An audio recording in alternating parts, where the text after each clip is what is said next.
Near new Holdens at used car prices. Huge savings, low kilometres, plus great finance deals. Exclusive to Ebbett Holden.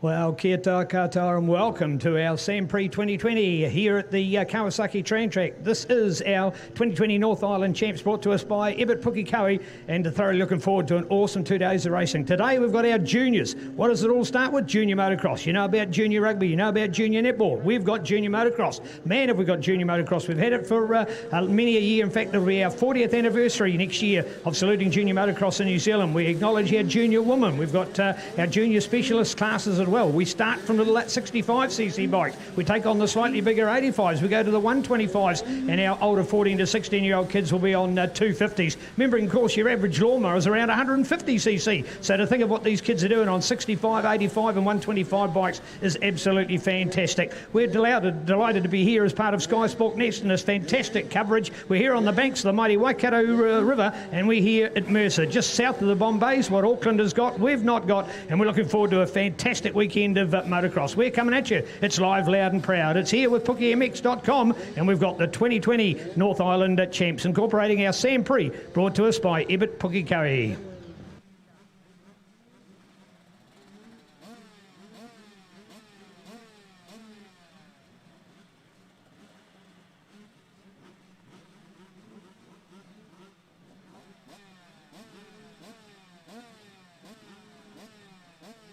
Well, eyes here at the moment to our Ward Demolition start line, and looking to those clearing blue skies. Certainly the weather of the last 48 hours has been questionable, including some fantastic winds in the Auckland region. Unbelievable for this part of the country. They've certainly smashed it all the way from the South Island to the top of the north, including some rain, not quite enough here. Amazing sight yesterday to see the water tanker splashing on extra water because it's been too dry here at Mercer. So would not have expected to see that after the torrential rain that we encompassed on our trip here yesterday. So fantastic again. PookieMX raising the standard of motocross. They have their own track just up the road at Harrisville. That's a clay-based circuit, and at this time of year, generally too wet, they've probably got away with it this weekend. But during the winter time, they have this track here at the former home of Winstone's Quarry on the banks of the mighty Waikato, of course, just down the road to what is the Mercer truck stop and one-stop shop for many people with their travels north or south. And we're ready to go with our opening moto, the Ward Demolition Superstar. Look at that, caught the whole shot. First in the first corner, Ryan King's got it. Yeah, one more, goes out a little wide. Oh. went out there a little wide, may have lost the advantage. So good start as we see the first of them starting to whip a little bit of air, and great to watch. Now watch this, of course they go over the track. There is a line just off to the left-hand side that some of them are taking. This is a more abrupt line to get up and over, and then we sweep wide and come round to the corner. We do a nice little zigzag back here at the back of the swamp. You can just see in the background there State Highway number 1 as we what was formerly just utter wasteland. This club has done an amazing job here of controlling the vegetation and using this natural sandbank run here to do for our great sport of motocross. We now go down through this new roller section, and then we'll come back towards us again. This is 125, these super kids from 12 to 14 years of age, as they get it together and come back over the little jumps, and many of them make up the circuit here. Of course, while the sand's wet, this is the best time to be racing in sand tracks is in the winter time, because it helps to mould the track into shape. Otherwise in the summertime it is much looser, and we can see what is proving to be some great conditions here for racing. 22 and Flynn Watts. Flynn Watts is a young man. He's a rider out of Te Puke in the Bay of Plenty that leads the charge in the early stages, so looking good. You'll see in the background there a line up for our mini track, a completely separate part of our racing going on here today. 390 entries for this fantastic two-day extravaganza, the Sand Prix. Yes indeed, we might have the mighty International Grand Prix, but this is our Sand Prix, based on the cliche of words when we talk about the group of riders that come towards us. Now here they are to kick it back up and over. We've followed Flynn here for a while at the moment. Flynn Watts, go to Cole Davies, go to Ryan King, check out the 999 of Jared Hannon as well. And there's that little glimpse over his shoulder. He knows what he's looking for, and looking for the competition to come in behind him as we then check out the rest in our charge. And we've got a nice 23 strong field for this. That's a good number to have in the off-season. After all, this is our first major event back since COVID locked us down, and we've been able to put a complete protocol in place. We've got compliance management and been able to do it, of course, being south of the border, able to have the controls of the rest of the country, even though we're on the doorstep of our city of sails, or as it was called, yes, the city of snails yesterday, after that huge wind-associated truck crash on the Harbour Bridge. And I can completely sympathise with that. Back in my home region this week, we in fact had a truck carrying plastic water tanks completely blown off the road, and the winds have just been amazing. To even find those around here is certainly not the norm, but hey, it's springtime after all, and that's why we love to come racing. All conditions, and of course why we're on a sand-based circuit as to why we can cope with those conditions, whether it's the wind, whether it's the rain, whether it's the sun. We can take it all as we check out the 22 of Flynn Watts, Cole Davies and Ryan King. Jared Hannon looking back in our field. In fact, we've got Jack Laird rocking through there into 5th place. We move back to 6th and counting in our field. Reece Johnson only qualified in 14th place. Good result through there as we also check out Luke Maisie coming through then into 7th place. And the 8th at the moment we go to Troy Holmes. Troy is been a young rider on his way up in the sport, just one of those. Now this class is generally the first class that riders strike when they move off the 85cc to a 125cc bike, so there's a huge personal challenge for these riders to meet, because they're literally growing into their bike. A 125 is effectively an adult sized bike, but for a kid from 12, 13 or 14 years of age to be riding is a serious challenge. In fact, you're looking at the idea of Flynn there, when he keeps a straight leg when he goes around the corner, it doesn't even touch the ground. It's all part of his balance that he does, what we call riding with your legs in areas of the moment. See that up off the seat, beautiful style to watch as he fires his way through here for a very good first place. This is a man that won the Bell Helmets Moto Sprint at Taupo the Friday of Labour Weekend last year, 2019. That event, of course, back on for 2020. We'll all be at Taupo for Labour Weekend, Friday for Battle of the Clubs and Bell Moto Sprints, along with Saturday Junior and Mini Racing, and Saturday night for the Speed Cross. That will be an exceptional part of Taupo's weekend, and Sunday for the big Senior Vets and Women's Day. So all on for a magic 3 days at Mighty Taupo, and the MX Fest rocking Labour Weekend in the adventure capital of the country. Taupo, bring it on. All right, 22 back to Superstar Flynn. Love to see that. See that? The way he can control the bike, hangs on the back of it, it's what we call, and that's the way he's then able to get what's called light on the front. Means that he doesn't have a heavy bike when trying to turn. He finds he can spin it on a dime and get through that corner so nicely. Great work here for the young talented Bay of Plenty rider. So it's the Flynn Watts show that leads him at the moment. Checking back to Cole Davies and Ryan King. Well, Flynn only qualifying in 3rd place, set a time at 1:35.9 8.79. That's 2.1 outside of Ryan King's time. Ryan at the moment leading our Manawatu Championship for 2020 with remaining round of that event to conclude at Flips Moto Park and the mighty Manawatu coming up in 2 weeks' time. That's been a rescheduled event after COVID had put off the earlier round. So lots happening on the moto scene now. And of course, next weekend, thoroughly looking forward to a legendary event in the Super South called the Michael Godfrey Memorial Motocross. That'll be rocking at Omihi in North Canterbury. That event has been going for many good years, and we're set to have over 400 riders next weekend. So thoroughly looking forward to the biggest moto in the South once again on the radar. Normally always a Queen's birthday weekend, but that was back in June. That was COVID prohibitive, and now it means that we can reschedule the event, and we're racing next weekend. Bring it on with Christchurch Off-Road Motorcycle Club. A great fun event to follow on our moto calendar. We're busy as the following weekend. New Zealand TTs, the Tourist Trophy, our fast on grass racing that we love. That's where you've got riders. There's less of the jumps, but there's more of the speed and big super corners, and it's sort of a little bit like speedway on grass where you get a big sliding motion, and you'll certainly see a track with speeds of around 120 kilometres an hour. We call them our TTs, following on from the name of the mighty Isle of Man TT, where that is a super fast one. Well, in our Moto TT, as we call it, it's a motocross version, also a faster part of our sport. All right, so keen to check out our update here at the moment, and our chase for 12 to 14 years glory in this Ebbett Pukekohe. Man, speaking about Ebbett's, what a fantastic dealership. It's been behind moto here for the Pukekohe Club for a number of years now. It's been the home of Nissan and Holden, but of course, like any good business, growing and growing, and they're over 3 different sites here in the South Auckland veggie capital of the country, Pukekohe, and now in fact have added another 3 great marks to their already line of excellence, previously with Holden and Nissan, but now growing to include Kia, Volkswagen and MG. So 3 different marks offering a lot of good choice and a great motoring form behind our sport of motocross. So I love that you're following us here today. So there we are with the Flynn Watts, Cole Davies, Ryan King, Jared Hannon, Jack Leard show. They're your Super 5, not a lot of changes. Flynn Watts absolutely dominant with a capital D. He is owning it.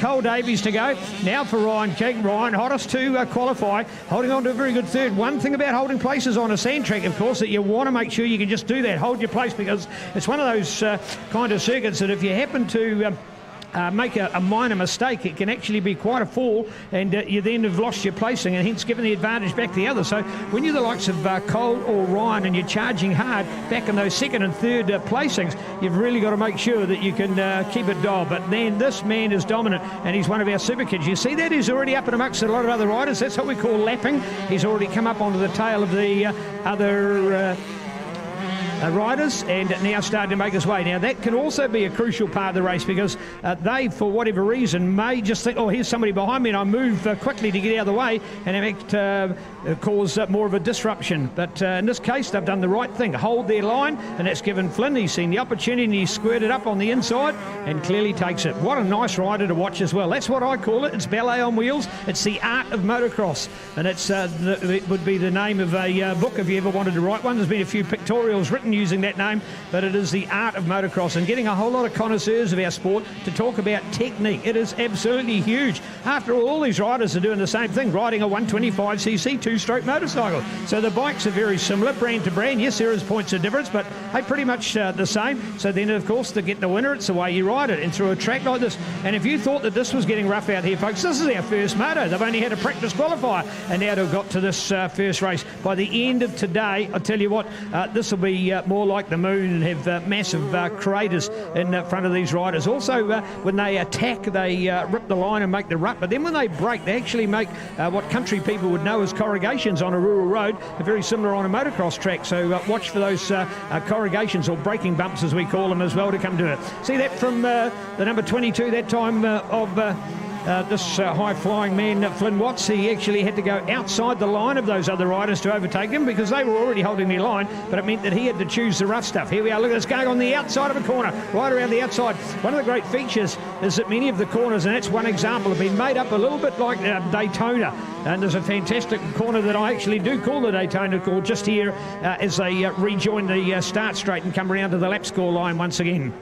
Delighted to have Aristocrat Services on board with Mighty Morris. He's doing our electronic update of results, so you'll be able to find out all about those and check them out on your Speed Hive, an app to get on your phone. Speed Hive giving you the results of where the A&B timing system is used all around the world. So you'll find results from Europe or America or Australia, or of course right here in New Zealand with other great parts of motorsport. So if you want to follow Moto over the next year, look at it. Now there's a lovely dual line corner. If you notice, of course, there was the inside line. An opportunity to take a more, I suppose you'd call it acute angle to go over the jump, or if you want to go a fraction further, you can do it a little bit smoother. What does that mean, dual line? The one on the inside is shorter, yes, but it's a fraction slower, so it makes up for the advantage. So nice dual line corners, always like those. All right, there to see the number 32 of William McLaughlin just being overtaken. There's another rider in the background who had just fallen off, but one thing for sure, it's still all on for our 22 for the mighty Flynn Watts, leading here at the moment for sure. All right, our last class to qualify prior to the first race was our 11 to 12 years 85cc. So Lockie McLaren, Carson Mackey and Luke Riley, our top of three riders in that group. So neat to see these kind of numbers here today. Sand Prix, I think it's more the fact that it was a return to big time racing, the first major event we've had on our championship program for what is effectively the 2020-2021 racing season.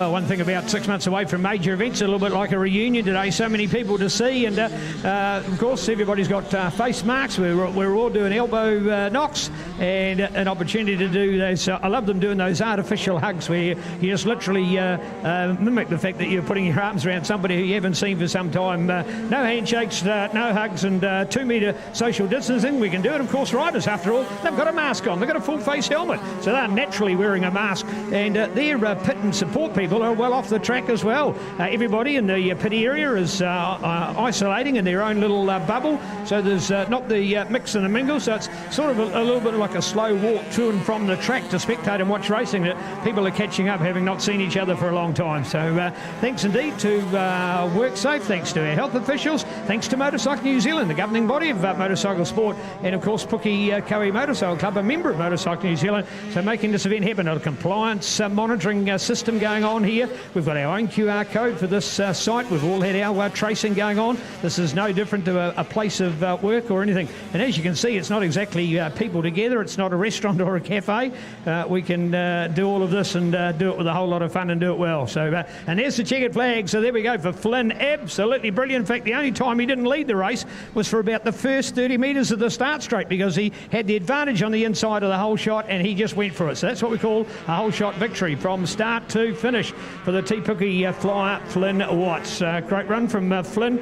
Well acclaimed at taking victories, of course, as we mentioned. He was the Bell Helmets Moto Sprint champion from Taupo last Labour weekend. That event back on Friday afternoon at Labour weekend of Taupo this year as well. All right, Ebbett Pukekohe, not just the home of Holden and Nissan as we've often talked about, but also now, of course, with Kia, Volkswagen, and also that awesome mark since 1923 MG. And of course, making quality vehicles. Man, you can be into a motor vehicle for under $20,000 or around that $20,000 mark.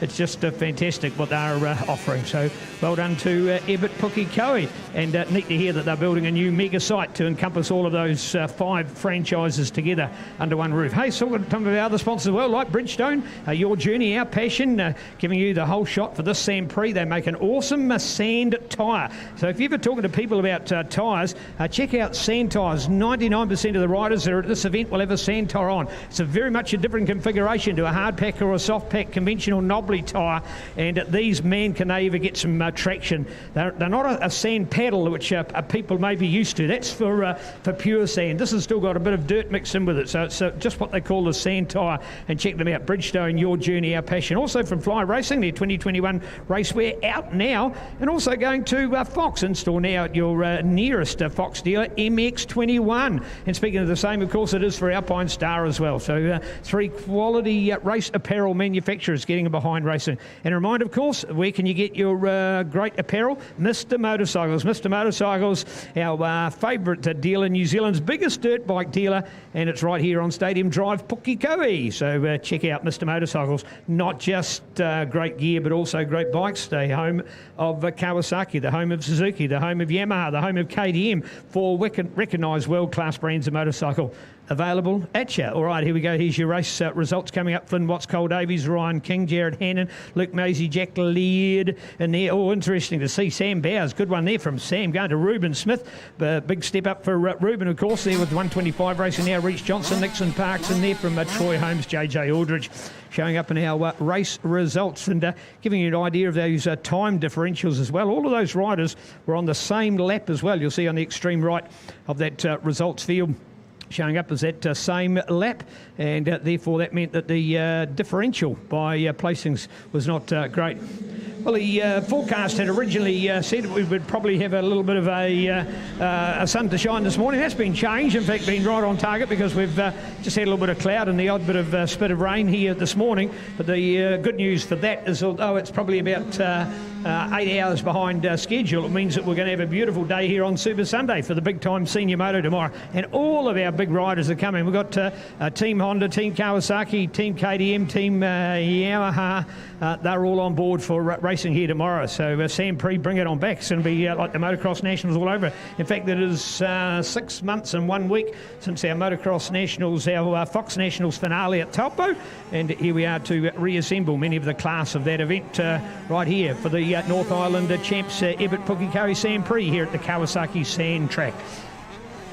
Well, unfortunately, it is a spectator-free zone, so unfortunately no spectators, which is part of the reason why we've been proud to be part of Sky Sport Next, and giving people an opportunity, because they can't be here to watch the racing right now. From our 65s, man oh man, this is just so cool. These awesome little bikes. Once upon a time, they were reserved just for the realm of mini motocross, which is generally a less severe track, I suppose, easier riding without all the big jumps. But the way that the bikes have developed, 65s are effectively just a smaller version of an 85/125, 250 or 450. They're real motocross. They're real travel, real suspension, real brakes, just front and rear. Many of those features. So now a 65cc bike is very capable of these conditions. With so many of our top riders that have moved on to them, we're racing on big tracks. Also, for those just starting in 65s, they can be back on the little mini track, which you'll see a little bit of a silhouette of just in the background on that shot on Sky Sport Next, and when we go past again. So that's the dual track, I suppose, the separate track running in conjunction with this event. So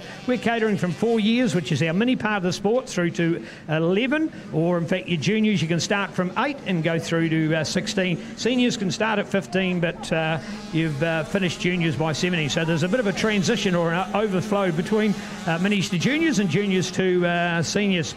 And vets will have the veterans on board tomorrow, and they are part of racing. They start from 35. And speaking of vets, looking forward to Gore and District Motorcycle Club staging the New Zealand Women's and Veterans Motocross Champs. First time that championship has ever been to Southland, so looking forward to a big trip down there November this year, and our 2020 New Zealand Vets and Women's Championship. So well done to Gore and District. They've been great promoters of great motocross over the years, in particular, of course, events like the famous Southern Series, and also the long-standing Gore Supercross, when other clubs have run small supercrosses in their part of the world. One of those under the radar has been Gore, right there in the AMP showgrounds, on the literally on the doorstep of the Gore Township, and with a very strong club there and a great facility at the Dale Farm. We're racing our New Zealand Vets and Women's there 8th and 9th of November this year. So and women's motocross, what a boost it's getting. Kawi Girls, Kings and Queens coming to Rotorua in December as well. So more focus on women in our sport, because long have we been a forerunner in that. After all, we've had 3 world champions from New Zealand, no less than 3, and there's not too many countries that can proudly parade that kind of mantle, with Julie Manor, Catherine Prum, and now Courtney Duncan. We've certainly got some heritage, and all the best to Courtney as she returns back overseas to get underway. I liked a little comment on the radio just this last week and talking about the fact that it's the first time in 5 years she spent a winter back in New Zealand. So she was certainly feeling that, and all the more reason why she'd be keen to. But just when things are going to warm up in New Zealand, they're probably going to cool down a little bit in Europe where she's heading. But hey, she's 2 rounds done and leads by 5 points, and she's still got 3 to go. From memory, I think the final's in Turkey this year. So thoroughly looking forward to watching Courtney's excellence in motocross. No, obviously won't be here tomorrow, and that's a given, but more importantly, she's on the world stage. So women in sport doing extremely well. All right, back to our little awesome 65s, these Power Pack motorcycles. And the number one out there, because he is the number one NZ. This is young Levi Townley, the man from Tauranga, on the fantastic little Yamaha YZ65. And he's smoking him up out there. He's got his good mate, Jack Ellingham. And Jack's been part of him. He's sort of like almost a half-brother. He's been glued to him on many occasions. The odd occasion I've seen Jack get the limelight over young Levi. Levi, yes, son of the legendary Ben Townley, the 2007, my apologies, you get that right, 2004 World Motocross Champion, and now it's the next generation. So brilliant to watch young Levi in action. Here he is smoking up a good field of 65s.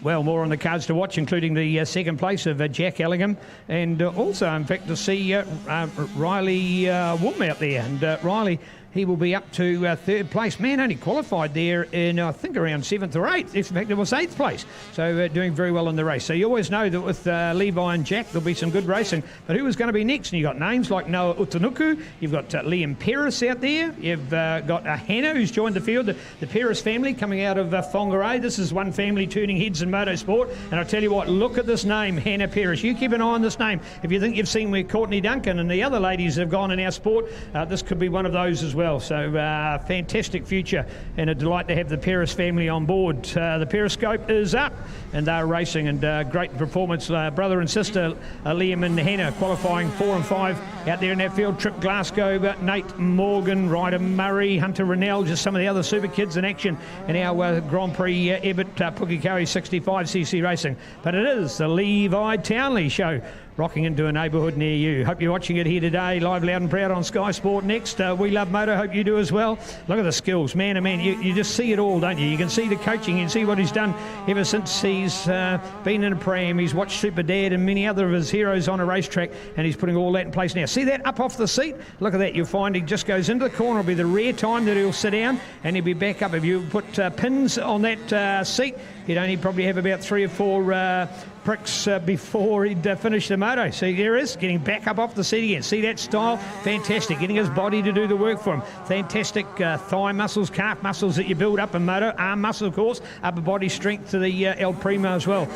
Great fitness required, and concentration, but more importantly, technique. And what are you doing? There it is. Look at the braking bit. Now, remember, of course, with the 65, it's got smaller wheels than the 85s as well. So these guys are feeling the bumps, because you're going to see 125s and 250s plough their way around this track as well, and they're going to make some awesome ruts and braking bumps and craters and the likes, and these kids and their little bikes will go through it. So these kids are the hardest working out there. They're also the youngest. Watching what his body's doing there. See where his elbows are, see where his chin up is.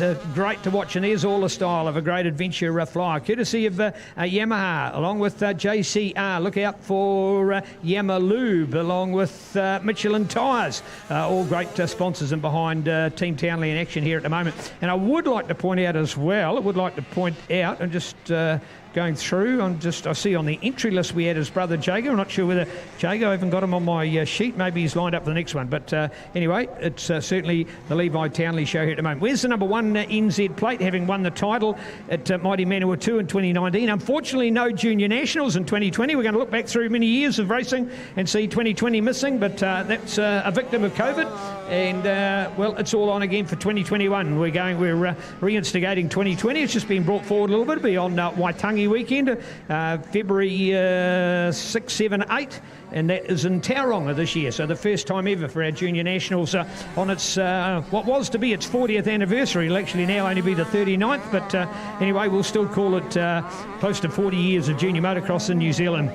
And wow, we've had some great ones over the years. I want to point out about junior motocross and what a crucial role it's played in our sport. After all, Ben Townley, Levi's dad, multi-times New Zealand junior champion. Shane King, you heard Ryan King before, multi-times New Zealand junior champion, all in the time when they were learning the sport. If you want to make a comparison, find out how many of the All Blacks didn't play junior rugby, and the numbers you would fit on one hand out of an entire squad of 35 recently selected. So that gives you an idea of the importance. You all know it with sport, how juniors, no matter whether it's netball or table tennis, we love all sport, and junior motocross, no different from that opportunity to get on board in a young age. All right, so it's Levi Townley, Jack Ellingham, Riley Woolm again, and these other super kids in action. One of the things about the 65s that we've actually got a few manufacturers on the racetrack. You can go to 250 racing and easily have 6 different bikes represented, whereas in our 65s it's generally only 2 brands you'll find, Yamaha and KTM.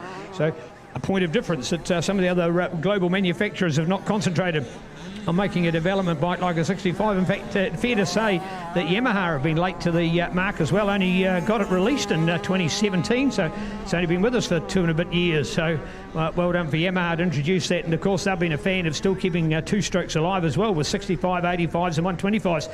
2-strokes were thought of a number of years ago to be one of those bikes less friendly to the environment, and it more or less came about from what we thought of with noise and what we also thought about with emissions. But the interesting factor, of course, is now that we've had the world develop of 4-strokes, and you've only got to hear a MotoGP race for the likes, or see what 254 strokes, and they're actually making more noise. It's just a different type of noise. Instead of the zing of a 2-stroke, it's the thump of a 4-stroke, so it's a different kind of noise. Plus the fact now that these bikes are being developed engineering-wise, and they're nowhere near the emissions. In fact, all of these bikes now in 65 and 85, they're actually meeting Euro 4 standards for emissions, which means that they're a more efficient motorcycle. So whereas some manufacturers went completely away from making 2-stroke bikes because they weren't environmentally friendly, they've certainly realised now that they can be sustainable, and the likes of Yamaha, after all, they've made more world-winning MotoGP bikes than any other brand, and here they are now setting the scene right from these young kids.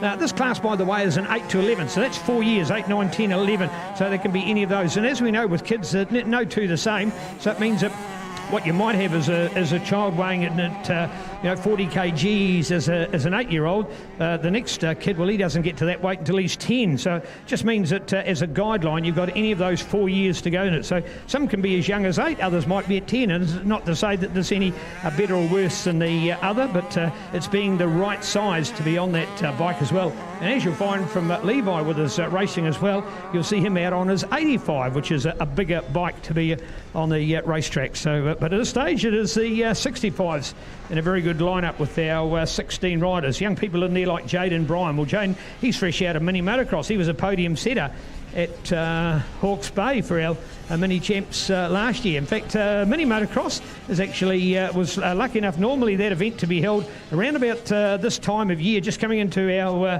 third term school holiday period. That's actually been delayed a month, and that's actually proved to be very positive, because it looks like it will move us out of COVID protocols. And so that event to be staged by the North Harbour Mini Motocross Club at their track north of Kalkopakoppa on Auckland's northwest coastal highway, and that's coming up on the weekend of October 30th and 1st of November. So daylight saving, of course, starting next weekend, but it'll be daylight saving time, and we're looking forward to a awesome mini nationals. All right, there we are.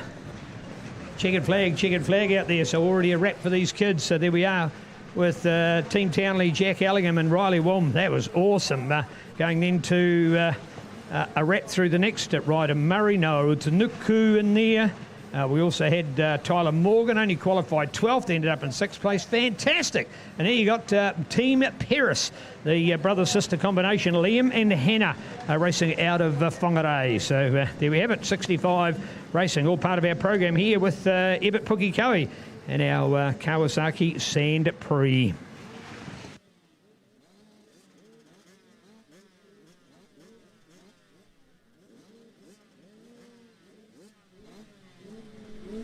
Well, as we look to the ward demolition start, I want to talk a little bit about technology. We've been just having a little rave, as it were, about our technology of the motorcycles. But what about the riding gear that these kids have now got? A number of years ago, when full-face helmets were thought to be the thing because they were all-encompassing and giving more protection to the riders, the negative of that is actually they were literally a brick on your shoulders, and they were a heavier weight. And over in the UK, in fact, there was a fatality because a rider had too heavy a helmet on their heads. So it was, well, what's the compromise of that? Do we have less protection? But in fact, technology has well taken over in that. And now with the likes of Alpine Star and their SM5, you've now actually got more protection. And you really want to hear about this because they have as well. They're a different density of helmet. They have a different polymer and a parametric shell. What this allows is actually the dead opposite to what we thought of. We thought a helmet had to be rigid and super strong and almost glued together like as strong as a brick, but in fact what you actually want is movements between the head capsule and the shell on the outside. You want movement. You want it to absorb the shock and need of a crash impact. So that's what they've been able to do, is actually find a little bit of movement between the two. So they've got a very good shell, that part's fine, but then the casing on the outside, very rigid. And of course these are now much lighter. They're probably, compared to a helmet of 10 years ago, they would be half the weight. You're talking grams and not kilos. You get the idea. So technology, check it out with Alpine Star and the impressive SM5. Good middle entry machine. More details, check it out at www.crownkiwi.co.nz. We'll go to sales at Crown Kiwi and check out what they've got to offer. Introducing the new SM5. Yes, Alpine Stars now making their own helmets. But of course from Crown Kiwi, you already find other recognised brands like Bell, and remembering our Bell Moto Sprints coming up, the Dirt Sprint Racing coming to Taupo, right next to State Highway 1. You may have ever driven past down the Eastern Arterial route there in Taupo, and the fantastic Taupo Motorcycle Club track and facility right there. A number one sporting club for the Taupo region, brings in hundreds and thousands of people to the Taupo region every year because they are a premier club on our New Zealand moto scene. All right, we're back with more action. Time coming at you now, a little after 10:30 on a Super Saturday morning here. Yes, a little bit of a breeze blowing here. Well, it's good for the sponsors because it keeps their flags flying, and it's certainly bearable as far as weather is concerned. More importantly, the rain staying away. We certainly know by the end of the day the cloud will have gone, and tomorrow dawning is a fantastic day, and we're looking forward to that big time senior racing. So great to see that.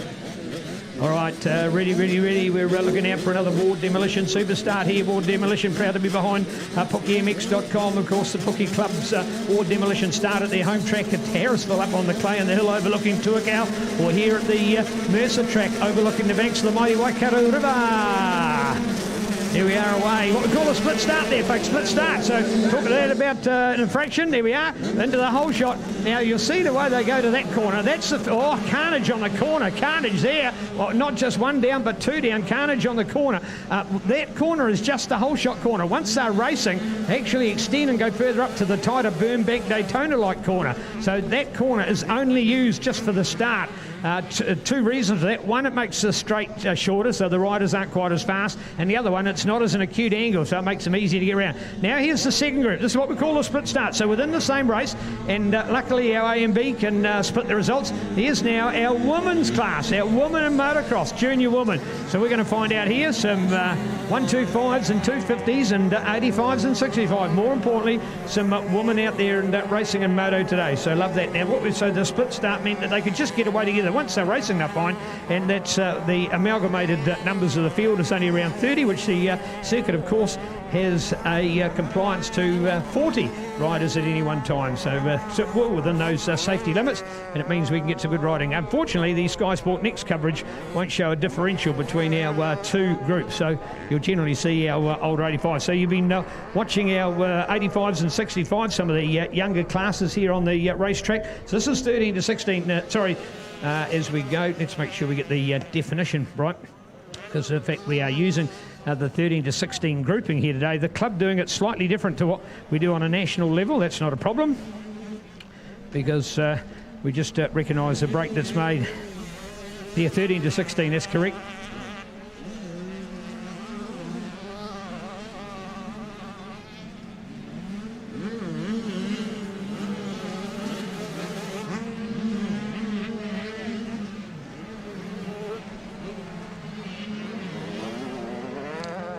Well, we might be playing in the dirt because we've all loved dirt as kids from a young age, but this is a different form of playing in the dirt.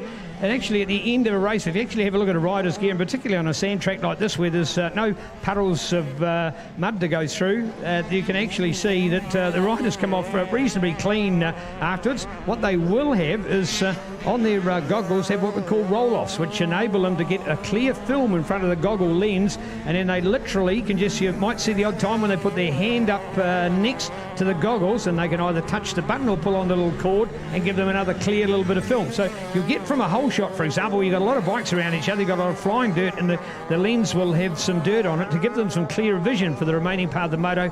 They will then do a clear run of film in front of them, and many of them, and particularly if you're the best of them and you're out in front and you're going for it and you've got nobody in front of you to worry about, you won't be doing too many other runs. But if you're mixed up with a good dogfight going on and you're getting what we call the roost, that's the flying dirt from the moto rider in front of you, you can get your goggles absolutely showered and shirt, and they can certainly give you an impending vision. Well, I'll tell you what we are watching. We are watching here at the moment Cole Davies. Man, oh man, he's just showing us some good class at the moment. I see we've actually got a split line up here with our results as well for our junior women riders. That's neat to see. So, keen to look out here. Smith, Griffiths, there we are, Smith, Griffiths, Davies. So there we go with Ruben Smith. We talked about Ruben before. Ruben was on the 125 class before. Two opportunities with the 125 class. You can either ride up and still be on your same bike because there's an up to 125 class, so you can actually ride it on your 80 bike. As we've seen from a lot of other riders as well, they have also made their 85cc bigger capacity. You can take it right out to 105cc, so you can actually make it more powerful and have a bike that's suitable to ride with 125s, or of course you can do the other as well as have two separate bikes, an 85 and a 125.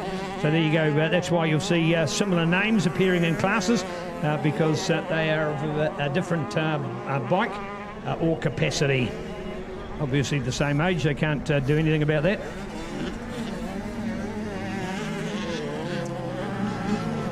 Go girls, go girls, go girls. 144 and Penny Lang. Fastest qualifier, only 0.4 over young Rarahi lady, Karadiana Horn.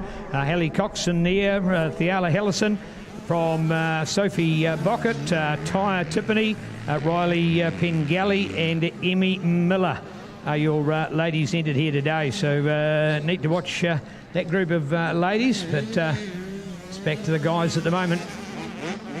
A man 13 to 16 years, and Cole Davies 0.8 over Ruben. The speed with some of these riders are going around the circuit, they're hanging right on the edge of that Daytona corner. And what I'm referring to there is the fact that they're getting right up to the top of the corner because they are so fast. And when they lean over, if you would actually look, they would be completely at right angles. They are flat. They are horizontal to the ground. It's just that the ground is falling away from underneath them, so they're going so low. And because they're able to use the berm, that's the dirt that's built up on the corner, they can even keep their feet on the foot pegs. And, of course, a good example of making sure that you've got your weight is distributed to the outside of your bike, so you literally don't fall in on the inside. It's not dissimilar to what our cyclists would do on a velodrome. So a great part to watching our sport is going round a berm bank corner like that and just being able to hold the power on. And man, those top three are just executing it to perfection at the moment. So keen to watch Cole Davies, Ruben Smith and Cody Griffiths. So good to see now Cody, another one, doing a Ruben Smith as well, doing the dual classing. The young hotshot out of Taupo, top 10 NZ junior rider. A man who's growing in the sport on all occasions. Super young man. A pleasure to have him around on our racetracks, and great to see people like Cole and Ruben. These are neat young adults as well, and a pleasure to be involved with them in our sport as well. They do some great speeches, and you'll see that at the end of the day when we head to our podium and do our prize giving. Hope you can stay and join us for that one. We're all loud and proud on Sky Sport Next, bringing you this fantastic coverage of moto at its excellence. There he goes, the 17 for Cole, and here he is, Cole Davies, an exact example there, hanging right around the edge. And there is Cody running with him. How good is that? Oh, so Cody Griffiths right up there and flying on the action at the moment. So It's all on at the moment. Smith Davies from Griffiths as we rock back through our lineup. Ashton White, there's a young man who's shown some mega improvement out of White Line from the Hauraki capital of Paeroa, as we then rock through to Lachlan Bourne. Checking out Jared Hannon, there's another name doing double ups, and checking on our team Gooch here, Curtis Gooch, and he too, of course, another doing 85/125 double. So you've got Ruben, you've got Cody, and you've got Curtis, 3 examples of riders doing that transition. And they won't get away with it for too long, because it won't be too many months before they outgrow their 85 and then can concentrate on 125. But it just means that they don't have to go into a class cold and literally be the big kid in the little pond to being the little kid in the big pond. So just helps with that sort of personal management of the fact that they then think, oh no, my racing's no good now, or I'm not good enough. No, they don't have to worry about that. It's more about the fact that, oh, I'm still enjoying the fact that I can get better on the 125 but still go back and have fun on the 85. If you leave it too long on the 85, you can actually go fat on a 125. For many years, when riders were predominating between just doing 85s and then a clear cut to 125s, they would often take what I call a step backwards. And we proved that with the modern timing, because for riders doing that transition, you can actually have a look and they'll find at the end of the day, hey, I went faster on my 85 than my 125. Why? They had a lot more experience, they could ride a lot better, but hey, it won't be long before they'll be getting better times on their 125. So that transition is vital in the evolution of a good motocross rider, and we're seeing some good examples of the day. After all, the likes of Ryan King, who we've seen in our top 3 in that 12 to 14 125s, he did exactly the same thing between the 85 until, well, he's now certainly taller than me, not that that takes much, but you get the idea that he quickly outgrew his 85 to then be a dominant 125 rider. Well, we talked before about 65s of only having a couple of manufacturers in the world of two-strokes. We luckily have a few more, but still not as many as some of the other world's recognised marks of motorcycle have not made these 85/125cc bikes.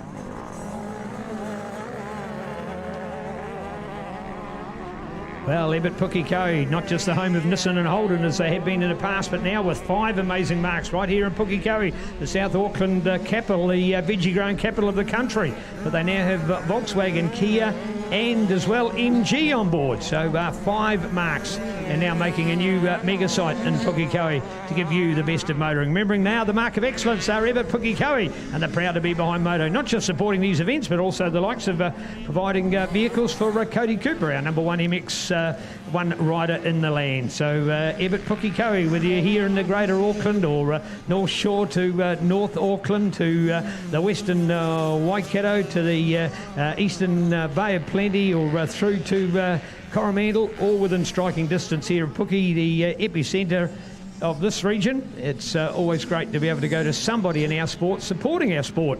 So everybody in this day and age needs cars or utes or vans.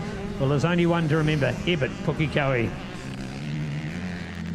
All right, just coming up at 10:45 and watching more Mighty Moto here, and remembering our women's class diluted in our field at this stage. And when I say diluted, because they're absorbed in amongst them, and because they got away in that second group, you think, oh, they're back behind the others. Well, they're not, because their results are completely separate from those in the 80 group.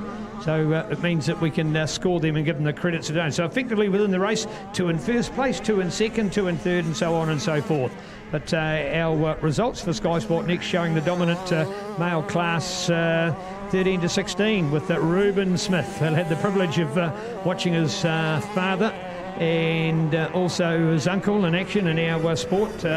Nigel and Damon Smith respectively, a fantastic couple of motocross riders, and neat to see now the likes of Ruben going so well in our sport. So shout out to Team Smith and to beautiful grandparents Warwick and Trish as well, long-time mentors and more importantly heroes of the Huntley Motorcycle Club in the era. And I'll go back of course to the likes of 1990, a mere 30 years ago, in Huntley Motorcycle Club hosting around that era New Zealand 4-strokes, New Zealand juniors, New Zealand senior champs, and particularly the 1990 New Zealand juniors down there at Huntley. A great event to be remembered in our accolades of championship endeavours over the times of Huntley's reign. All right, here we are now, Puke MX, and there's our number 10 to go through of Cody. Liking that work on the 85. If you actually, to give you an idea that if you want to sort of watch and take note of a rider and just how well they're riding, actually listen to the bike as much as watching them. Why? Because they can get the most out of the bike. If they're pulling out of a corner and the engine feels slightly flat, but they've not come out fast enough or not been in the right gear. So there's also that technique in getting that combination together of making sure they're on the power. And you must get on the power again because, of course, if you're dropping that power off too much, then you haven't got the control of the bike the same. So you need to be on the gas, as we like to say. There we are, 144 for Penny. She was top qualifying, looks to be front runner for our junior women's lineup. So well done to her. Well, a little bit of moisture just drifts over the track here at the moment. And it'll certainly be doing its best to keep down the dust. Not that we would have actually had a dust problem, but it just means that you haven't got the light sand just drifts into the air. It becomes a little bit of a challenge. There we are. There's our checkered flag goes out there. Well done, and a wrap to come home. Ruben, fantastic result there, Ruben. Man, when you're up against the Cody Griffiths and Cole Davies of this world, Ashton White's, Jared Hannons, that is exceptional. So well done out there. Great result for Ruben. Ruben taking the victory. So impressive to see, and what a mighty young man he is as well, of course, off the track. So checking out our program. Hey, a lot of good sponsors as well coming to you, like the New Zealand Renovation Company, your local renovation specialist. Services include advice and planning, design and drafting, building, construction and engineering, project management, and they're a licensed building practitioner as well. NZ Reno at inquiriesnzreno.co. They're at home at Longford Park Drive, Takanini, and they're also a member of Master Builders and New Zealand Renovation Company. Remembering Nissan, of course, they got a 5-day sale on. But what about their excellence, including 1.9% on their intelligent SUV range? 1.9% finance, unheard of. Those of us from the boomers generation, of course, 1.9%, man, we'd never even got to open the door of the bank at 1.9% just to get in to see the manager. You're already looking at 10%, and of course, in the height of some of our mortgages at 20%, this modern era is just fantastic. All right, to Alpine Star in the SM5. What about Pirelli, of course, and their Scorpion MX range? No less than 72 World Championships have been won on winning technology, including the mid-soft, the soft and the hard as well, and of course the Sand Track that we've been talking about. None better than for Pirelli, the one-to-tie manufacturer of the world, and available right here from Level Limited in New Zealand. Check it out, Scorpio MX range from Pirelli. And, of course, with the MG range we've been talking about from Ebbett Pukekohe and their fantastic SUV, the HS Auto SUV, retailing from a mere $31,990 plus on-road costs. Money that for similar SUVs you're going to be doubling. So amazing to see. And, of course, they have as well the MG3 and the MG ZS as well from a mere $22,990. Remembering Bell Ray, your total performance lubricants as well. Just more mighty sponsors coming together. Alpine Star and the 21MX collection. And man, oh man, more riders on it than ever before. Seeing the photos out this week from photo shoots, people like Jack Trelaw, Marshall Phillips in there. So also, of course, the Honda race team and many others will be on board with that as well. There we are, the shower rain to drift over the top of the Mercer truck stop here, and unfortunately it's the wind that's just blowing our bunting around here a little bit. But news on the with the forecast that we will be clearing this afternoon and a brilliant day here tomorrow. Coming up tomorrow, of course, Fitzgerald Earthworks MX125, NZ Reno MX1. We've got Scott Junior 125, Junior Women's. We've got Alpine Stars 14 to 16 250. That's support on our program. We've got the Mr. Motorcycles MX2, Fox Racing MX3, Pirelli Vets 35 to 44, Michelin Vets 45 years plus. We've got 100% women's class as well. Also want to shout out to Ryan Young of Young Contracting. Ryan is the official dirt mover for Pookie MX. He does the track building and has his awesome machinery equipment that he gives to the club to make these mighty moto venues, whether it be at Harrisville or here as well. Another thundering group. Listen to that. What are we talking about here? Of course, we have upped the mark. We've upped the mark for sure. This is big time racing going on here now because this is our 250s. So keen to watch there. So 14 to 16 years, the riders, and this will be a big field assembled here for sure.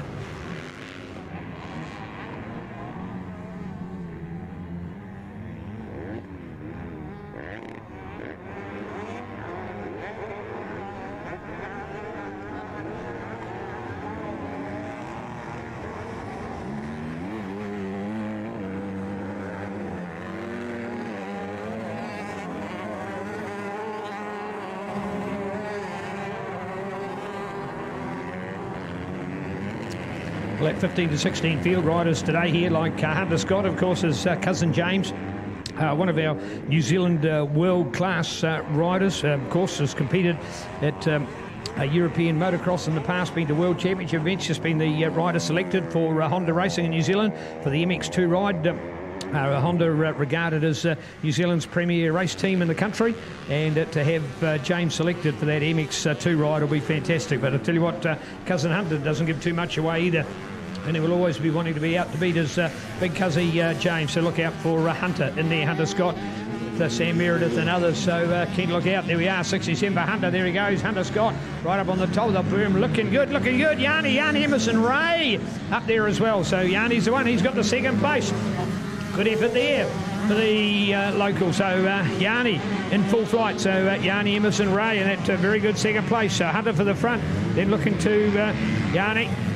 He will have the advantage for that second place. Keen to pick up on those other results, but the 67 of Hunter Scott. And I tell you what, this bike will look a little bit plain out here at the moment. I say that from the point of view, this is what we call fresh out of the crate. This is a brand new bike. Hasn't even had a chance to be really race prep, so it's all pretty much standard. Not that there's anything wrong with a standard bike. You'll see here today that winning can be done on a standard bike, but just doesn't have the flair, the bling and the extras that you would have on a racing bike. So good to watch out here. Hunter and a little bit stealthily through that part of the track, and why wouldn't you? It's the first time out on the new bike, but just to give you an idea of naturally how much of a quality rider he is, and just what he's able to do to ride a great bike like this. Turns on a dime. Had an opportunity to speak to him pre-race, moved off his previous brand, and loving the new CRF 250. So nice to see him into his first major event on the new bike, and first for that matter to be out here for a victory. That is great. So we'll be keen just to lock all that together. 67, Hunter Scott.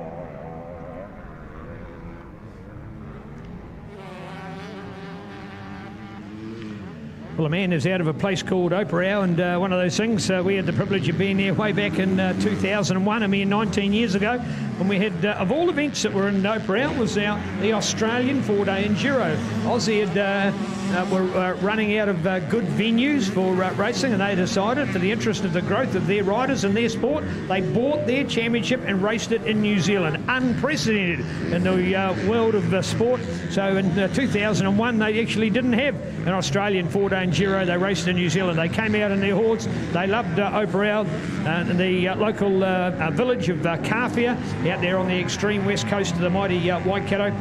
Just down a little bit from the surfing paradise of Raglan. So a great part of New Zealand. Had the privilege of going into there and staging this event. And I tell you what, those guys were going up hills that they were calling mountains. We'd just call it a good New Zealand farming hill. But fantastic that we remember the place called Operau. Do your Google Maps and have a look, folks. It's a beautiful area. Of course, I've got a Mangapapa Angus stud in there, the Scott family. So they're growing our premier beef to be exported around the world, and that is at a premium at the moment, which is great. Special congratulations must be extended to that super cooperative and our largest company, Fonterra, announcing their profit yesterday. I'm a townie through and through, folks. I've only ever lived in towns, but I love farms and love the farming environment. Had the privilege of having godparents who were farmers and spent a lot of time on their farm. But man, oh man, if we don't have farming, man, are we even knowing that at the moment, just how important it is to have farming. And a $659 million profit from a $605 million loss. Man, oh man, talk about turn a company around, and congratulations to all those involved. That is good for New Zealand. That's why I'm talking about it. It's good for the team of 5 million. Then we've got these hard-working farmers doing it hard, so the rest of us can at least have a glimmer of hope that there will be something after this plague that's struck the world. All right, back to the racing as we've got it here at the moment. We are hot on the gas, and these guys going for it. I tell you, we've got our 125s out there as well. So keen just to see who we've got up there in that lineup. 17 was just going past, but we've got the Hunter and James and Yanni battle as well. So all on with the 67 at this stage.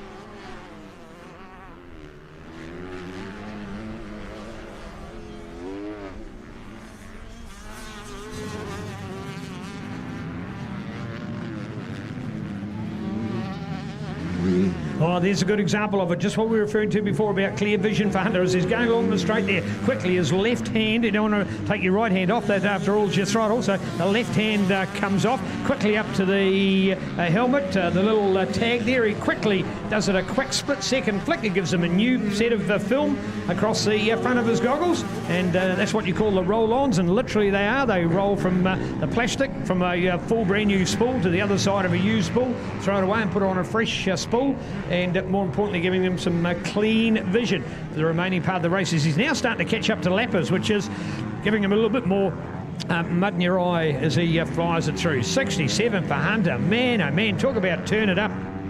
This is a great example of when you change brands, often how positive they are. And it doesn't matter what brand you've necessarily come from or what you go to at times, but many occasions it is one of those psychological things. Man, I've got a new bike. This bike is better than my last bike and I'm loving it. And Hunter's turned every post into a winning post here at the moment. So the man out of Operau heads it through there on our 250 lineup.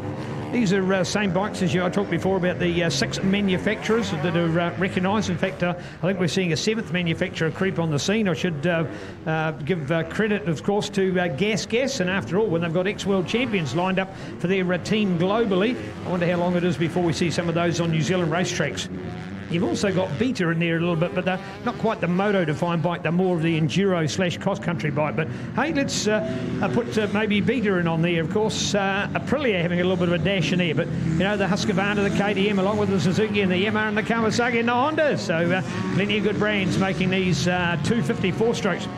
Of course, a similar engine, I say similar, not the same, but a similar engine to what we see on Moto 3, the fantastic tear down in World Grand Prix motorcycle racing. So if you're a Moto GP fan, you've got our Moto GP class, you've got Moto 2, and then you've got Moto 3. And the 3s, of course, are what they're using, a 250.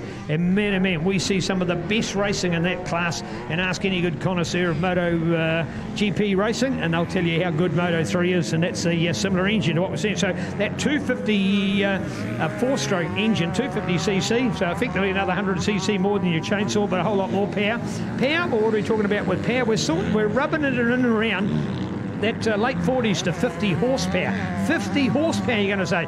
You hear about drifting cars and V8s and many other machines that are talking about hundreds of horsepower, but these machines that are around that late 40s, 50 horsepower, and to think how incredible powerful they actually are in a power to weight ratio, and man, can they go fast on a motorcycle.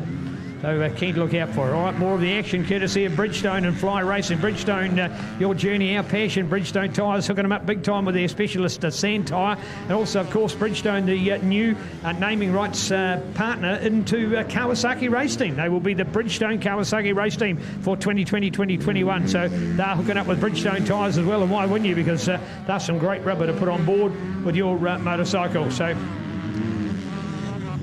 good to watch. There's Yanni in there as well. So Yanni keen to hook it up, getting out there and going for it. Well, we're looking at this group. Remember, of course, we've got our 125s to split out there, and I think we've got Tyler Brown now. Tyler Brown, and of course, Dad Craig, the owner extraordinaire of Mr. Motorcycles here in Pukekohe, New Zealand's largest dirt bike shop. But more importantly for Brownie, of course, former international experience. After all, when he was a race mate of Josh Coppins, and along with Michael Cotter, they were a group of Kiwis that headed overseas. And Craig, well, he's got a pretty good race history to talk about. And what he actually went over to do was to do some Grand Prix events. What you actually find out in Europe is there's actually a lot of what they call international motocrossers, and they're often paying better awards and prize money, or they certainly wore back in those days. So Brownie and Codsey, they were some of those to eye up an international in countries like Germany and France and Italy, some of the motocross powerhouses of the world, and did extremely well over there. So neat stories to tell of our moto family. And there's another generation. And Codsey, of course, well, he's got Caitlin, who's out there on the racetrack as well. So the next generation continues, as we talked about with Ben Townley and Super Sons Levi and Jugger, who are racing the Ebbett Pukekohe Sand Prix North Island Series 2020. Speaking about North Island Series, the Mark Skier King of the School series of motocrosses still have 2 rounds remaining. They've been slashed and dashed by COVID, but coming up in the school holidays on Saturday the 10th of October is schools racing in Tauranga up at the Tech Park, which is literally above, overlooking Tauranga, up towards the Rotorua Highway. And also just 6 days later on Friday the 16th of October at Rotorua's a fantastic circuit at Horahora on State Highway 30 just out of Rotorua. So King of the Schools with 2 rounds remaining, Tauranga and Rotorua, brought to us by Mark Skier bike shop out of Tauranga, proud to be supporting kids and schools motocross. And these school events, folks, you've got my favourite school, Hauraki Plains College, of course, HPC, and they are the HPC, the high performance college as well. And they have a neat moto school, and thanks to Amanda and the team down there, they're awesome. They are promoting moto as part of their curriculum. And why do you do that? Well, there's much more to moto than just racing a motorcycle. There is riding a bike, there's the maintenance of a bike, there's the preparation of your bike, there's the looking after of your body, there's nutrition, there's sports science, there is psychology in there as well, and there's kinsmanship, there's matehood, and those pink mohawks on their HPC helmets are fantastic. They've also got breast cancer as their chosen charity, so every time they go to events they're raising money for it. It's a neat schools program, and we love HPC, so they're just one of the schools to get in behind, and they often win the schools award for participation at many of the motos, and they're just one of them. There's plenty around the country, like Motueka High School or Trident in Whakatane, many others as well, but more importantly, schools motocross. And what do we have? I'll be pleased to be calling racing in Bay of Plenty, Awakaponga and Whakatane coming up on, what's my day? Friday the 2nd of October. So that's less than 2 weeks away. We'll be there for Bay of Plenty schools. And I think from memory there was something like 140 different schools represented by over 300 riders, and that's with the minis and juniors as well. So fantastic, looking forward to being part of that. BOP Schools rocking Awakaponga and the BOP MCC, Bay of Plenty Motorcycle Club, Friday the 2nd of October. More schools motocross happening. So as well as King of the Schools, you've got BOP Schools and our own junior events all around the country. Oh, great to see the country drifting back towards normality, but hey, we're all doing it here, folks. The pits are a bubble. The groups together are a bubble. Everybody out on the racetrack, unless you're riding, is wearing a mask. We've got a full compliance monitoring going on. We've got all our officials with their masks as well, so great to see.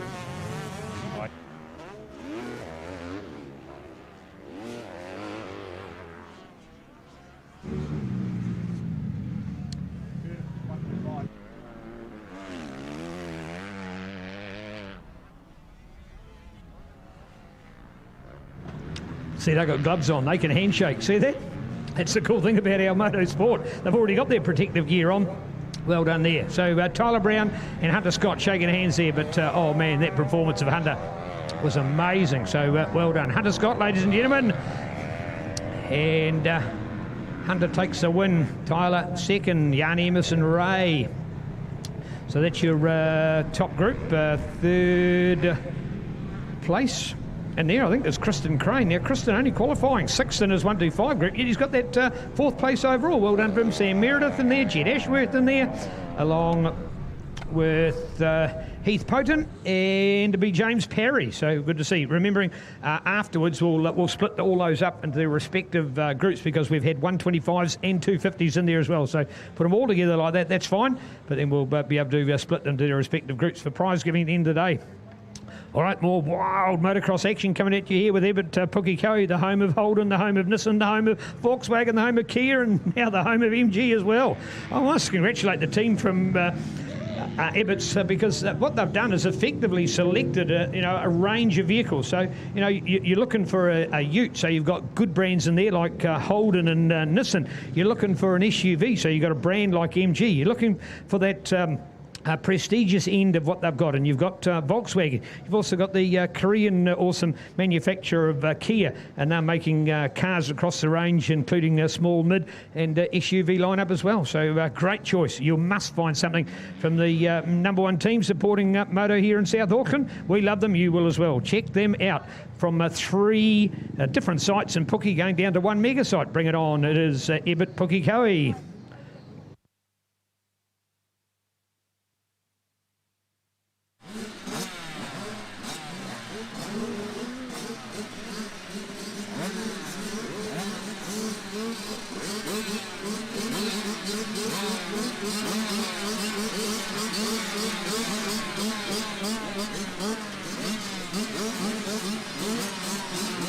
Well, if ever there's a point when you want to gauge how positive your sport is, and you know, it's a little bit like junior rugby, and you've got a club, and you've got 3 teams, and you finally have enough players to go up to 4, or if you've got you know, the likes of Mighty Mariston and Manawatu, where you've got you know, 30 to 40 odd teams are doing it. That's always a gauge, and the gauge in our moto is when you look at this field of young 8 to 10 year riders, and you've almost got 20 riders. That is great to see. Remembering it's a slightly elitist sport, we take nothing away from that, but man, these guys can know how to ride a motorcycle. Great to watch into the corner. Levi to do it. He's got his 26 on board, but he's got the number 1 on the shirt, and there he goes, number 1 for his gear, and there he is out there to fly. It is again Mr. Levi Townley who sets the scene. Great start from Levi. We've already seen him win on his 65. He's now stepped up to the 85. No, he doesn't have a number 1 on the bike. That's because he had his number 1 winning in the 65 class. So he's got his conventional race number 26 on board, but he's still got his awesome Alpine Star racewear, and that's got the number 1 on the shirt. So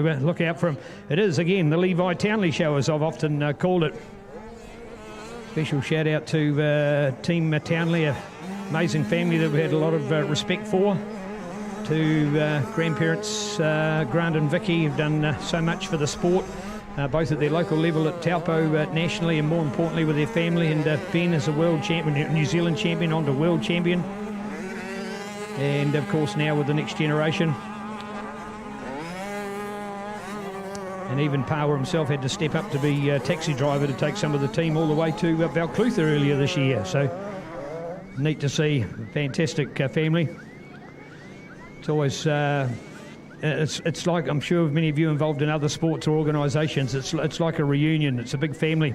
Speaking of that, coming up in November this year, there's actually going to be a motocross reunion being staged in Upper Hutt. So more details will come out shortly with confirmed dates, but everybody's talking about it, and we've just got a tentative booking, so a bit early to just say anything more permanent, but more details will be on Old School MX. On the Facebook, on VMX as well, Vintage Motocross. Speaking about VMX and Vintage Motocross, a whole lot of old folks and old bikes. Well, you don't have to be old, but it helps. But you've got to have an old bike, because that's what the vintage veteran is racing for, the age of the rider. Vintage is racing for the age of the bike. And VMX, from its 60s and 70s and 80s into the 90s era, is going from strength to strength in the country.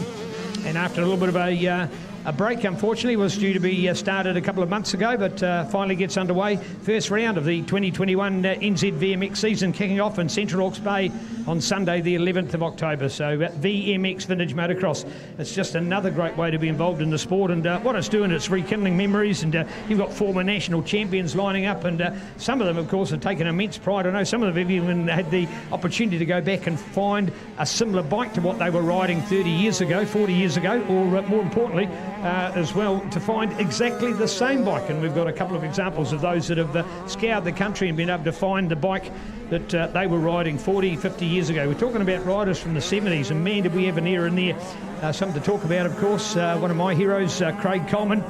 The first motocross I commentated, 1982 Woodville Motocross, and Craig Coleman was the star of the day, and I was in absolute awe. He was, of course, he'd just been to race in World Championships in 1981, and to see him back in New Zealand and the way he rode was absolutely, the first time, you know, we talk about a whip now. Well, in those days it was called a pancake, and to see him whipping his bike as up in the air and making it turn sideways in the air and going back down again was just an amazing sight. And Craig has been one of those that we've certainly certainly looked up to. He set the standard for our sport, and he's another one of those that still loves the sport with passion, and a regular contributor to great Facebook talk on everything moto and everything about life as well. So shout out there for Craig, Peter Plone, of course, Ivan Miller, some names going back to those 70s, early 80s eras. What about Graham Allen? I see Graham's latest Facebook post. He's coming to Central Muscle Cars. Yes, indeed. He races a beautiful Camaro now in muscle car racing, multi-times New Zealand Moto champion. He's coming up to the North Island, the man from Christchurch as well. What about the Murray Andersons and the Brian Pattersons? And, the list goes on and on. Fantastic champions that are still around in our sport in some way or other, and are particularly now reliving it with either vets or vintage motocross. So we can start from 4 years of age in minis, and we can be like three of our competitors were last year, over 70 years of age and still racing. My favourite speech was the 2018 championships. Yeah, 2018 championships in Timaru. And a speech from the great Reg Davies. He'd won the men from Ongarui in the King Country, had just won the over 70s national title. And he said he went to a motocross back in the 60s, and there was a guy racing who was over 40 years of age, and he thought he was just an old, stupid man riding. And yet he was Reg all these years later to be at 70 himself and still riding, and still does today. So another good part of our far now as well. Well, keen to look out for more of our action coming at you. And it's also this particular class, more of our super kids in action. Travis Taylor out there, looking out for Levi.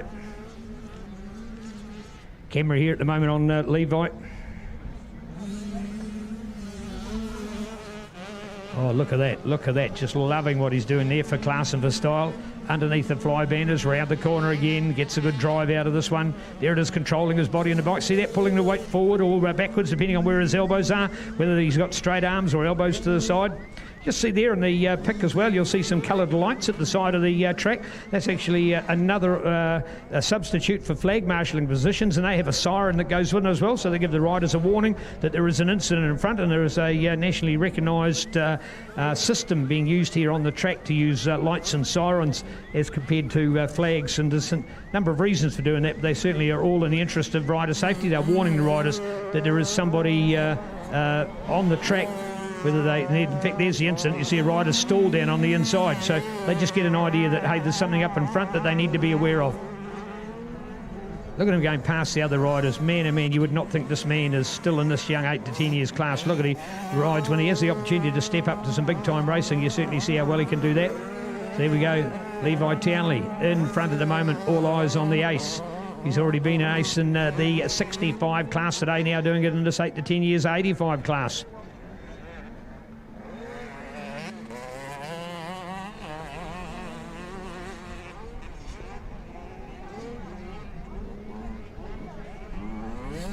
Well, there we go. It is Levi in control.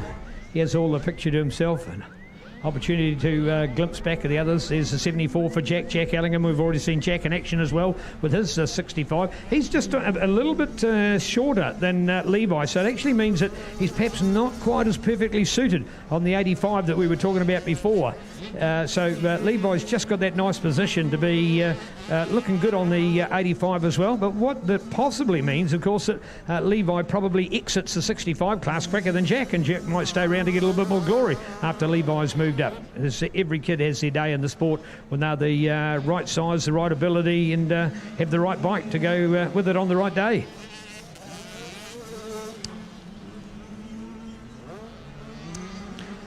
Well, thanks to Sky Sport, we've seen some great coverage. It was former Sky Sport Next coverage, but now moved to Sky Sport 5 the last week or so, and still some more coverage to come of NZ SPK, New Zealand Superbike Road Racing Championships, and just had a mini parent talk to us here earlier today and saying, wow, didn't realise how good the sport was in that area, and he's seen it for the first time because he's watched it on Sky Sport, so take an opportunity. So effectively coverage that's part of what we're doing now with Sky Sport Next is ending up on Sky Sport media as well. So check it out, Sky Sport 5 and NZ SPK, short for New Zealand Superbike Road Racing Championships. And that's got a reintroduction for the 2020-2021 season. And in fact, first round coming up in Ruapuna near Christchurch on the second week of January. 1 week later to levels near Timaru waiting a number of weeks, first week of March, going to Hampton Downs, just North Waikato, South Auckland area, and the following week to Bruce McLaren Motorsport Park at Taupo. So more details at nzsbk.co.nz, so do check it out. The 2020-2021 race program for Superbikes. And congratulations to the road race fraternity, and particularly the work of Mega Motorcycle Centre man Mr. Dennis Charlotte in introducing a mini road racing. Now, we've had mini road racing as well, but that's because they've been, shall we say, adults on smaller bikes, but now actually to have a recognised kids class as well, and to have that introduced officially in New Zealand, to have a championship for those kids is just awesome.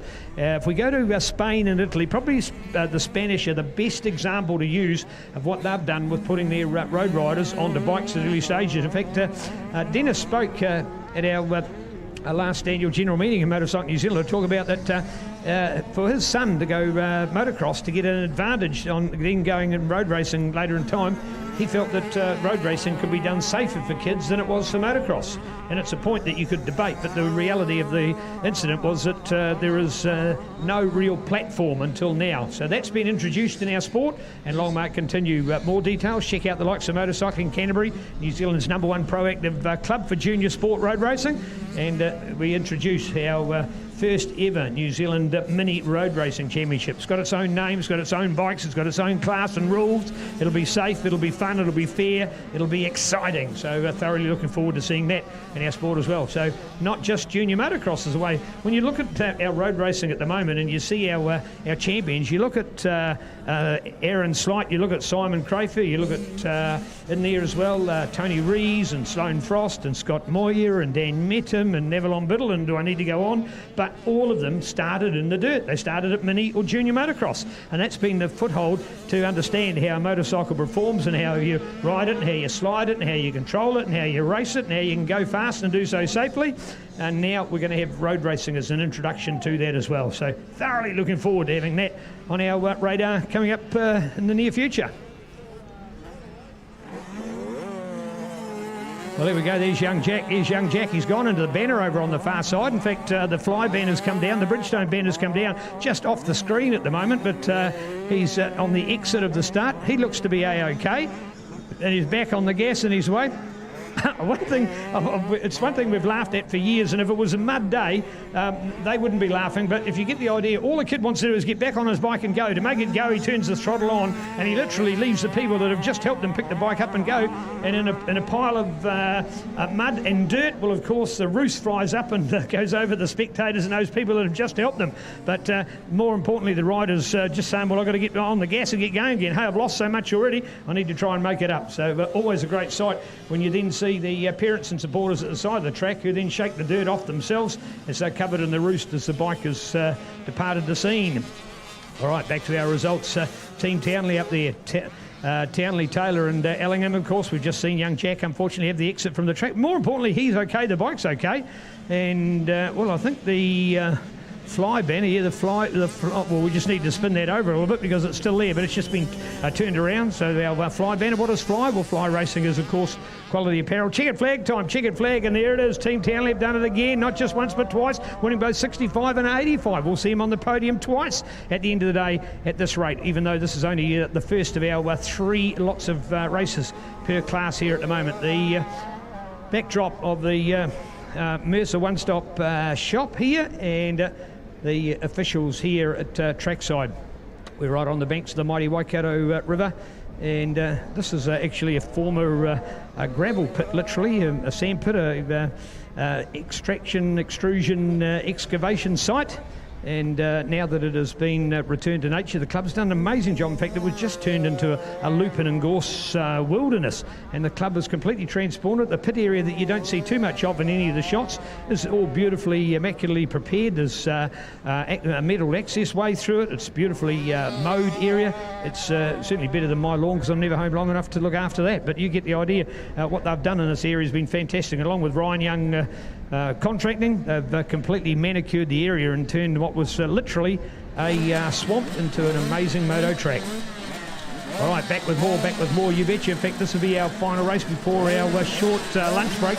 courtesy of Motor Muck and Ward Demolition. We're ready to rock. Hope you're as well. This is our 11 to 12. So we've had the 8 to 10 65s, 8 to 11 85s, 13 to 16 85s. We've had our bigger 125s, 12 to 14, 15 to 16. Our big 250s, 14 to 16. Now we go back to that mid-range in the 85s, 11 to 12. This is arguably the best class of 85cc racing. Why? Because these riders are at their immaculate. So that from a power to weight ratio, this is when an 85 really performs, because the kids are still light enough, still young enough. They've done enough racing. They're probably the average of these riders have been racing probably about 4 years to this point. So they've certainly know a lot about racing, and they can really make a motorcycle fly. They're often our biggest classes of events we go to, a class that we really appreciate. There it is, the Ward Demolition. It's what we call the backward falling independent start gate. So if you see, for example, BMX start, they have one continuous rail and all the riders go together. What this is each of those are an individual gate. So should a rider slightly creep forward in advance of the start, they could be stopped by the steel bar and the rest of the riders get away. That's the word independent. So they're independent falling. They're held up by the same trigger meters, and the same trigger meters go, all the gates drop simultaneously. But if you've just crept forward and your front wheel's caught on it, you will be penalised as the others get away. Independent backward falling start gate are the world's recognised #1 starting system, and they're used certainly nationally here and by most of the major clubs throughout the country. And in fact, the Kia trailers start at Taupo is certainly the creme de la creme. They actually are starting on a steel grid as well, so they're sitting on a steel plate to start. So it means they never have a traction problem, they never have powering dirt going in behind, and they're getting very good traction to launch off the line as well, because they're sitting on a grated steel pad. Kia trailers start at Taupo, an engineering masterpiece. Looking forward to it. Now the starter goes out in front. It's not often seen in a pictorial. In fact, one of the shots is taken because it's looking over there. Now watch the riders as they get in readiness. Of course, they've got the clutch in. The clutch is on the left-hand side. They've got working the throttle here on the right-hand side. So there's the starter goes to the box. Somebody out in front now has got the indicator counting down the laps to when it can go within a period of time. You can hear the revs build up because the riders know it's getting towards the action. The gate drops and we're away with racing. Up the start straight. Called the whole shot first into the first corner. Who's got it? Round the corner we go. 138, yes, 138. Nice start on the inside. So a powering good start to get through there. Man, oh man, was that ever hot or what? So 11 to 12 years in our lineup. And in fact, the 138 was Reed Gordon, the rural transport man. Reed Gordon getting the hot shot start. Well done to Reed.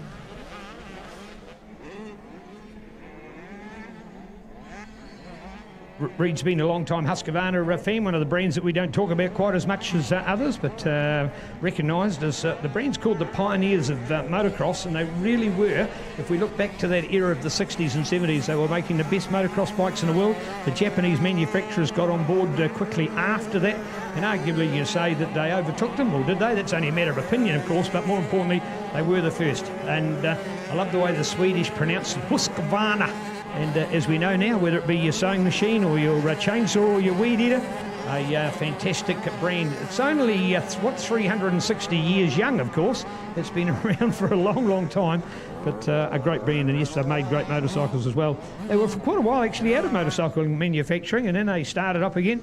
And they've recently been bought out by a bigger company, but still making a motorcycle, which is great to see. Husqvarna and the whole shot start for Reed Gordon. The 138 qualified fourth, but he's looking good. 28 in this field, like Michaela Griffiths, like Noah Newton-Doe, like Tyler Fitzgerald, like Quinn Hall, or Karadiana Horn again. Karadiana, of course, doing the women's class. We're doing this as well. So here we go. Looking out for it, and trying to keep an eye on that 138. He's back in second. Slip back there a little bit at the moment. So changes out there. I think it might be Lockie. I think we might have Lockie McLaren. I think might have moved up to take it. So looking out for McLaren. No, in fact, no, he's back and forth. It's Team Mackie, Carson Mackie. Well done to the New Zealand development rider team member. So Carson Mackie in there. Good work by Carson. 11 to 12.85. Also, of course, up to 150. We shouldn't overrule that. And only one of our manufacturers that makes a competitive bike in that, but just not as popular because it's that little bit heavier. Yes, it might be a lot more cc, but it's just that little bit heavier. It suits stronger built riders. Definitely, we've had some of our stronger, heavier kids that have been on those bikes and done extremely well. And days gone by when we had a respective class, man, I'm going back to the likes of the Honda team at their heyday. Man, they were fantastic. All right, so there we are. Carson Mackie, Reed Gordon out there. Yes, going for it. As well as Jaden McKenzie. What about Lockie McLaren? Might have qualified fast. And there's me good mate out there, Soren Storgerton. And Soren there competing in our top group, qualified 6, rating in 6. Then we go to Team Finlay as well. That's young Harrison there. And young Jed Ottaway included in our group. Seth Ironmonger, part of that team out there as well. So you've got some good riders that haven't made it to this group that we're talking about. 28 in the field. The worst 4-letter word in the dictionary last. Always got to be somebody, because the best 5-letter word is first, and there's one there as well. So there we are, out to fly at the moment. There we go, Carson in there. Look at that. Oh, yes. Carson Mackie only hanging out. It's orange and white. It's KTM to Husqvarna. The bike battle is on. Tell you what, good news, because some of our other earlier Sky Sport Next coverage has just featured one rider, because we've had such dominance. The likes of Hunter Scott, to give an example of that, and 2 times winner already today, Levi Townley. But here's one, a better one, because we've got a battle, and we love it, because it's all about more riders having more wins in the day. And that's exactly what's going on here. So you notice the pressure and what's going on. So the pressure from one rider to stay in front, there's a pressure from the second rider to put pressure on the first rider, that he makes a mistake, that the rider in second will get up to take the first. And are we going to see that here? Well, we'll find out. And this is a real mind over matter thing, and just how we, and see that, I'll just get that air of mistake. You can start to feel it there at the moment, because Carson, I'm feeling like he's thinking he's under pressure at the moment, because the way he came out of the corner and made that mistake is exactly as we're talking about. Now, does the other point of that is Reed sees that, he feels that, and he says, hey, I've got to put pressure on this man. He's going to make a mistake. I'm going to get past him. So it's push all the way. Now, different bikes have their own characteristics, but so too do the riders, and they'll be looking to find out which is the place that they get the advantage from. After all, going along the straight and winding out the throttle, these bikes are pretty similar, but then it's their turning ability, or how riders adjusted to ride on them. What's their suspension like? Is it good for the hard? Is it good for the soft? Suspension settings are huge in motocross, probably more noticeable for suspension in moto than any other part of motorsport, full stop, whether it be Formula 1 or supercars or a GT Cup or just touring cars or MotoGP. The suspension for a motocross bike is huge. After all, the rider's getting an absolute pounding. For him to go as fast as possible, he's got to be able to get smooth and get traction. You've got to keep that back wheel on the ground. So every time the bike jumps over a jump, while the wheel's off the ground, you're not getting traction. It's got to get back on the ground as quickly as possible, but then not have the ability to throw the rider. Oh, nice things that time from Reed. Now, there's a good example. Why? Because there was a lapper. He saw straight away that Carson was taking the inside premium line, so straight away he went for the outside line. No point in playing follow the leader. If the leader makes a mistake and you're right by him, you could be capitalised by that mistake as well. In other words, one crashes, you go down as well. So he did the right thing by taking that alternative line on the outside. Did it give him an advantage? No, it hasn't proved to be. But I tell you what, it didn't give him a disadvantage, which it could have if he'd got in closer contact, maybe with that lap rider or even Mackie himself.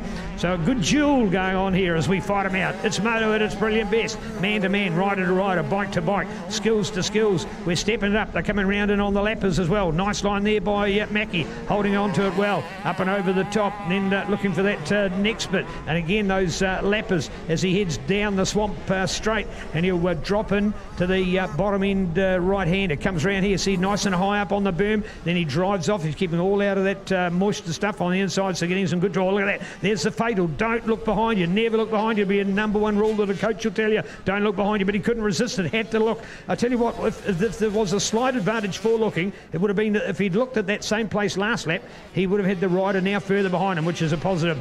Maybe it just helps him to concentrate and realise, hey, I'm doing all right here.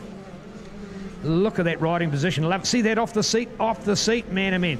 If you ever want to try it, folks, just if you sort of if you crouch down, literally you crouch down, so you've got your thighs working, your legs and your knees. That's exactly what a motor rider's doing. You're not standing rigid. It's easy because your legs are straight. As soon as you bent your knees, think of how much pressure. So doing squats, for example, why do you see it in gym? Why do you see, well, how's weightlifting done so strong with those muscles as well? And that's exactly what a motor rider is doing. And as well as that, between their knees, they're squeezing that bike and they're helping to turn the bike and control it. So the tricks that the bike is doing are being dictated to by the rider, and they're controlling it, not just with their arms, not just with that hand and that throttle, twisting it and going further and faster, but also with the skills about working and their position on the bike, forward on the bike when it needs to be, when you're in under braking, to make sure you don't get your you get around the corner, and also in positions as well where you can throw your weight back on the bike to give it more traction, to get that tyre, that Bridgestone to hook up and get you to give a dirt squirt out of there and keep in front of the competition.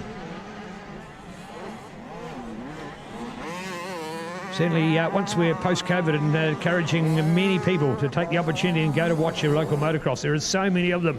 There is dozens and dozens of great clubs from Northland to Southland around the country doing great motorcycle events. And of course, they're a club. They're a badminton, a table tennis, or a netball club. They're a sporting club. It's just that our sport's on two wheels, motorcycles, and we love it. It's not just about the motorcycle. Everybody thinks, oh, yeah, but you're on a motorbike. Remembering the University of California judged motocross the second most physically demanding sport undertaken in America. It was only bettered by ice hockey. And if you've seen the gear that those guys wear and the hard time that they give, that's big-time wrestling without the mats. So motocross, super tough. And anybody that's been on the world stage of moto will realise just how demanding it has been. And if you ever want to watch a career path for these riders, you'll see just what they're doing for training. And even these kids are starting it with nutrition and what they're doing. And many of them, of course, have got probably a mountain bike back at home. So after school in the weekends, they're going out on their mountain bike for some riding. They're probably going to a gym. Not many younger people do running. It's not quite the buzz that it gives to older adults, but certainly the mountain biking and gym thing is something that a number of these kids will be doing. As well as they'll be totally focused on it. So after school, getting ready, many of them will have jobs to do at home associated with their bike. Now, they won't exactly be able to do a piston change, but a lot of kids can do their own tyres and prep their own gear and put the roll-offs on the goggles, etc. It's great self-discipline for kids. Hey, kids, if you don't do your part to help us, we ain't going racing this weekend. It's a family sport. In fact, under Sport NZ, there was a study done around 20 years ago. Motocross had the most physically interaction from the family than any other sport undertaken under Sport NZ. Why is that? Because you can't drop your kids off at the gate and go and do something else while you play sport when you're riding a motorcycle. It needs parents, and it just not one of them either, because you're talking about gear, you're talking about food, you're talking about the motorcycle as well. So it takes a family involvement, which is what so many families have said over the many years. Man, I've missed my kids when they grew up because we didn't do things as a family. All right, the battle's on, but tell you what, Carson Mackie just having shown that advantage and been able to pull away. That part of the track that they're going along through there now and up over the jump is fantastic. Normally around our former commentary position that we used here, but it just shows the changing of the sand, because there is one part of it there where the sand's been pulled in from another part of the track, so it's much looser than it is, but you've got other parts where it's embedded in the soil and it's much harder, so there's two different riding techniques for those two parts of the circuit. Loving it's Juniors Day here today, and Minis, by the way, but seniors here and the big guys tomorrow. Yes, they're coming. The Honda team, the MR team, the KTM team, the Husqvarna team, the Kawasaki team, Bridgestone Kawasaki team will be here as well. So arguably, well, not arguably, it is in fact the biggest race event since our Motocross Nationals held on the last weekend before COVID, way back in March of this year. 6 months and 1 week ago, and we are back again with more top flight motocross in New Zealand. It's been an oasis for sure, but I tell you what, it's also going to be an absolute blessing. So great to have it back. All right, Mackie, Gordon, McKenzie, Storgenar, along with McLaren, Scott, Finlay and Smith. These your stars of this very good 11 to 12 years 85 cc here at the Kawasaki Sand Track, the home of the Pukekohe Motorcycle Club, PukeMX.com, but also the Ebbett Pukekohe North Island Series. So fantastic to see what is now built to be a premier event on the New Zealand moto scene. It used to be held in the month of August, and the club literally battled the elements in daylight, because to do a big day event they were arriving and starting in the dark and finishing in the dark. So to make the event better, both weather-wise and daylight-wise, having moved it for the first time to September, certainly has found a slot here. After all, if it was in August when it was scheduled to be, it may not have been at all. So that's one advantage as well. Hey, NZC, New Zealand Renovations Company, folks, exactly what it is. We're seeing that more and more now. with the opportunity to reno, and that's of course the cliche behind renovations. What's a reno? Well, it's a matter of getting another place and saying, well, hey, you want to have a house close to town, but there's no bare land, so how do you build it? No, you don't. You reno another place and you turn it into what you want. And there's so much of it. For example, it could have been the fact that it was originally on wooden piles, a bit cooler, so therefore you want to put it on a concrete pad. So many things you can do. Or you want to turn a single story to a double story and capitalise on the lack of space. Going up's easier than going out when you've got a fence next to you.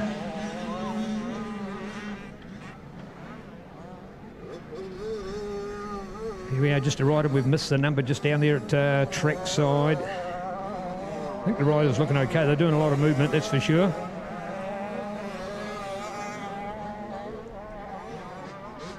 Oh, as it turned out, it was the checkered. As it turned out, now that's inappropriate. There we are, our medic team to arrive so quickly on the scene, but as it turned out, the checkered flag was out. So one negative thing is that rider probably won't get to... No, he's up, he's okay. Now, officially, he's still got a lap to run, and he can do that. He can do that. It's not too late. It's not too late. He's crossed the line when the white flag was out. He hasn't crossed it with the checkered, so he's entitled to still do the next lap. Now, he might appear to finish in last, but if he was still on the same lap as the other riders, he actually still hasn't been lapped, so he could literally still go out and do it. But on the other hand, he may be feeling a little jaded, and he might just want to pull out of the moto. We'll find out. What's he going to do?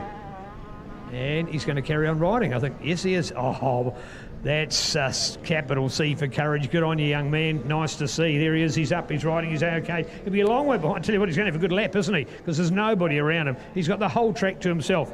But quite entitled to finish the race, as his crash was after the white flag, more importantly, before the checkered. So he can do that final lap and get the credit for his... amount of laps to cover. FMF and Scott, more quality names of apparel and support gear on the moto scene with Bridgestone, Pirelli, Fox, Bellray, Fly, Oakley, New Zealand Renault Company, Young's Contracting and Mr. Motorcycles, the biggest and best off-road bike shop in the land. Full stop. Stadium Drive, Pukekohe, another great reason to go to the county's capital. Do check it out. If it's not for Ebbett Pukekohe, it's for Mr. Motorcycles. There's Yamaha, there's KTM, there's Suzuki and Kawasaki, recognised major brands in our industry. Also, of course, all of the parts and the accessories and the sales and the service. It is mega and a fantastic shop and a lovely team. None better if you want to talk to Boss. Well, he wasn't there yesterday because he was doing the right thing, helping out his beloved Pookie Club and right here at the Working Bee, setting up for the day's event. Mr. Craig Brown, asked for him by name. MR, Mr. Motorcycles. Your favourite bike shop? Check it out.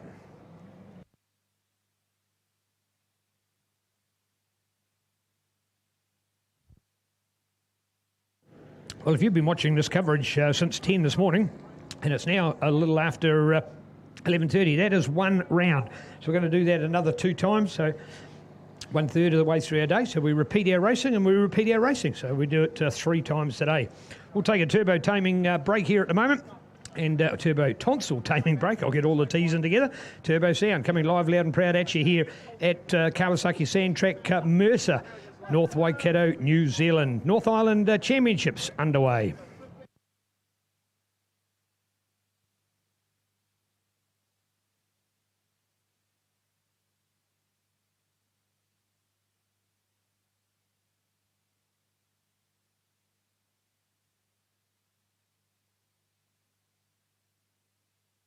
Near New Holden's at used car prices. Huge savings, low kilometres, plus great finance deals. Exclusive to Ebbett Holden.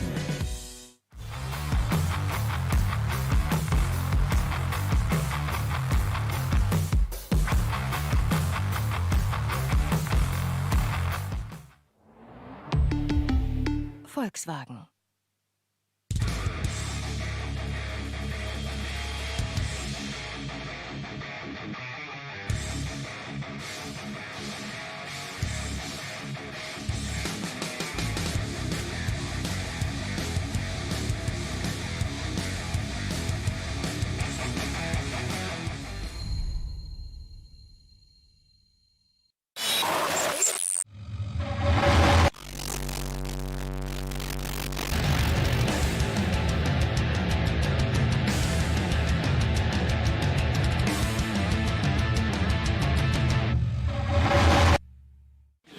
I'll do warm up in 8 on the regular stuff, and then and then break, and then 3 7-lappers, and then break, and then 20.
Mr. Motorcycles is a one-stop motorcycle superstore. Road bikes, adventure bikes, motocross, farm bikes, farm ATVs and SUVs. They're all available at Mr. Motorcycles. The company supplies and services top-line motorcycle brands such as Kawasaki, Suzuki and KTM. And if it's parts and accessories you want, helmets, boots, motocross gear, tyres and performance parts. You name it, they've got it. Buy in-store or online. Mr. Motorcycles. View the website for further information.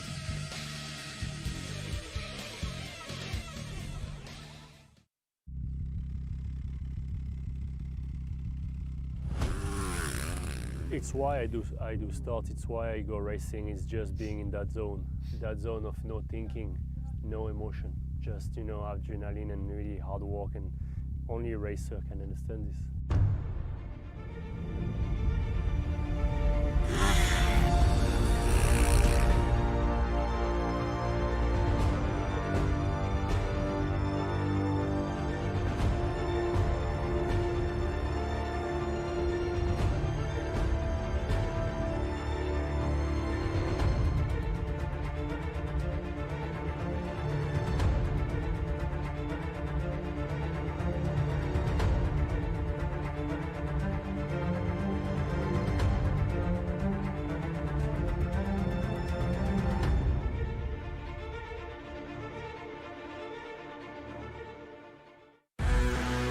No one comes close to KX in winning.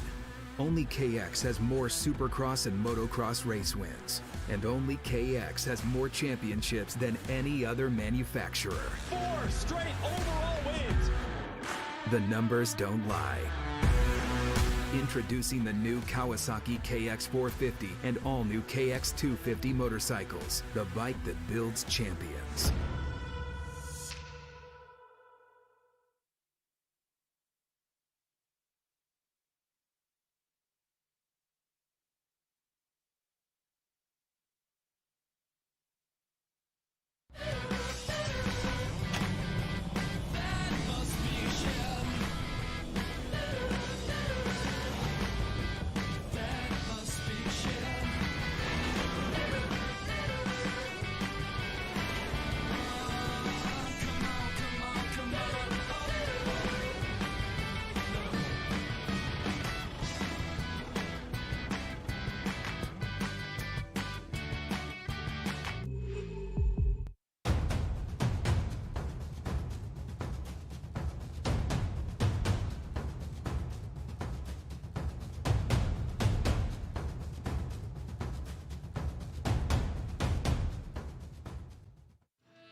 Kia Sorrento. In every last detail, it's on a journey to a class of its own. There's nothing like race time. Something that's super undescribable. Nothing gives me that same adrenaline rush. It's all or nothing. Your heart starts beating faster. A lot of nerves. For me, I still get nervous. You know, the adrenaline. You feel focused. Everything else goes away. You're in the moment. I think that's the feeling that we live for. One goal, one vision.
Near new Holdens at used car prices. Huge savings, low kilometres, plus great finance deals. Exclusive to Ebbett Holden.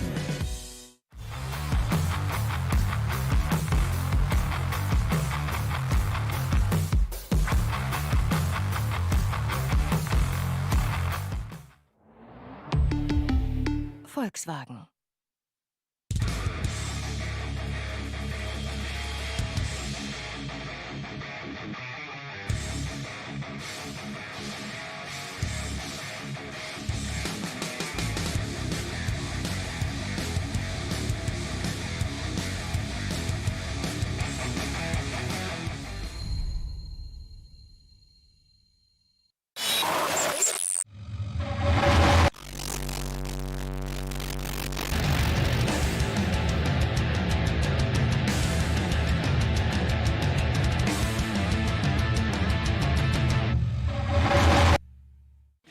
So I'll do warm up in 8 on the regular stuff, and then and then brake, and then 3 7-lappers, and then brake, and then 20.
Mr. Motorcycles is a one-stop motorcycle superstore.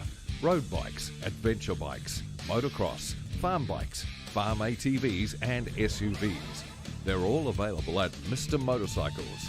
The company supplies and services top-line motorcycle brands such as Kawasaki, Suzuki and KTM.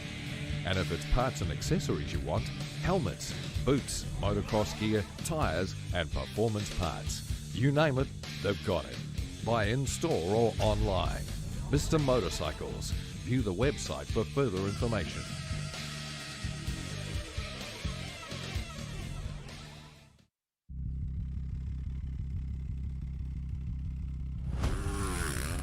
It's why I do start. It's why I go racing. Is just being in that zone of no thinking, no emotion, just adrenaline and really hard work, and only a racer can understand this.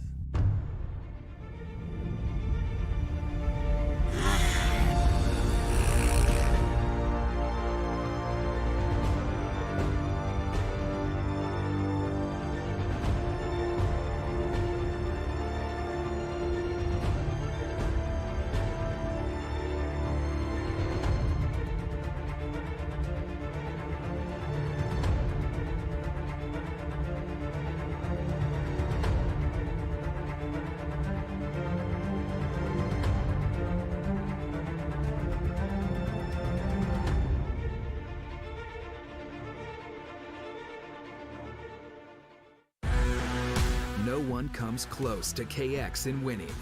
Only KX has more Supercross and Motocross race wins. And only KX has more championships than any other manufacturer. 4 straight overall wins. The numbers don't lie. Introducing the new Kawasaki KX450 and all new KX250 motorcycles, the bike that builds champions.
All new Kia Sorento. In every last detail, it's on a journey to a class of its own. There's nothing like race time. Something that's super undescribable. Nothing gives me that same adrenaline rush. It's all or nothing. Your heart starts beating faster. A lot of nerves. For me, I still get nervous. The adrenaline. You feel focused. Everything else goes away. You're in the moment. I think that's the feeling that we live for. One goal, one vision.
Near new Holdens at used car prices. Huge savings, low kilometres, plus great finance deals. Exclusive to Ebbett Holden.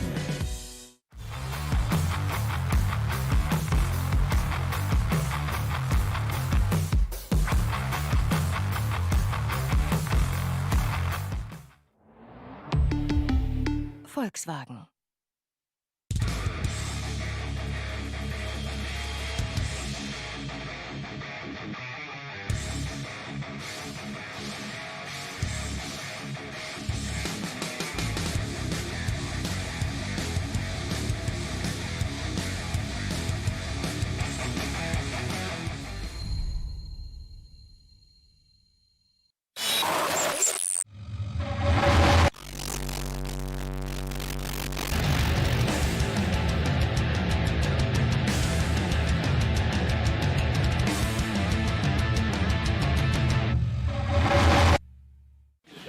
I'll do warm up in 8 on the regular stuff, and then and then brake, and then 3 7-lappers, and then brake, and then 20.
Mr. Motorcycles is a one-stop motorcycle superstore.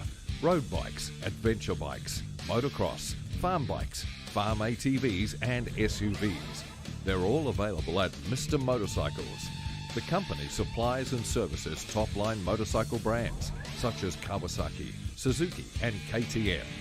And if it's parts and accessories you want, helmets, boots, motocross gear, tyres and performance parts. You name it, they've got it. Buy in-store or online. Mr. Motorcycles. View the website for further information.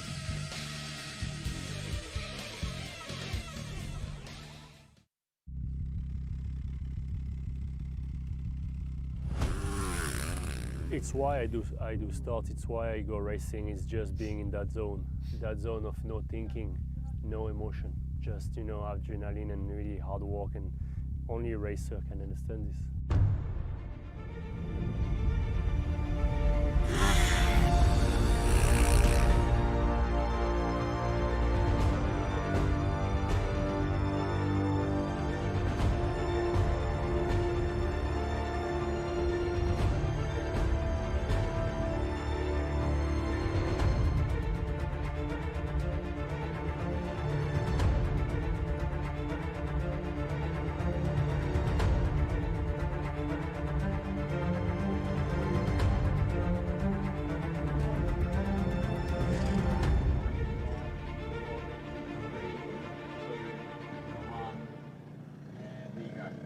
Bang, ready to go again this afternoon, folks. What an awesome morning we had. One full round of racing underway, 2 to go this afternoon. This is all part of our North Island Series 2020. This is the Ebbett Pukekohe Sand Prix here at the Kawasaki Sand Track. This is the second home of the Pukekohe Motorcycle Club. Their first, of course, at Harrisville on the clay. Their traditional summer-autumn time of racing. But here in the winter, we have it at its best here on the sand-based circuit. The very porous ground, an amazing sight yesterday to see the water tanker going out to put a bit of water down just to make sure that we could keep the sand down. So here we are ready to rock this afternoon. We've got 8 different classes separated into 6 different motos and a fantastic lineup. First of all will be our 12 to 40 125s. The win last time to Flynn Watt, second Cole Davies, and third Ryan King from Jared Hannon, Luke Maisie, Jack Laird, Sam Bowers, Ruben Smith, Reese Johnson and Nixon Parks.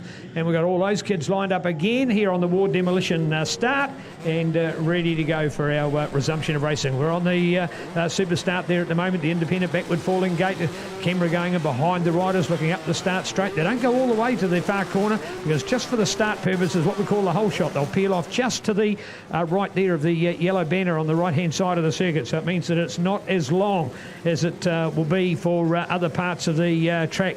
And now, of course, they'll have a parent all supported down there, just making sure they've got their goggles adjusted. Is their gear right? Are they feeling good? They're revving up the bike. Probably won't have engaged the gear yet. In fact, shouldn't have engaged the gear. There's Nixon at the moment. Look at that. He's just revving that throttle at the moment, just getting that bike to warm up and know that it's going to be super responsive for him on the line. The starter will go out in front of them just to make sure they're all okay, and he'll go back into the starting box and he'll hand over to the counter out the front, who will be helping to count down and give the opportunity for the riders to prepare. Of course, one thing about COVID, we are super fine here because these riders have got a face mask on. They've got a goggles and a mask in the front of their helmet as well. So they are super protected. It's almost as if we could be the COVID brigade because this is our normal wear as well. See those two little pockets up there by the goggles are where the roll-offs are. That's the run of film that sits in there, and it literally rolls across to give them a clear set of vision when the dirt goes flying in the race. These are kids that have been racing. We're probably close on 10 years in our sport. We're getting close to it if they started a mini motocross. So they're well averse to racing now, and they're looking to get set. They practiced and qualified earlier here today. The qualifying gives them their choice. So if you were first qualified, you get to pick your start position. You might want to be right up next to the box. You might want to be here on the outside. You might want to go on the inside. You might want to go in the middle. It's your choice. You're the first rider to get a pick. Then the second rider can pick their place. They might want to go exactly where you were. You've taken their pick. Or somebody might be fourth pick thinking, oh, it's where I want to go. The other three have gone somewhere else. So it's not as if it's a grid position as you'd see on a car race or other sport where you've got limited room. You've got room for all 40 riders that are in the gate to be here on the one start. That's one of the unique things about motocross, that everybody practices, starts effectively in the same position on the track. And just looking here, you'll find when that starter's gone and back from the front, normally a good starter will make contact with all the riders. At that point, still, if there's anything's gone wrong, if your bike's stalled, you can quickly put your hand up. 9 times out of 10, you'll be saved on that one. And then we'll convert to the clock and the digital countdown. So there's a digital mechanism out in front. It'll go to 10, go to 5, and go to 0. And then within 2 seconds of the 0, that gate can drop. Looking back here across to the Aquafit warehouse here at Mercer, and then ready to go. See them in that position over the front. They've got one finger on the brake to stop it because it'll be wanting to creep forward. Rev it up and beautiful to launch. Absolutely fantastic. 71 and Sam bows away. Great start by Sam. See that short inside corner? They don't come all the way up here to the orange banner, which they will do for racing itself. So it's just called the whole shot. That part of the track just used for the start alone. So great to see them as they launch off the line and get away. Spectacular to watch here for Ebbett Pukekohe in our Sand Prix 2020 junior lineup here today. This is our 12 to 14 years 125 class. Hot shot last time, the 22 of T Pooky's Flynn Watts. Will he be the hot shot once again? We're about to find out. We'll get the confirmation. Certainly looking good at this stage as we go up over. This is down to the swamp section of the track. This is part of the circuit that the club completely resurrected from a bog and a wilderness. They've done an amazing job to convert this back into a great bit of land. They've cleared all the lupin and the scrub. You get a bit of an idea in the background there is what some of the land had looked like, and here they are now with all the grass resown and the area mowed. It is a fantastic return from a wasteland into this great facility. The beautiful Toi waving the breeze down there on the riverbank as well, and they head around towards State Highway 1, the background there of the main highway, number 1 highway south of Bombay. Just slightly here north of Mercer, coming back around. You'll see also in the background there a few other bikes and riders. That's the mini track, so mini motocross, the pre-runner to juniors, and this, of course, the pre-runner to seniors, which will be on this same track here tomorrow.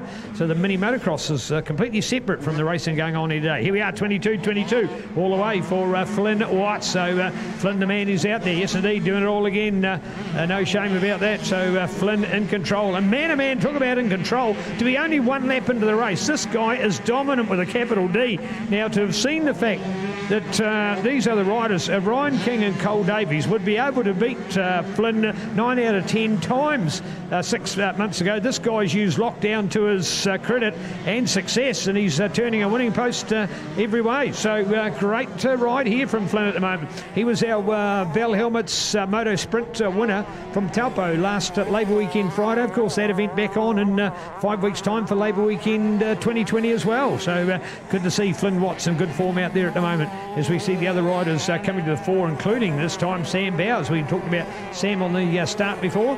Good performance from him. But Jack Laird, Ryan King in there along with Luke Maisie, Jared Hannon, and looking back to Reuben Smith as well, the 192.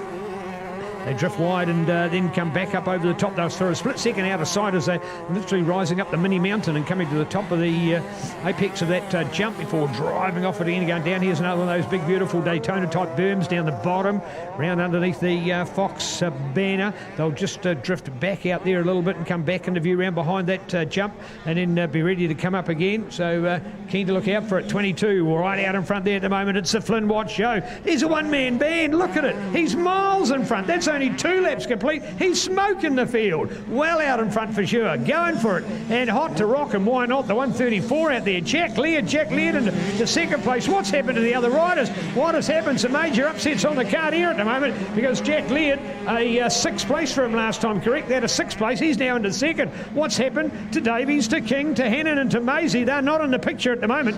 And what we have seen, of course, is Flynn has just bolted. Absolutely bolted. He's gone out there. Part of the reason for that is there must have been some carnage behind him, surely, that we've lost that next group of 4 quality riders, Maisie, Hannah, King and Davies, because they've gone from the radar lineup.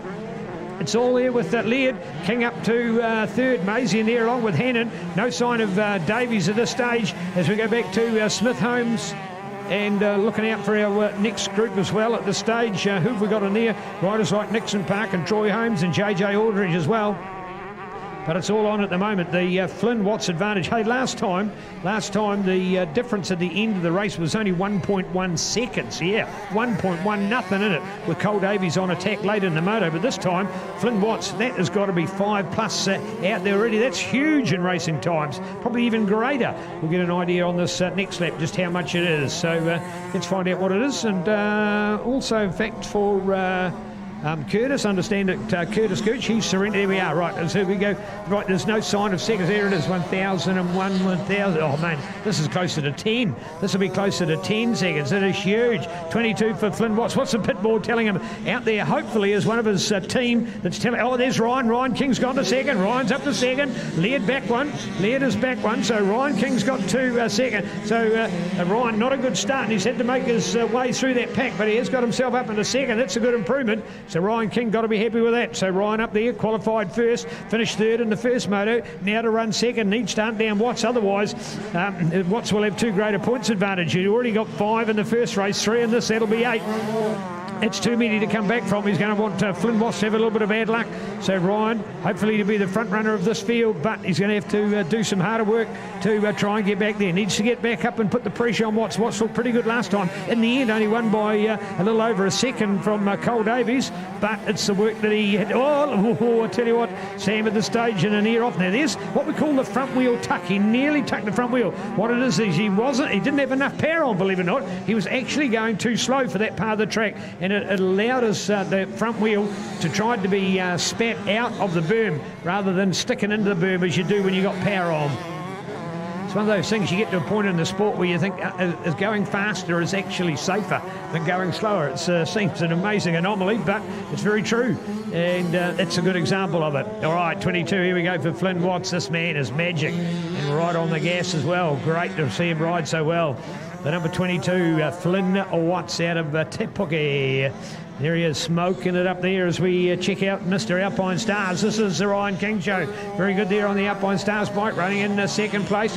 Nice bit of cornering going on. Ryan sitting there, then looking up to a 201 of Luke Maisie. He's running a 3rd place at the moment. KTM. The Austrian Wonder Bike, 1st, 2nd, 3rd. Then looking in 4th place. I think it might be Jack up there at this stage, still looking out for that one. Should be, yes, it is Jack Laird in there.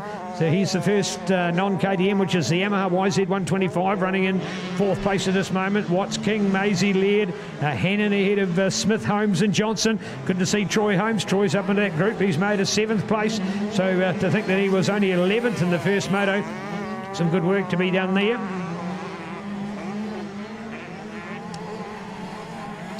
Absolutely blown away by this Flynn Watts ride. And part of the reason for that, of course, we've been in that hiatus. We've been in COVID. In fact, there's been far less moto than there would normally have been And these riders have either been having the opportunity to go to a practice track, or maybe they're just doing their fitness. Maybe they've done nothing, and it's all of a sudden it's feast or famine. They've said, man, if I want to get back into motocross, I'm going to go better.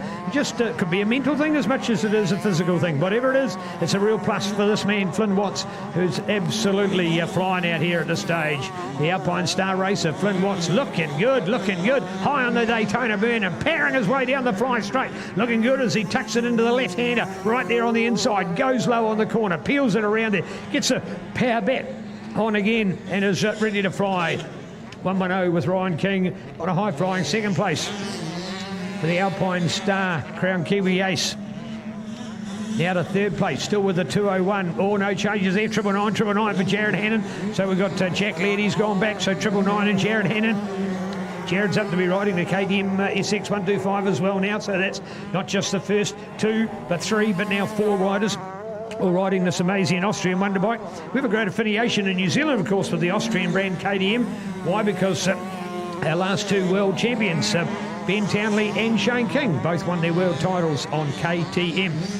And I can tell you from the stories I've heard and from very respected quarters as well, the KTM factory have well and truly respected New Zealand on the other foot, because they've also known, and there's many a great story of how New Zealand riders have got a kickstart in Europe by choosing to go with KTM, because straight away KTM thinks, I want to support a Kiwi rider. I know how hard they've ridden for our brand in the past. We want to support them in return. So bring it on, KTM, the three initials of the three founders of the KTM company. And what an amazing story to tell in literally a very short amount of time. Many other brands have been around a lot longer, but have nowhere near had the success of KTM. And to think, of course, they start with a 50 Adventure, a 50 SX, have the 65, have the 85, have the 125 and the 250. Then when you hit the 250 range, of course, you've got the likes of the XC cross country, the EXC, the Enduro, and the SX, the motocross. And then, of course, launch all of that out the other side and start to get into adventure bikes. And man, oh man, do they dominate the market. And looking forward to seeing the KTM Rally kicking off again this year. Lucky enough to be late in the year, and they looks like they've avoided COVID postponements. And they'll be back in this year, in fact, heading into the mighty King Country, some of the North Island's most rugged ground. And that KTM Rally is an amazing event. It'd be one of those things that if you had a spare few $1,000, it would be great to see it televised, because with a few helicopter and drone shots, you'd see just how well these people ride, and supposedly not race but ride fast in the middle of nowhere, through trails, through farms, up roads, through tunnels, cross bridges. Don't worry about the bridge if it's not there next time. We'll go through the river itself. So it's amazing. It's taking motorcycling to a whole new league. So just an opportunity to talk about the fabulous brand KTM and their success that New Zealanders have had, and they've had with New Zealanders. Here we are back with our 125s, 11 to 12 years of age for these pocket rockets. Just loving watching 22 Flynn Watts. Man, is he ever great on a motorcycle. Round the Super Daytona. He's been good. Look at him on the top of that berm. See, there's another good example right around on the edge. Now, if you were to put the level on the bike, you're talking, you know, if you think of the upright being at zero, that bike's got to be on about a 75 degree angle. Of course, if it stopped dead, it would literally fall over, because it's past the 45, but it's so low. And to see it go around the corner of my hero of world motocross is American. In fact, he's now a commentator, Jeff Emig, doing AMA Supercross. But to watch him in 1992 ride for the American team in Australia at an event called the Motocross of Nations, where he had his handlebar on his Yamaha 125 dragging in the dirt. He was so low. He was at 89, and it just won off the 90. I swear it. And almost one of the great sights of witnessing world-class motocross. As I call it, the art of motocross. This is ballet on wheels, folks. And I love it. Hope you're enjoying it as well here today. Turbo Tonsils, we're wound up for a great day of racing.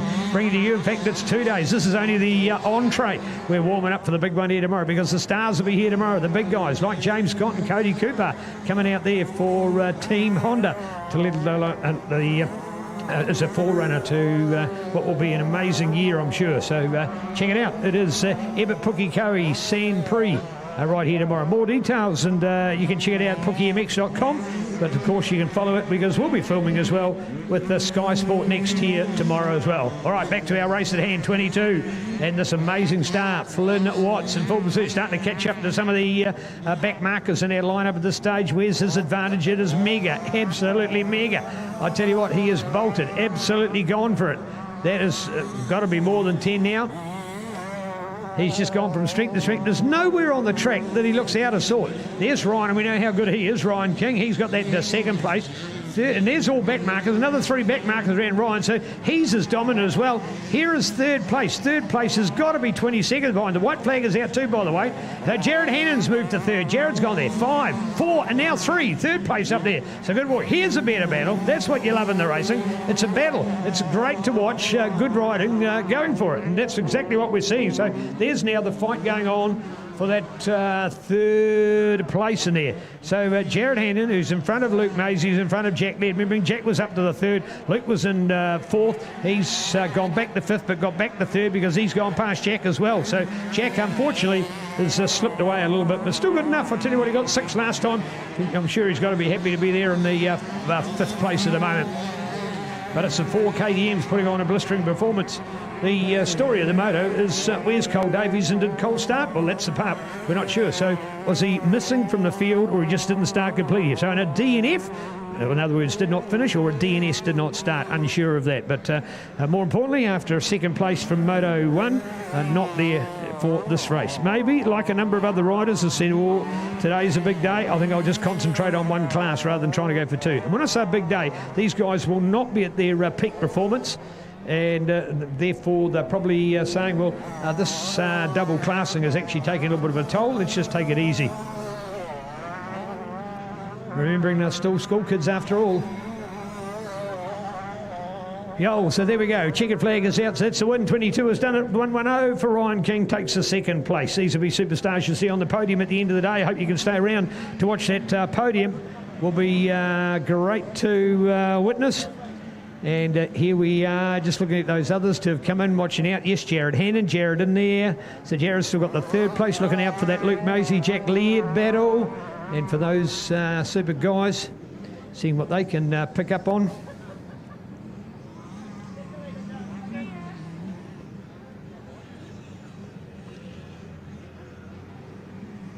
Well, there we go with our 05 as well.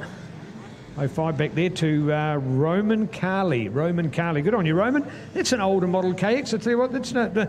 Kawasaki don't make a late model bike. So to be on a Kawasaki, that's an older model bike. Now, I take nothing away from that because 125s are 125s, and to have a good performing 125 doesn't matter whether they're 1 month old or 1 year or 10 years, because well maintained, they're still a very good bike. There's not a lot of technology difference in the bikes of 10 years ago, 125, because most companies have been concentrating on modern 4-stroke power, which has led them, of course, with superbikes and MotoGP and World Motocross winning bikes, which are all 4 strokes in this day and age. So 2-stroke technology is not advanced to the same extent as other motorcycles.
Well, this is almost a tearjerker, folks. This is the one where everybody goes, oh, look at so-and-so. You know, they're just young kids from 8 to 11 years riding these tiny 65cc bikes. Well, not that they're necessarily a peewee kind of a bike, but they're smaller than an 85/125 and certainly a 250. Put a 65 next to a 250, you're talking about David and Goliath. So much smaller bike. but nothing more than what you're seeing from these guys do they give less. Oh, they just give so much to their racing. So look out for it. Levi Townley, Jack Ellingham, Riley Woom, along with Ryder Murray, Noah Utanuku, Tyler Morgan, Hannah Pearce, Liam Pearce. Wash your mouth, Neil. That was my apologies. I actually said last time that Liam had finished in front of Hannah. So my apologies, kids. I got it wrong. And then go to Trip Glasgow, Nate McDonald, Cooper Young, Naru Wynyard, Cooper Fitzgerald, Jaden Bryan, and Caleb Tiffany. That was the order of finish from our previous moto. We'll see how good this one is. Well, from the first race complete, which has been the first race to have done more than one race today, that was our 12 to 14 125s. We've seen Flynn Watts win Moto 1 and now Moto 2. What are we going to see in this race? Will it be another Levi Townley show? I tell you what, it'll be something different because he won by 21 seconds. If anybody can beat him, it'll be more to his demise than it will be to their success. So we're about to find out how that unfolds at the moment. Levi Townley, Jack Ellingham, Riley Woom. And Riley was the surprise package in that last one. Noah Utanuku had been the man to have qualified in third place. All right, here we go. Super Levi, man-to-man, membering, doing the double. That is two classes here today, two different bikes. The awesome Yamaha YZ65 and the 85 as well. There we go with 1 and 2. We're only missing Maz, aren't we? We want Maz here. Maz Parks, he would give us a 1, 2, 3. The man who got third NZ at Flips last year. All right, there we are. The 3 and 4 in this pack. Yamaha and a KTM 37 just spotted back there in the 5th place at this stage. Wow. We've got two 37s on board. We've got Noah and we've got Cooper. One thing about an awesome transponder system, we can differentiate the two. And at this stage, it looks like that 5th place is Noah. So well done to Noah on 37. He got a 5th last time. He's running in a 5th now. There we go. Townley, Ellingham, Murray from Paris. There we go. So, hey, looking good out there. Keen just to keep an eye on that one. Is it going to be Liam? Is it going to be Hannah again? We'll be about to find out and give the updates. Well, folks, I must say a mega thanks to our main media outlets, in particular for television, both TV1 and TV3. They've really been giving Moto plenty of punt. We've seen stories of Alistair Hoogenboozem, our proud new NZ Superbike champion. We've certainly seen a lot of coverage of our women's Moto with Courtney Duncan. So well done to them. They're helping to raise the profile of our sport. Just on the radio this week, coverage of Courtney as she's headed off again overseas, and already a Facebook post I was looking at only last night of her back on the bike. And of course the big news is with the 21 Kawasaki, of course it is electric start, so pushes a button, and that's what she's talked about, which is great news. All right, back to this racing. Number one all the way, Mr. Levi Townley smoking it as he fires his way through a great field here at this stage. And there's the example. He just goes around the far corner, round the Daytona berm, before second comes into view on the previous Daytona-like corner. So, man, that's a big margin. Numbers 1 and 2, and there they are, going for it. Both of them on the Yamahas as well. This incredible new 65 that burst onto the scene. There was only really two brands before that, and then bang, the Yamaha come along, and in its debut year in 2018, in fact, it was crowned National 65 champion, and it's been doing a lot of winning ever since. Well, we just thought at around 12 noon here when we were resuming round number 2 that there was an ugly-looking rain cloud with us, but in fact that has rushed through to the South Auckland area, missed us here at Mercer, and now here, believe it or not, the sun wants to come out, and we'll put up with a lot of that, including a great forecast for tomorrow's racing. So these kids have been the introduction. It might be almost T-shirts and sunscreen here tomorrow. Certainly sunglasses and peak cap for sure. And certainly for the follically challenged like ourselves, we'll definitely be wearing a head of beanie in the morning and the cap in the afternoon. Go kids, go kids. And remembering these are not the only 65s competing here this weekend. There's those that are younger or starting out in the sport or just not as confident yet. They'll be on the mini track also on a similar size bike. So a lesser degree of difficulty on the track. So shorter, smoother, smaller jumps, all those kind of things make it a great introduction to this sport. But when you're as good as this man, he couldn't get out of mini motocross quick enough and join juniors. Mr. Levi Townley back on the bike, man, all the skill. You want to see where his body position is. The TV actually not giving it the credit it deserves. If you take the apex of his back. First of all, follow his back line, because that is probably, if you talk about a horizontal, you think of a more vertical with a back straight up and down. When he's at pace along the straight, it's probably leaning at about 60 degrees. So that's how much he's leaning down. He's almost, MotoGP style of racing. What's that doing? Two reasons. First of all, the lesser of the two, or the less advantageous, is the wind aerodynamics that he's down lower on the bike. The other one is because he's able to get the bulk of his body at the back of the bike, which is where he wants to get the traction down to the ground to get that knobbly to give him the turn of speed that he's looking for. So Fabbo, to watch this kind of style, and from a young man like that, he could teach me and many of you how to ride a motorcycle as well. All right, 37 for Noah Utanuku. Go Noah, a nice bit of riding out there. 77 up there as well for Liam Paris.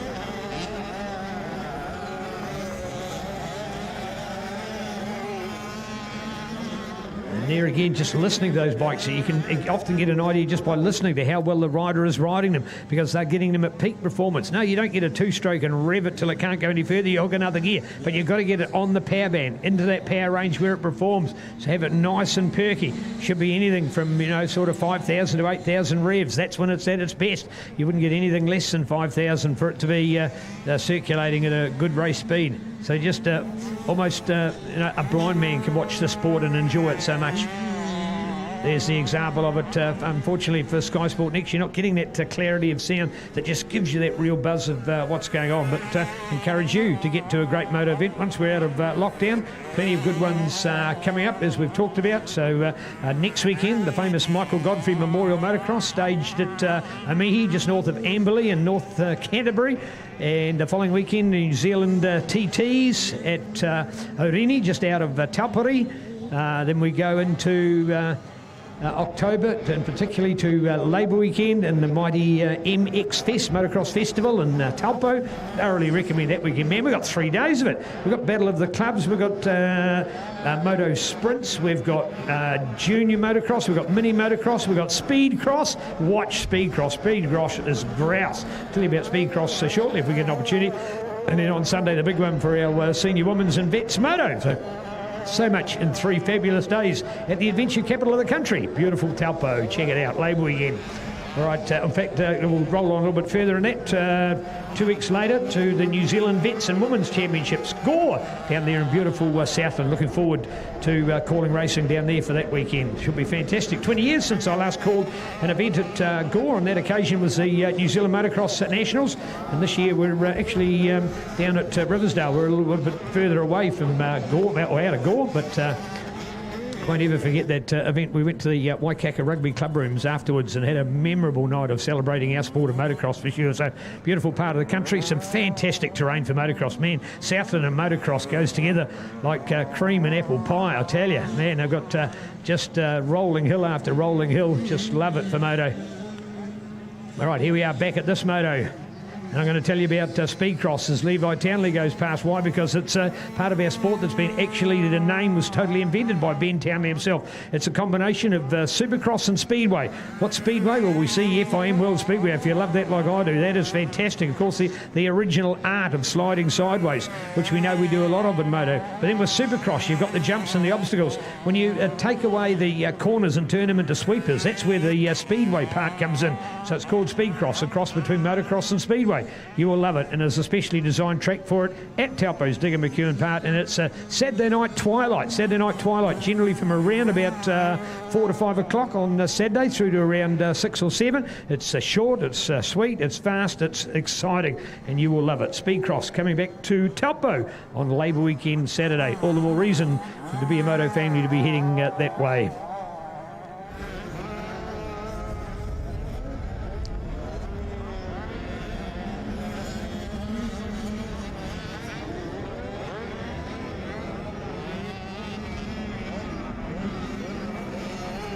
Well, there's 2 of our other brands in 65 racing. I talked earlier about the domination of the Yamaha and KTM, but there's still Husqvarnas and Kawasaki's out there, and 2 riders going past riding those.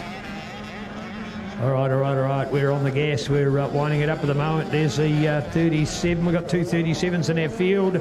So Noah's the best of them. Noah Utunuku, there he goes, the 37. Good work. He was a minute 54 behind race winner Levi Townley last time. Don't know whether it's quite as great this time. That might, no, in fact, it will be, because there's Levi about to go past. So well done, Levi.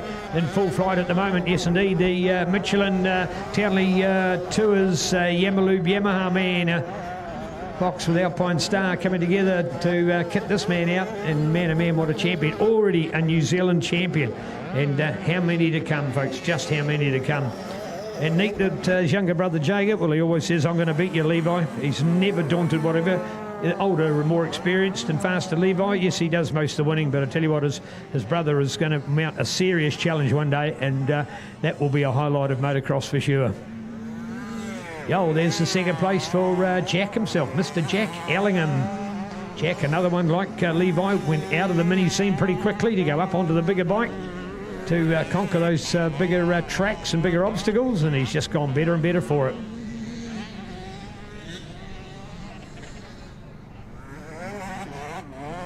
Bike number 50 to go past Caleb Tippany.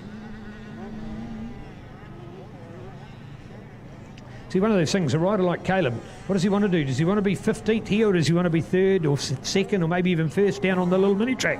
You know, he might get a bigger trophy down there and might get a lot of reward. But is it the buzz, you see? That's what these kids are looking for. And that's the great thing about this, giving an opportunity to step up to the challenge. And he'll say, oh no, I preferred my 15th place on that big track. I was doing the big time jumps. I was doing a far greater speed. You know, that you need for speed, the buzz of the bike. All part of getting onto the big track. 65, stepping up in style. There's your 37s, two of them on the racetrack here today. The 37 of Noah Utunuku and also that of Cooper Young today. And here we are, there's the number one all the way. And in fact, in the end, Levi did get past Noah. And in fact, is Noah still... I think fourth place and he's finished. So there you go, fourth and finished. So that means that Levi is only two riders he did not lap, and that's Jack Ellingham and Ryder Murray. Only two he didn't lap. That is huge out there. So Team Ferris up there. So Hannah in front of Trip Glasgow, in front of Tyler Morgan. From who have we got next? Oh, yes, Cooper Young, the other 37 on board. So there you have it, an update of our 8 to 11 years 65s.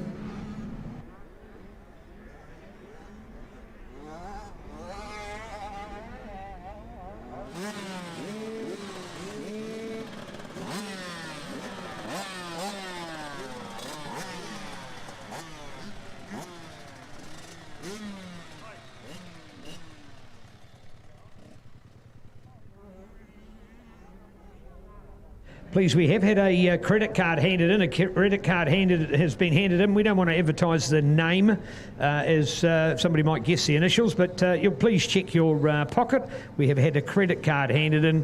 And please check your pocket, check your wallet.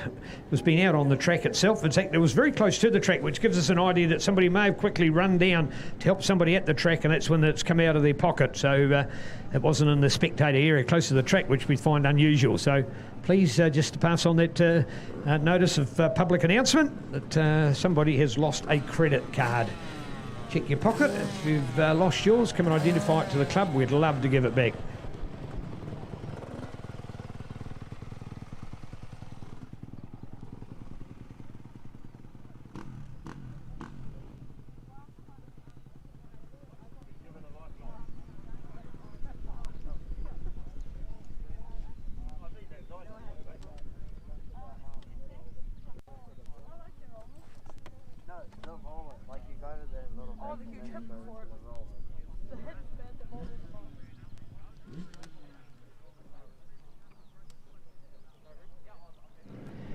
Well, you want to find out more details about your hosts here today, the Pukekohe Motorcycle Club, details through the Pukekohe Club, pukekohe.com, or also to find them on Facebook.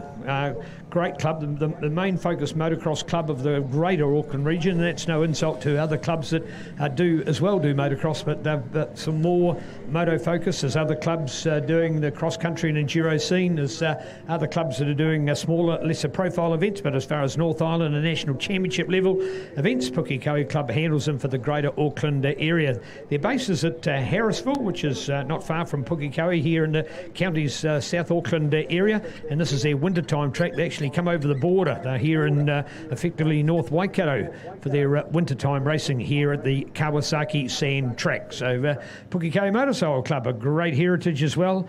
Club only started in back 1972, so relatively young. Started out of an interest of cross-country with land available here in the region, and can well remember the Riddle family, who were certainly pioneers of the club, and people like Dave and young Desi, people that I looked up to over the years, and fantastic legacy of this club as well. And hats off in memorial to the late great Brad Heath, a long time mentor and friend of mine, and he was certainly a man who did a lot. And this was a club that had the foresight to purchase land in the Harrisville region 40 odd years ago, and if it wasn't for that, well, they certainly would not have a home. As you can appreciate, the growth in Auckland and the restrictions of having things like a motocross track, it meant that their foresight had earned them the right to have a resource consent to be able to manage motocross as they do so well.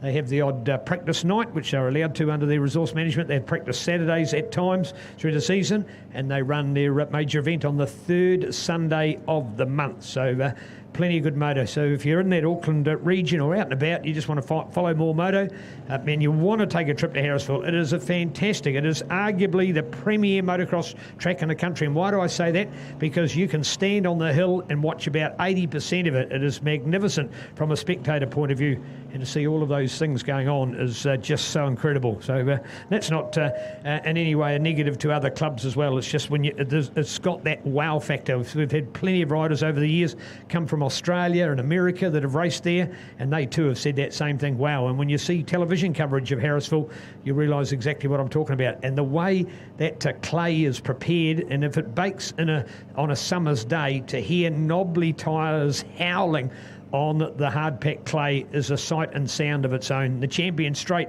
has been a long time feature of that track, and to see knobbly tyres peeled over, watch a knobbly tyre after it's been in a race and the knobblies are literally shredded off it as it's become so hard packed it's almost baked like clay has to become a hard pack. Near new Holdens at used car prices. Huge savings, low kilometres, plus great finance deals. Exclusive to Ebbett Holden.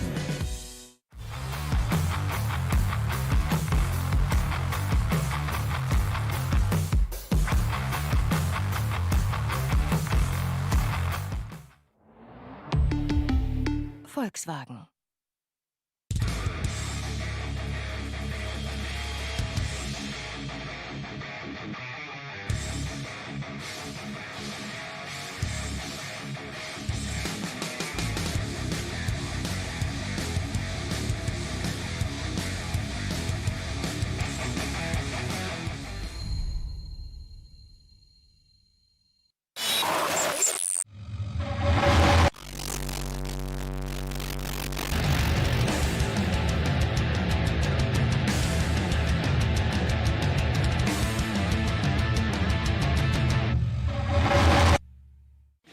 So I'll do warm up in 8 on the regular stuff, and then and then brake, and then 3 7-lappers, and then brake, and then 20.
looking out for our split start, 85s, 13 to 16. Reuben Smith, Cody Griffith, Ashton White, Jared Hannon, Lachlan Ball, Curtis Gooch. Unfortunately, DNS for Cole Davies, Ryan Kennedy, and Calden Jacob. Now, that might be an idea why we didn't have any Cole Davies in that last one. Race that he was expected to ride, because he, in fact, had not finished in that previous 85 race. So he's only done 1.5 races. All right, our women's Karatiana, Hallie, Penny, Thalia, Sophie, Emmy, Riley, and Maya. The ladies are to the looking down the start straight. They're on your left-hand side of the Ward Demolition start. And our male-dominated 85s, they'll start first. What we call a split start, one group away. Only one lot of gates will drop one side. There it is! Called the whole shot. Who's got it? Smoking it up. Looking for that inside line. 733. Starting up there, Ashton White. Great start, Ashton. Round the corner. Has he got it? You betcha he has. The white line man on fire out of Pilot. Good start. Yes. Looking pretty good. Now, well, we'll have a reasonable amount of time. And when I say reasonable, 10 seconds. Not unreasonable, is it? Here we are, Ward Demolition Superstar for the ladies to get away. And where are we going? Yeah, the bigger bike to get away. The 95 out there for Hayley. But she only got the second last time. Little Karatiana, the young little lady out of Reitihi, up there on the central plateau underneath Mount Ruapehu. And the Karatiana's got a great start. And there she is in second place. And she actually ended up by winning last time. Got the advantage by 38 seconds over Hallie. And yet Hallie is on the bigger 250. 250 versus 85, you wouldn't think so, but I can tell you what, it's Karatiana's a point of difference. She's an amazing young lady and going oh so well in her moto at this stage, so good to see. Remember about that special event coming up for the ladies? I'm excited with a capital E, I can tell you. And that is the Kawasaki Girls, called Kawi Girls is their catchphrase, and it's the Kings and Queens, because there is some open races, so the guys can go, but it's an event all about the ladies in motocross. So we're going to have minis and juniors and our senior girls as well, so it should be absolutely fantastic. And I've had the privilege of working with the organisers and making up a top 10. I've made a top 10 of the all-time favourite women riders. And favourites, well, not quite the word favourites, but certainly it's the rankings of them, and that's being released slowly. So check out more details from Kawi Girls as that comes to the fore at the moment. People in there like Taylor Rampton and Melissa Mudgeway, as she was called then, and of course other riders like Catherine Oberon Brown, who of course is married, and earlier name was Prum, who we can remember so gallantly winning 2 World Cups, as they were called at the time, prior to what we actually have now as a World Championship, but under the same realm. So anyway, it just gives you a taste of what's to come. We're loving it. I'm sure you will as well. All right, looking out for our ladies.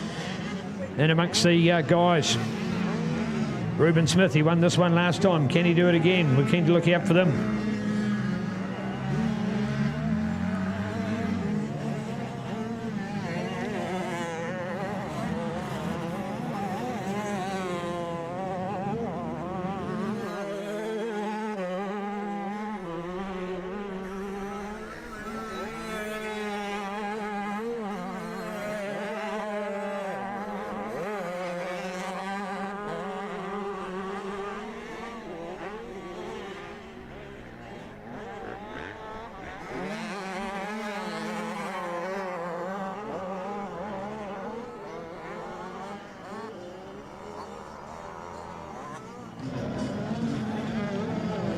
Well, I just spotted a rider out there with, I don't know whether it's quite a pink, is it a mauve? You get an idea, it's a pinkish sort of colour as a helmet. Every time I see one of those, I think of iLab. I think of Team Saunders and the iLab colours. I think of Matt and Seaton. I want to do a special shout out for a long-time man who, although younger than me, I've had an amazing respect for. His name is Matt Saunders, and along with Seaton Baker, started iLab. iLab and their apparel range has gone global. That's a polite way of wording it. It is to the passance of excellence as far as casual wear is concerned. You've seen the iLab, you've seen the upside down worth, you've seen their catchphrases, you've seen what's gone on. They've created a world brand from little old NZ here, and I'm proud to say those boys had their roots in moto and where their passion came from. But now to congratulate Matt on his new venture. He sold his half of the business and he's moved on from iLab, and recently, in fact only this week, arriving at our place was his brand new product. He's gone into cleaning products of all things. I'd love to sit down and talk to Matt about the story. In fact, last saw Matt back in March of this year when he was helping with some videography work at our Motocross Nationals, and told me he was working on something else. That's all he said. Well, we've now seen it. It's called RAD. It's R-A-A-D. RAD. It's a cleaning product, and it's a whole new concept, and it's got a great story to tell. So what I would encourage you is to go and have a look. Why do I say that? It's of no interest to me. I'm not in the company, or I don't get anything from it, but it's more the fact that it's another moto man who's, as I like to say that old bit of slang, done good. He's done damn good, actually. And Matt, and congratulations with what you've got in your product, and you've launched it, and it's being done differently. It's been done in a truly unique Nick Saunders way. It's RAD, R-A-A-D, and those initials stand for something as well. But we know the word RAD. We've always loved that word RAD, and it's one of those sort of in-words. It's a bit like the Ness of iLab. Everything was coolness, and the words associated with it. So we love it, and you will as well. Check it out, RAD. Something to see and feel, and just be that little bit different, because it's moto and it's part of our whānau, our family. All right, back to the racing we've got here at the moment, and we're rocking. Hope you are as well. And this is our dual class with our 13 to 16 year 85s and our junior women's lineup as well. Got an opportunity here on Sky Sport Next to see some amazing coverage of the riders themselves. What you don't see, and it's like any live sport, that when you're there you see it differently to when you see it on the screen. And man, talk about getting excited, because of course the All Blacks are going to be back on in a few weeks. That's another whole story, thanks to Sky Sport. They'll be back. Wicked. A couple of Bledisloes rocking the Cake Tin, or now called Sky Stadium, and the Garden of Eden. Should be Fabo. All right, there's Hallie and Eddie. Now just watch Hallie. Look at that. There's the 95. She goes past. There's Karidiana right behind. Remember, they finished the other way round by about 38 seconds, which gives me the idea, as I thought of last time, that with Haley to do so well, I think it must have been her mistake. I really get that. Well, in saying that, look at that. Karidiana was right beside her. They were together. Look at that, going up over the jumps. Great to watch. So Karidiana, maybe she got there on her own credit. But please, I want to take nothing away from her riding, but importantly, it was Karidiana first for Haley second. Then key to look out for the big-time battle for our 13 to 16 lineup between riders like Ruben, Kobe and Ashton. There we are. There's the 144 out there. 144 is gross. I don't know why she'd want a 144. There's nothing gross about Penny. There she goes. Lovely young lady. And her mother was an amazing star of our sport, and fantastic family. All right, there we are, 7:33 for Ashton. Ashton White, there he goes. Man, he got that whole shot, you recall that. 7:33, there we are, 9.3, Curtis, 9.39, Curtis Gooch. Now, Curtis had the opportunity. He's got a brand new YZ 125, and he's got his 85. Doing that transition he talked about. Talked to his super dad before, painter and decorator extraordinaire, Mr. Glenn Gooch from Waitara in the beautiful Taranaki. But more importantly, they said, no, I'm going to ride the 125, was happier on the 85. Double classing here, a major ask. You've got to be super fit, super strong, super focused, and super ready to be doing that kind of thing. And he's done the right thing. He had a taste of it, but then said, no, I'll just concentrate on the 85. So good work out there, Curtis. All right, 47 to go past here as well at the moment. That's young Meyer. 2:41 out there for Tane Skelton. Tane Skelton, good one from Tane.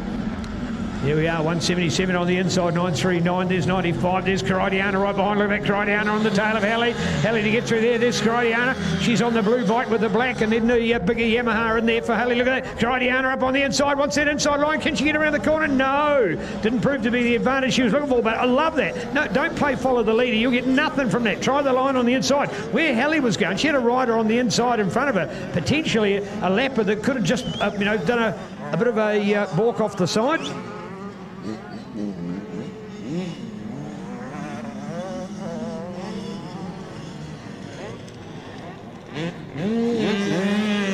Right, there we are, back on the gas for those guys. Good to watch, good to watch. Here we are, 144. Again, looking for the 733 for Ashton. Ashton on there as well. Ashton and going for it all the way. Yeah, look at that from Curtis. Go for it, Curtis. Get that power on. Listen to that Kawasaki. That's better. Good racing from Curtis. Really suiting the sand. Won't be used to that out of the Naki as much. Good than the South Taranaki now. But there is some sand-based tracks. But generally, when you're up around the mountain area itself, it is not as sandy. Of course, the old great days of Paringa Park, well, that was sand with a capital S for sure. But that facility no longer available for the Naki Club. So riders need sand experience. It's a whole domain in itself. You only got to see the European riders and watch them ride sand. Countries like Belgium and Holland and Germany, sand. Man, oh man, can they ride sands, and some of the holes and craters and roughness of those tracks are amazing. So a great part of our motocross history. 7:47 out there for Kaylin Jacob. Looking out there, 2:41 as well for Tane Skeldon. Yo, 3:28.94. Ah, here we are. Look, Karadiana's in front. Karadiana's there. She has got it. Yes, Karadiana in front of Helly. So there you go. Karadiana on her own credit. So I don't think that's a mistake from Helly. Helly's just behind. Now that down. Oh, Karadiana dropped it. She did exactly what I talked about before. Flame followed the leader. The leader made a mistake and went down. Karadiana went straight into her and over the handlebars. All of that good work undone. Oh, no. Get a hanky out, Neil. Oh, sad news. Quickly up, going again. Oh. Bother. Damn it. Call it what you like. Say it how you want to, Neil.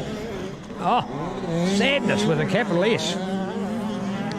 I did not want to see that at all. But anyway, that's part of racing, folks. If we came here to watch know that where the riders are going to finish for the day, we wouldn't come at all, would we? That's what racing is. That's sort of the highs and the lows, the adventure, the action, on the track and off the track. Oh, Karadiana. Luckily, she had a very good recovery and she's quickly up, although the news, of course, that Helly was able to get past. Now, one thing that has a positive to do, and you always got to take the positive from the negative, and that is that it potentially draws them level, because Karadiana the first win and Helly the second, now potentially Helly for the win, Karadiana for the second, may mean that they're tied on points going into the third and final race. Do or die. And we'll be down to a nail-biter for the women's class. Great to see how close they were. Loving every bit of that. All right, 38 and out on the racetrack there is Ben Hollier. Ben to pick up the mantle and go for it. Nice bit of cornering, held it on the inside. Right, there we are, 2:41. Tane Skelton, 7:47. 95, there's Helly to go. Young lady. So she's well in front. That woman's lineup, 54. Looking out here, trackside, 177. 328, there's 394, there's Karadiana back in there again, 124. There we go with... just going to say the other... the other one, I think here, the 999 of Jared Hannon. The only other three-digit number starting with 9 is either Curtis, but he's on the Kawasaki. And that one was Jared, just scored. Here it is, white flag, 1 lap to go, 1 lap to go. 9:39.47, there's Curtis himself. Good work. Wow, 72, fast in there. Lachlan Bourne, good work. Lachlan loving it. Man, he's looking good on that 85 now, isn't he? He's just starting to grow into that now. You know, some 13-year-olds are, quite big for their age. You get others that are still, point size, and there's a good example of it. So Lachlan growing into that in 13 to 16 years racing. He'll only get better. That's the great news. So keen to watch his maturity in our sport. So great to see with the change of riders who get all the different 13-year-olds, line them all up and there'll be centimetres between them. It's their ability on the racetrack, the performance of their bike, so many other factors. What they had for breakfast.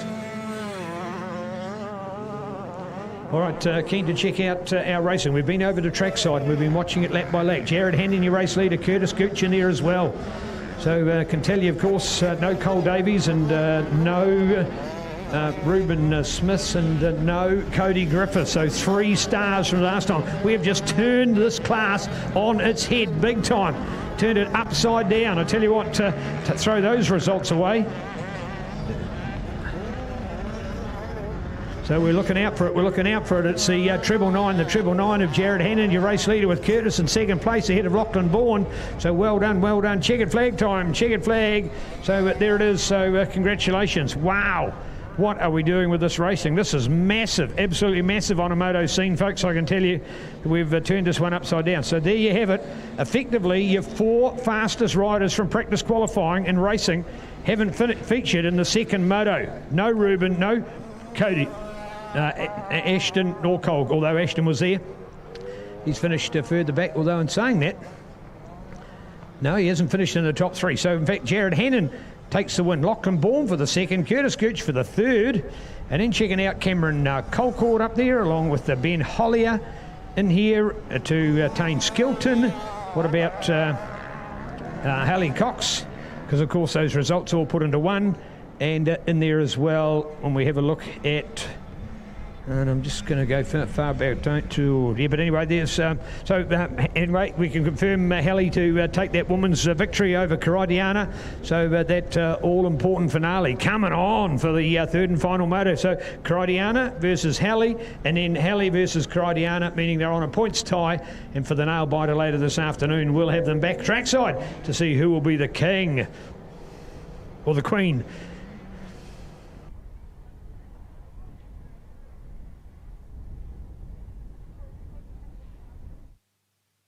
Mr. Motorcycles is a one-stop motorcycle superstore. Road bikes, adventure bikes, motocross, farm bikes, farm ATVs and SUVs. They're all available at Mr. Motorcycles.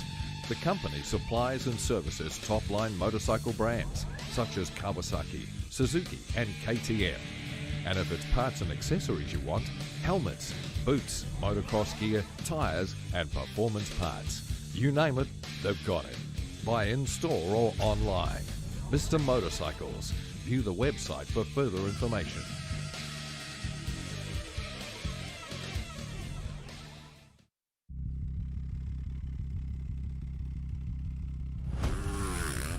It's why I do start. It's why I go racing. Is just being in that zone of no thinking, no emotion, just adrenaline and really hard work, and only a racer can understand this.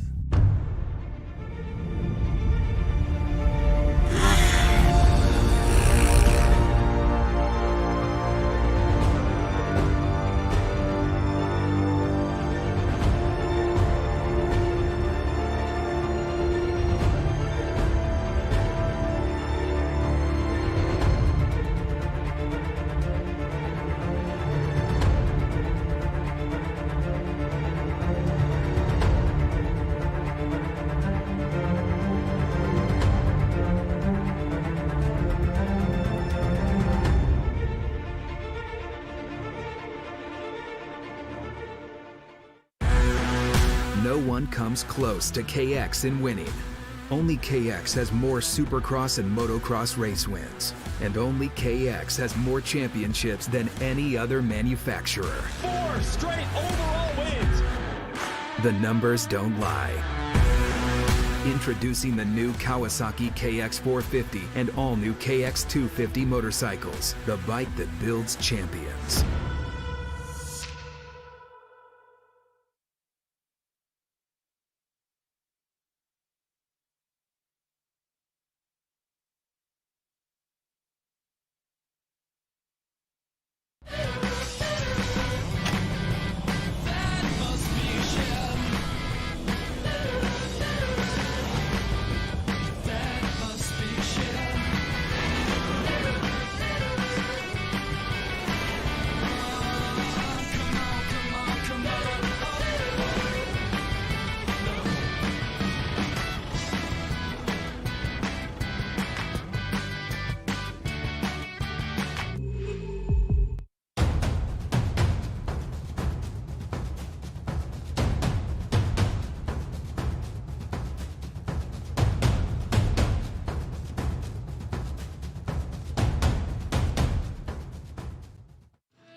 Kia Sorento. In every last detail, it's on a journey to a class of its own. There's nothing like race time. It's something that's super undescribable. Nothing gives me that same adrenaline rush. It's all or nothing. Your heart starts beating faster. A lot of nerves. For me, I still get nervous. You know, the adrenaline. You feel focused. Everything else goes away. You're in the moment. I think that's the feeling that we live for. One goal, one vision.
Near new Holdens at used car prices. Huge savings, low kilometres, plus great finance deals. Exclusive to Ebbett Holden.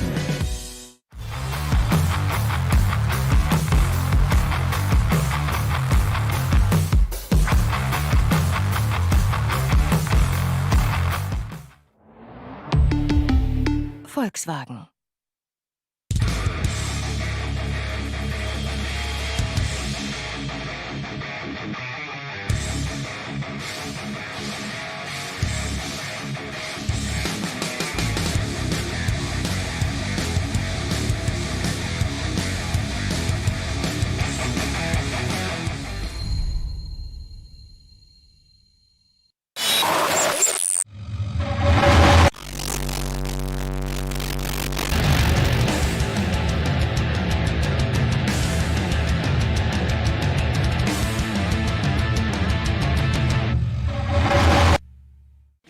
So I'll do warm up in 8 on the regular stuff, and then and then brake, and then 3 7-lappers, and then brake, and then 20.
Mr. Motorcycles is a one-stop motorcycle superstore. Road bikes, adventure bikes, motocross, farm bikes, farm ATVs and SUVs. They're all available at Mr. Motorcycles. The company supplies and services top-line motorcycle brands such as Kawasaki, Suzuki and KTM. And if it's parts and accessories you want, helmets, boots, motocross gear, tyres and performance parts. You name it, they've got it.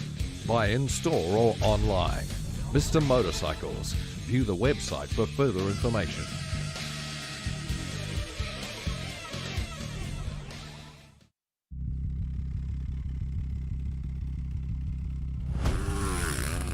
It's why I do start. It's why I go racing. Is just being in that zone of no thinking, no emotion, just adrenaline and really hard work, and only a racer can understand this.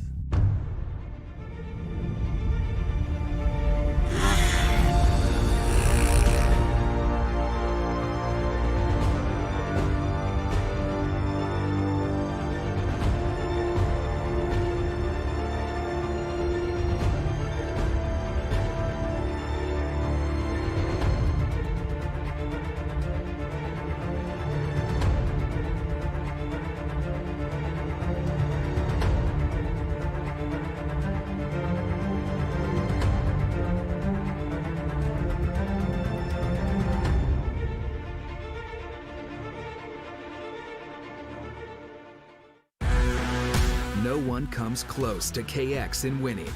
Only KX has more Supercross and Motocross race wins. And only KX has more championships than any other manufacturer. 4 straight overall wins.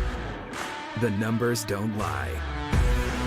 Introducing the new Kawasaki KX450 and all-new KX250 motorcycles. The bike that builds champions.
All new Kia Sorento. In every last detail, it's on a journey to a class of its own. There's nothing like race time. Something that's super undescribable. Nothing gives me that same adrenaline rush. It's all or nothing.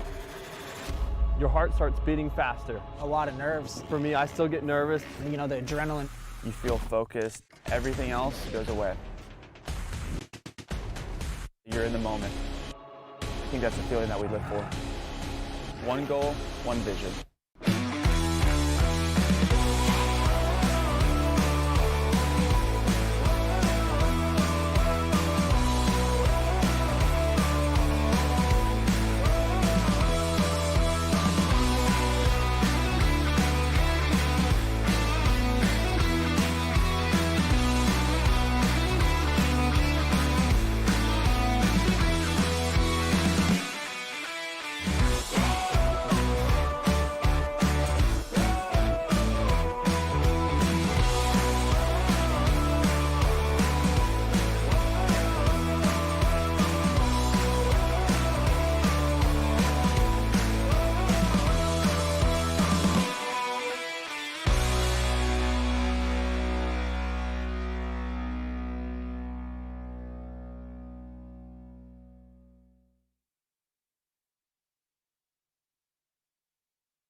Near new Holdens at used car prices.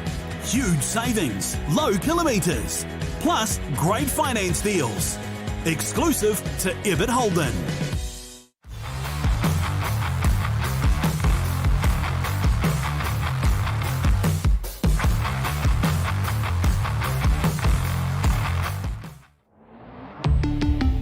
Volkswagen.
The roar of the 250s getting underway. Indeed, an unscheduled break on our program, but we've filled it with ads. We've filled it with good times, catching up with our long-time friends in this awesome sport. We love moto, you will as well.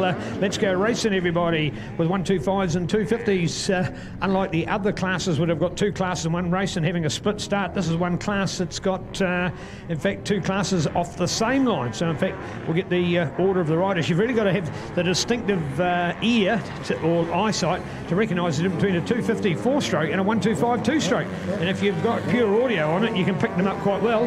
But on the other hand, just to look at it a glimpse, you've got to be a little bit of a connoisseur and look for the expansion pipe that a 250, sorry, my apologies, a 125 has. So it has a bigger exhaust pipe than what a 4-stroke would have.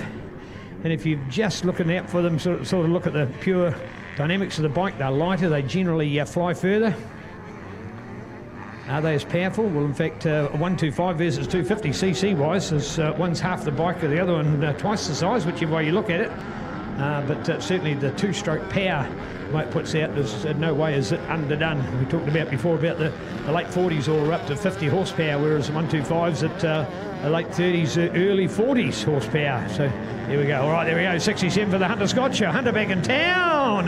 Looking out for it, 321. Yeah, going for it. Sam Meredith. Good work, good work. You can hear the 125s in there. There's a couple of them. In fact, 125s running in about fifth or... might have even been a fourth, certainly, and definitely in a fifth place in there. So keen to mix those 125s up with our 250s. The results afterwards, we'll split them apart. What you're seeing on the Sky Sport Next coverage will be a glimpse of the two of them. And the one that I can tell you about is James Perry in the fourth of the 125 lineup. Wow, a third overall for that man. That will mean that he is first. Yes, he is, because that is Hunter Scott and Sam Meredith, first and third respectively from moto number one for 14 to 16 250s. So that's the two classes of a 15 to 16 125s and a 14 to 16 250. So the youngest age to ride a 250 4-stroke in New Zealand junior motocross is 14 years of age. But to ride a 125, you can start from 12. So effectively why that is done is it's to encourage riders that are looking for the bigger bike to start on a 125, which is, believe it or not, is a way more controllable and easier bike to ride, much lighter and other great features. So that's why we have an introduction. So if you're big enough to be on those bigger size bikes, that is 21-inch front wheel or up to around generally anything from 17, 18 rear wheels, you'll find the 125 a better way to get into sport. 67 for Hunter Scott. Hunter Scott on the Team Honda CRF 250. Hunter Scott going for it. 67 and flying at the moment. And looking sharp as well. And look at the advantage he's got on the pack. Checking it out to 321. And there's the 125 boys. There's the two of them. In fact, they are third and fourth in there. There's two of them to go for it at the moment. So it's I think we've got young James in there as well. Somebody else up in amongst them. So keen just to get a better look at those names and numbers. And our update at the moment, so Hunter's got Sam Meredith, James Perry, Tyler Brown, and then looking out as well through there will be Christian Crane. He's another one out of our 125 class, Yanni Emerson Ray. So of our top six, we've got 3 250s and 3 125s. The Sand Track, another good example as well.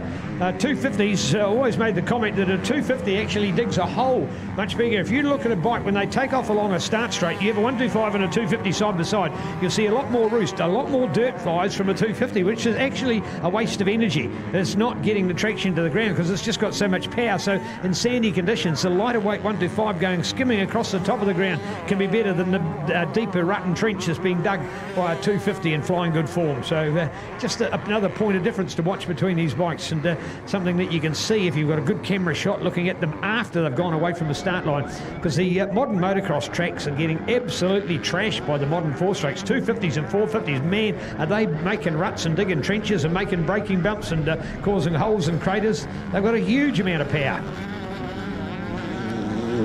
All right, there we go. The 67 now of Hunter Scott. He's well out in front, looking good on the Honda Racing supported CRF 250. Going along now, 321. Look at those 125 boys. There's the 74 for James. Just trying to keep an eye on that third place. I thought that was James in there. But maybe, in fact, it is, yeah, well, it's still showing us Tyler. Tyler's in there.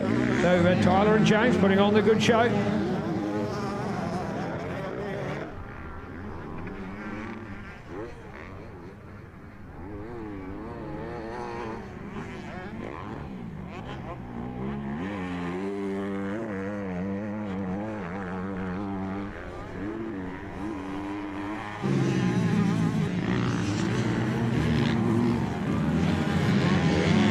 176, 305, 274. Naming more in our classy lineup out there at the stage. Other riders that the camera shots don't do credit for. See, these are all very good riders. It's just that some are slightly better than others. That's all there is, and a point of difference. No numbers out there. Well, it's a absolute pain from our point of view, as we're unable to see if we had the screen in front of us of the overall result. Well, that might be slightly different, as in we could see when the name and number went past.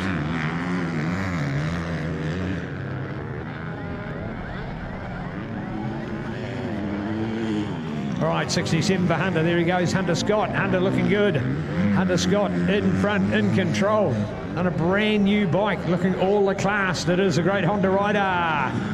Then looking out here, 3-2-1, go to 144, 144 in there, yeah, 321, 144, so it's the big change there, 321 of Sam Meredith, but then we go to Tyler around the outside, might get in front, yes he does, much better run, you see he came off that Honda type embankment on the left-hander, and he just put that throttle on and went for it, and it gave him much more momentum over that first jump. He leapt higher, he leapt further than Sam behind him, so I'm pretty sure he's gone to second place. Great work out there, Tyler Brown, Mr. Motorcycles on that 125. Fantastic to see. So he's on the 2-stroke and he just launched past a 4-stroke. You would not have expected to see that, but it came about, one, with technique, and B, with his position on the track. Loving that from Tyler. Great work for Mr. Motorcycles and Tyler Brown. Yeah, all right. 86 up there for Robbie Lincoln. The Whangarei man, 116 in our 125 lineup here for Samuel Hewitt. 274 on the Kawasaki as well, and back to 305 I think we've got that time.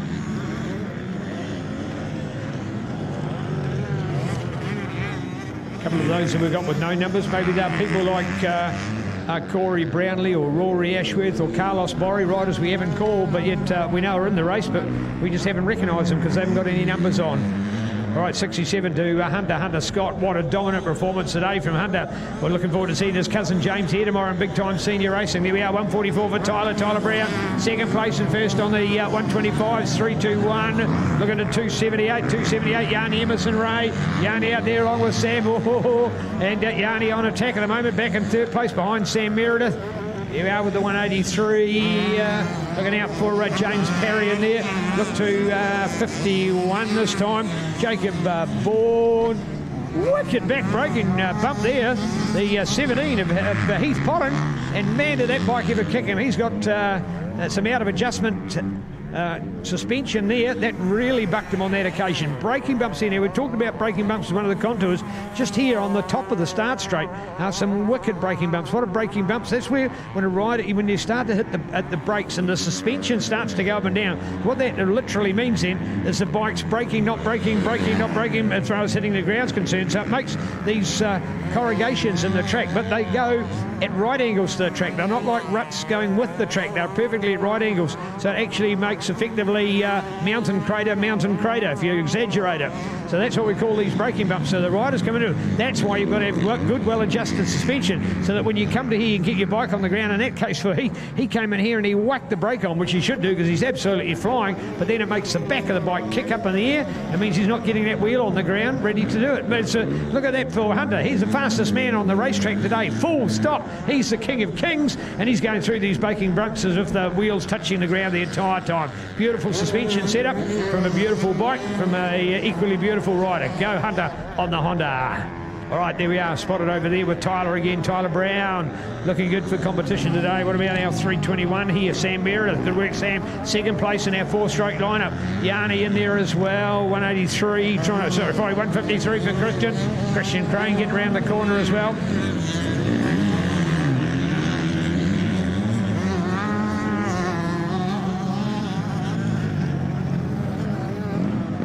.127 on the 4-stroke then is Aidan Grieve. Aidan out there, I think that looks to be a Husqvarna because of its white. Doesn't necessarily have to be the case just because a bike of that colour, of course in this day and age with panel and plastic wear, you can make a green bike look like black or vice versa, and any other colour in between. So when they're red, they don't necessarily have to be a Honda. You get the idea. So in seeing a white bike, which is the default colour scheme for Husqvarna, could be that somebody's made another brand as aftermarket just to look like one. Not all Fords are blue, not all Holdens are red. You get the idea.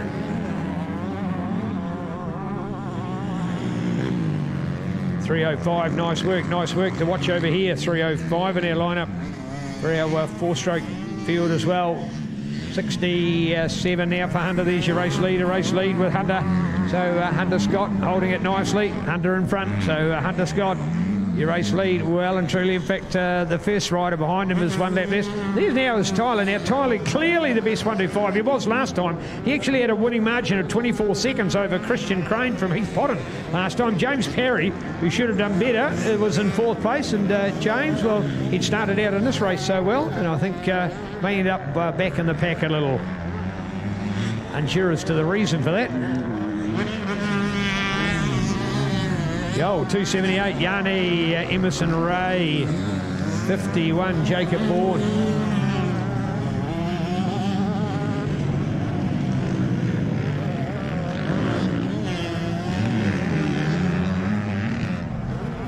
Oh, big shout out to Scaffold Connect. Scaffold Connect have erected 2 fine erections of the scaffolding here for us for our Sky Sport Next cameraman positions, and they have been absolutely awesome. Why? Because they literally haven't been too high in the sky, that it's been a bird's eye view, but just above those jump lines, looking right at them.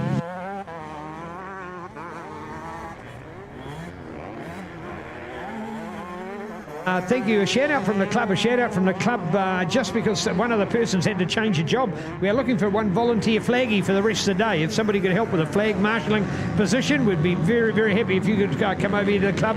So if there's maybe a rider that's finished for the day, bike's broken or body's broken, or maybe a parent or somebody could lend a hand, we'd love to see that. Thank you. We need our flag marshals, our number one for safety, and we're just looking for somebody as the person doing that job is need to be called to do something else. So making the request for a flag marshal, please, if you can come over here to the club now. We'd like to kiss you, but we're not allowed to at the moment. You get the idea. Very heartfelt thanks. I'm sure somebody out there on our Sky Sport Next audience would love to have a go. Cool job being a flag marshal, because you're right there in the action with the track when it comes to many of our big events, senior motocross, nationals, road racing and the likes.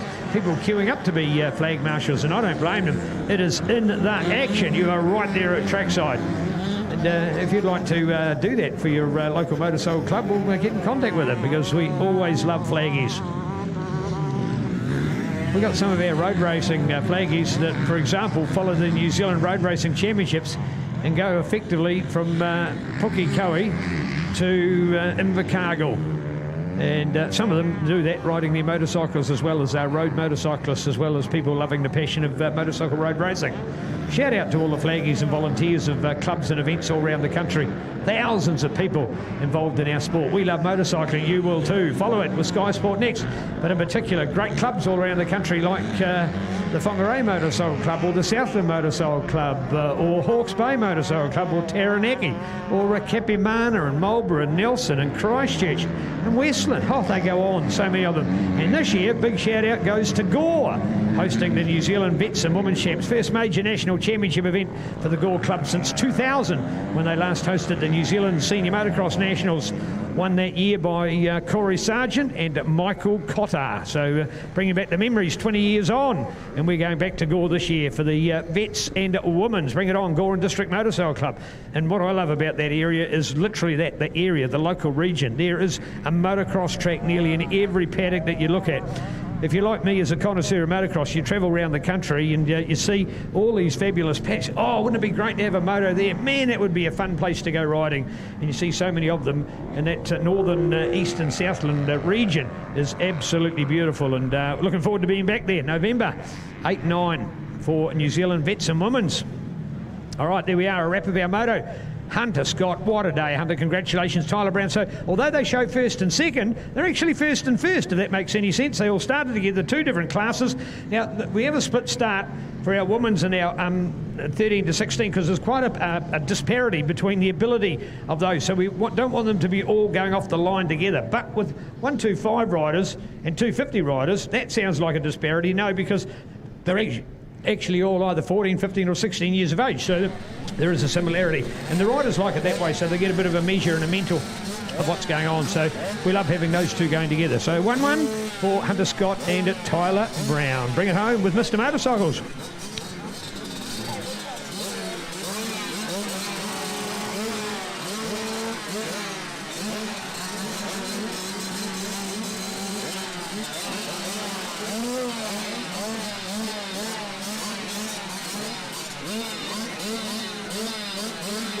Oh, just looking across there, there's a little 26 on the front. That'll be Levi again, yes indeed.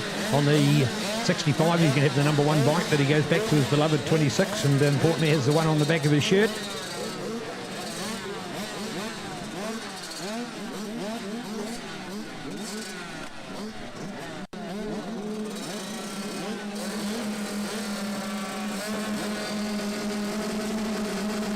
There's a great pick. There's a great pick. There's the number 21. The number 21 we can see there of potentially Chase Hopkins.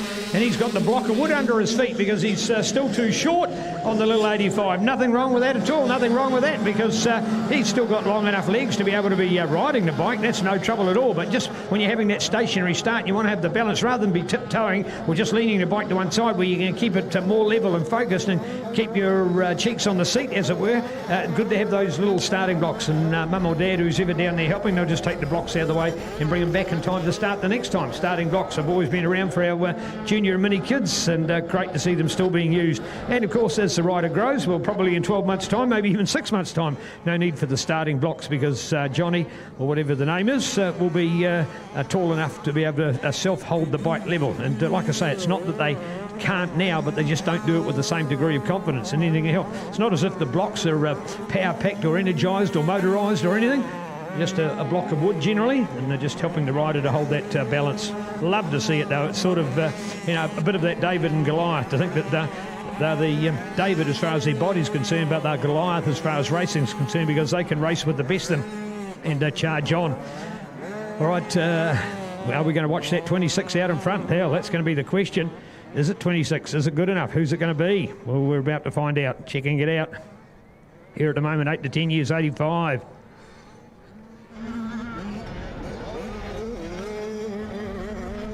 Wow, 199 Travis Taylor. There's young Travis it is.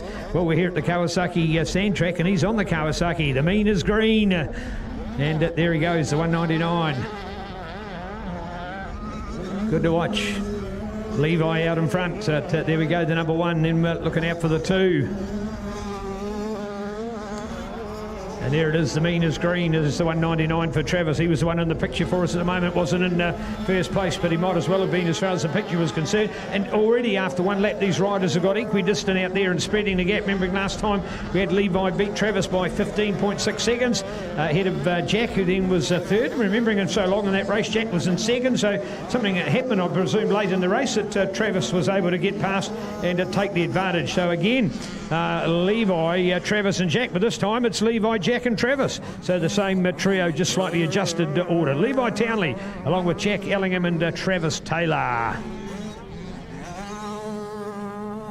Well, Ebbett Nissan, Pukekohe.co.nz, Ebbett Holden, Pukekohe.co.nz. Doesn't matter what the mark is. There's now 5 of them. There's Nissan, there's Holden, there's Volkswagen, there's Kia, there's MG. It's the mark of excellence. 09 237 0710. You'll find them number 1 to be supporting our sport of motocross. You'll love them as well. Hey, when you're in need of a vehicle, why go to the one down the road when they don't support our sport? We love them. Ebbett Pukekohe, you will as well. Ask for Ross personally. Tell him you heard about it at Motocross. Ask him, has he got a deal for you? Say what sort of vehicle. Like SUVs are the real buzz. I had the privilege of getting a later model one ourselves at home for our family vehicle. I love SUVs and what they stand for. Why? Did you realise they are 5 times safer than a conventional car? That's the fact behind them. And of course, the cool thing about them is, well, we take on the odd little paddock when you park in the pits at times. And some of these are now all-wheel drive, so no longer getting stuck in the pits. That's a long gone era. 5 times safer, and there's a whole lot of stories about that. We love SUVs, you will as well. Check them out. SUVs from Kia, SUVs from Holden, SUVs from Nissan, SUVs from Volkswagen. What about that sexy the T-Rock? Man, that is beautiful. So there you go, and they've all got it. So Volkswagen, Kia, along with MG and Nissan and also Holden. All 5 brands have got SUVs, and that's just one example. What about utes? Colorados, Navarras. Oh, man, you're in Utes heaven. All with Ebbets. All right, here we are again, looking out, 44 for young Hazel as she goes, young Hazel Lang. Big sister Penny, of course, is on the 144, she's on the 44. Here we go, Levi, Travis, Jack, Isaac, along with Hazel. What about Hazel? 5th place out of a field of 17, folks, I can tell you. That is no easy feat, so doing extremely well. Remembering Kings and Queens Motocross, rocking into Rotorua, coming up in December. Lock that one into your diary. More details coming out now. And check out as well, go onto their Facebook page, Kawi Girls, and look out for all the rider profiles coming out as we preview our top 10 of all-time women motocrossers. Looking out for it. Who is number one? Who do you think's number one? The Turbo Tonsils pick for top women motocrossers. Find out more details at Kawi Girls going out for the Kings and Queens Motocross. Yeah, there'll be the odd king there, but it's more about the queens, the mini queens, the junior queens, and the senior queens. It's all about women and motocross, a dedicated event about it. So what a cool name, Kings and Queens. Bit like a great one that Christchurch Off-Road did many years ago with women and veterans, and it was called Frocks and Fossils. So lovely little nicknames and cliches in to make a great name. Kings and Queens, Frocks and Fossils. More importantly, women and motocross. Look at that, man, loving it, almost to do the lapping to get through there. The number one, isn't he awesome? Look at that. The Radiant Fox gear out there, the bike is absolutely fine. If you thought he was flying on his 65, what about this on the 85? I'll tell you what, put a fairing in front of this man, he could be in Moto3 tomorrow. Levi, how fast? When he comes around the big Daytona wall up here, what do we talk about Daytona walls are? Of course, there's a big camber embankment. It's a bit like, you know about it with the Indy 500, don't you? You know about Indy? Well, Indy's got these massive boom back corners. The Daytona's a little bit the same, and that's what the nickname that's been given for years on those corners that are built up. And we've done it here on the naturally flat plateau area on top of the track here and built up these big booms. There is hundreds of cubic metres buried in there as well, but it's just meant that you can, as it ambers up like a velodrome, the riders can go faster and yet they can still stay on their bike because the dirt is pushed out. So it's literally made a groove in there. It's like a monorail, and they can just hang the power. And listening and watching Levi out there, I could do that for ages. I could watch that and ever. It is beautiful. And then you listen to the bike and the perfection and watch the technique. And it's almost why you want to get a slow-mo. That's the opportunity to slow a picture of a video down. And what he might do in 0.4 seconds and see it slowed down pick by pick is just to watch the rider position, watch the power. Has he got the leg out? No, don't have to, because the push of your bike out, keeping your weight on the outside peg and driving through the corner is just so fabulous. I love it. You will as well. Connoisseur of motocross. We're loving it. All right, here we are, more of our great racing at this stage. Here he is, the number one, Mr. Levi Townley. Gold. Didn't go as high that time. He actually chose the lower line. It's actually there's two clear lines through the corner. There's one right on the inside, but I tell you what, it hasn't not much of a rut. So if you were to get in there and try and put the power on, you may just have a washout, we'll call a washout. That is the front wheel with too much power from the back. The front wheel's got nowhere to hold into, and it just literally goes out from underneath you, and you go flat and down on the ground. So just out of fraction, there's a lovely rut, but then that next one up as well. So it's sort of become a two-tier corner, as it were, to watch the riders go through position. So when you're seeing that, it's magic to see, and you'll find that unfold on the track. A lot of people say, oh, the track was quite one line. But you certainly wouldn't ever say that about a sand track, because those lines are changing all the time. The favoured line on the inside's become as rough as you know what, and then later in the day people have moved to the outside and the sand's moved back and covered the inside, so it then becomes in vogue again. So a track in sand conditions very changeable, as you can go from what appears to be the good to the rough, and from the rough back to the good. All right, 64 in the 212s, and many other good numbers and other good names. People here like Naru Wynyard, Devon Hall, Cooper Hibbard Kelly, Fabian Cadman, Keely Scott, Dominic Everly, Connor Kerr, Marco Hazelwood. These are all names of the future, folks. These are some of those from the bottom up that we're talking about. New kids in our sport. 8 to 10 years, 85cc racing. And so cool to see. And congratulations for Puke. A lot of other clubs choose an 8 to 11 break. But I prefer the 8 to 10 and then let the 11s up with the 12-year-olds, because they're closer and more defined. And it means the 8 to 10s don't have then these bigger kids, more experienced kids, so they can develop more of their own riding. There we go with Levi, tucked in the middle of that group. 4 of them go past, but there was one winner amongst them. The number one, that is Mr. Levi Townley. On the Fox Alpine Star, Team Yamaha, Team Yamaha Lube, Team Michelin Tyre, Townley Adventures supported. YZ85. Used to be called 80s years ago. Now most of the manufacturers make them as an 85cc. They realised with the technology that was in the bike that will get that extra little bit of cc, so you've got that perfect power to weight for making that bike. So effectively the chassis of those bikes have not changed. They've just put a bit more pep into the engine and made them that little bit more suitable for racing.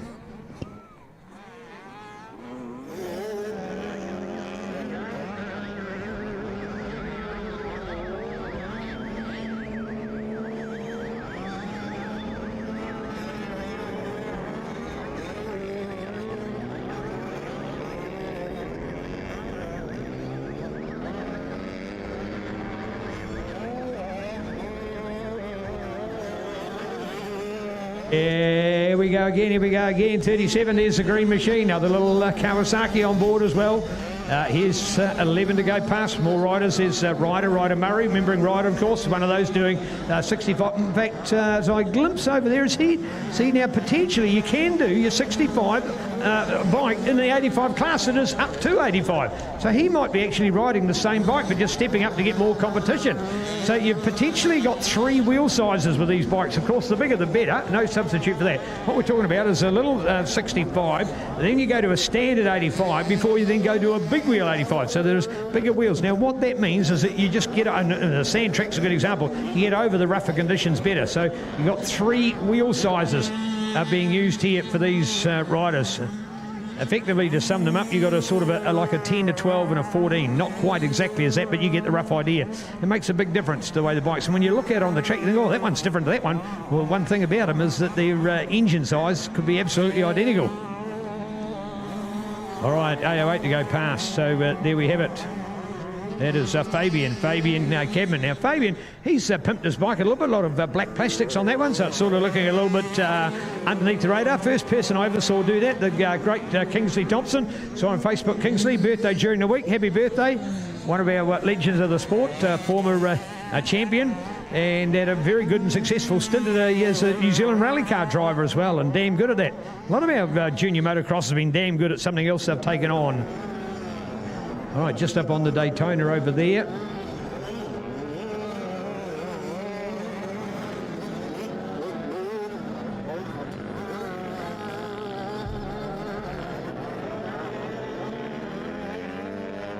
Oh, let's go all the way, Here we are, fast and flying, more Moto Magic, 44, going for it all the way. Hazel, go young Hazel, isn't she great? Looking good out there. Hazel Lang, another one of our ladies stepping up big time here today, racing in a male-dominated class as well as the ladies lineup today.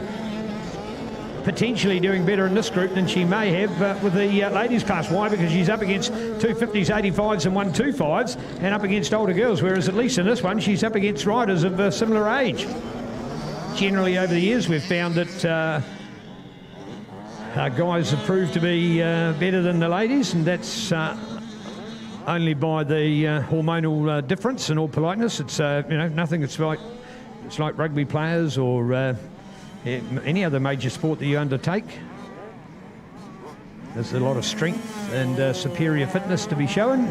It just so happens that in most cases the men have dominated. Not to say that it's always the case, never. We've got some great examples of women whereby it has not been. In fact, one of the highlights, if I was to put together a top 10 package of motocross, the day that Courtney Duncan won the MX2 class in the New Zealand Motocross Grand Prix at Woodville would rate as one of my all-time favourite days at Moto. She was absolutely fantastic, and the crowd was ballistic. Had not heard that at motocross in New Zealand in a long time, probably not since the 91 Supercross in Christchurch. Actually, hear a crowd that was as vocal as getting in behind the courts on that day at Woodville. Never to be forgotten, one of our fond memories, and just a good day whereby we saw a day to almost equal that would have been the day we saw Catherine Prum take 2 out of the 3 hole shots as well. Didn't go on to win the class, but 2 out of the 3 hole shots on that day as well. And when you see, like Woodville is every year, a full 40-gate lineup of MX2 riders, and to see the first one around the first corner to be a woman in front of 39 guys is fantastic. There we go, Super Levi taking the glory once again as we check out all the others on show here today. So great to see. Oh, no peak on the helmet. And there we are with So the other way round, Jack over Levi. So there's the correction. And I should have picked up the helmet. So what we call a peak. Now, that with a road racing helmet, of course, the aerodynamics are completely different to a moto helmet. Moto helmet's got the peak on the front. Why the peak on the front? So that actually they can bring it down and stop the mud flying in the face. A road racing helmet does not have that. And we've just seen an example of whereby unfortunately, Levi lost his, and that's to show probably a sign that he took a exit from the track. And what does that mean as well? He did not take the win. So what has that done? That's done the Halley and Caridiana scene. That's put, oh no, it hasn't. No, I'll change that because, in fact, Travis didn't get second last time. Levi's still going to lead by 1 point. What that means is whoever wins the next one, it's not a tie, but it's only a 1 point difference, or 2 points actually, and when there's 3 points between first and second, will actually be whoever wins will get the glory. So there you go. So Levi, Jack, going down to a fight out later in the moto. Who else was there in our top placings? Well, we'll check on those afterwards. Now, if you've been lucky enough to watch or record Sky Sport Next, if you want to find out these results and go a little bit deeper, you can go to an app called Speed Hive. Speed Hive, that's SPEEDHIVE. Just go to Speed Hive. You say, wow, what's that? It doesn't mean anything, and neither will the picture on or anything. What it does is allow you to go into AMB, the world's finest electronic timing system, as used by moto events around the globe. Everything from racing cars to snowmobiles and push bikes and many other sports as well. It's a fantastic a Dutch design system. It was first introduced to New Zealand in the 1999 and debuted in the Woodville Motocross Grand Prix in 2020. It was the first time, 2000, so 20 and a bit years now of the finest electronic timing. So Speed Hive gives you the opportunity to be looking at it. You can also look during an event. You can look at it race by race, but more importantly afterwards you can go there to see those results. So we're a real fan of Speed Hive, and you can check it out as well. So after racing, whether it be sometime during the week, I wonder how that what little bit we saw on Saturday, I wonder how we went, and you can look at each race individually and see what the overall was as well. So after the race to see what it was like. And that makes no difference. Of course, you could go and have a look there now for the 2019 New Zealand Motocross. You could go back as far to have a look and see what happened in 2019. Well, it's all there on Speed Hive, so take an opportunity and check it out. Results are there.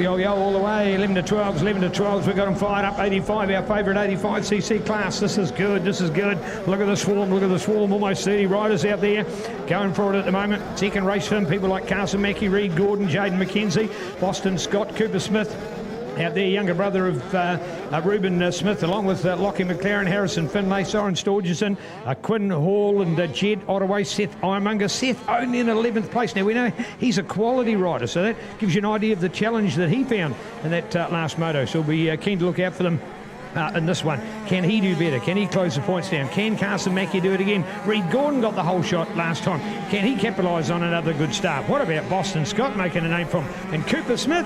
Well, he might end up with a better result today than brother Reuben. And I'll tell you what, he'll let Reuben know as well. I can assure you of that.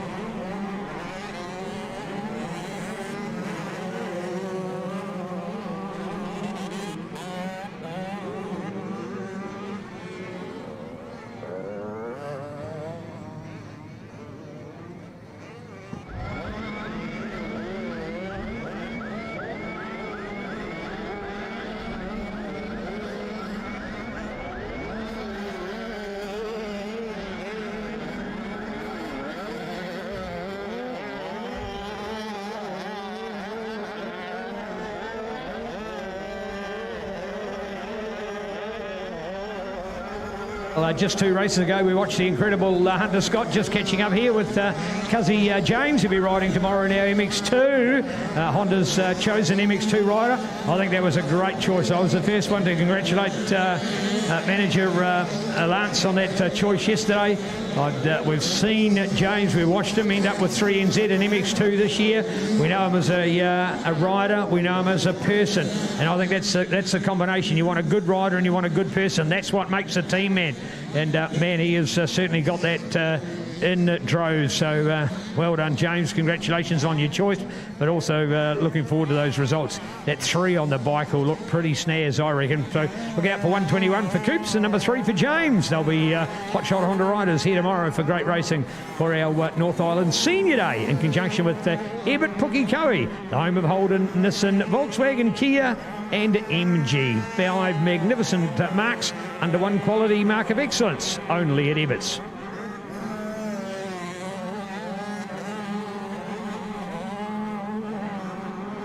Well, we've had the sun, we've had the wind, we've had a little bit of rain. There's been all sorts here today. The weather to clear this afternoon, but more importantly, a nice day tomorrow. Indications are we could be nudging late teens, even hitting a 20 by tomorrow. Man, wouldn't that be great? Love to see a bit of slip, slop, slap and rap to get our vitamin levels up, and also to get that number 1, our the personal resilience up and well-being. That everybody loves a bright sunny day. And with all the dramas of what's been going on in the world, certainly that will be well placed if it's to the fore tomorrow. Look out for it, Super Sun. Tell your friends about it. Mark it on YouTube and go back to it. Sky Sport Next. We're live, loud and proud, rocking motocross here at Mercer in the Sand Track. Kawasaki sponsored action coming to you with the Pukekohe Motorcycle Club and Motorcycle New Zealand. Big congrats to MNZ. Take a bow for the way they've worked with the authorities, worked with WorkSafe and the health authorities and organisations, and of course their own club here, PukekoheMX.com, to make sure that we are doing all of this correctly and safely. And we've got our bubbles, we've got our face masks on, we've got our social distancing, we've got lines painted out in front of the toilets, folks. Yes, the Portaloos are here. There's a 2 metre line, a 2 metre line, a 2 metre line. Stand in the queue, we can mark it. It's only green grass after all, we can do that. So that's the sort of thing we've done. Makeshift here, it's not on the liner or the carpet or anything like that. We're not one of those sports. We're out here and we've marked it on the ground, and we can do it safely like anybody else can, whether it be a workplace, whether it be from your home or anywhere. We've got all the safety credentials to be a safe and healthy environment for the team of 5 million. We want to be part of it. And we can still race motocross. After all, it's a motocross that's COVID-free. You're not going to get you any bug out there when the way you're riding. But all the facial protection and body protection in the world. In fact, if everybody walked around with motocross gear on, there'd never be such a thing. Hypothetical, I know, but you get the idea. All right, here we are. Let's get back to the racing. Get back to the source and rating. 11 to 12 years, 85cc. And here we go. Look at that, 138. Smoking it up, Reed Gordon. Good work, good work, good work. Back in there to the 012 of Carson Mackie. Yes, we could have it here. We could have another 2-1-1-2. And that is that the rider who won the first race gets second in the second race. The rider who got second in the first race wins the second race. And that means they'll be on the same 47 out of a possible 50 points, scoring 25 and 22, or 22 and 25, 47, whichever way you look at it, and we'll be tied up to go to the third and final encounter today to find out who's the king of the sand.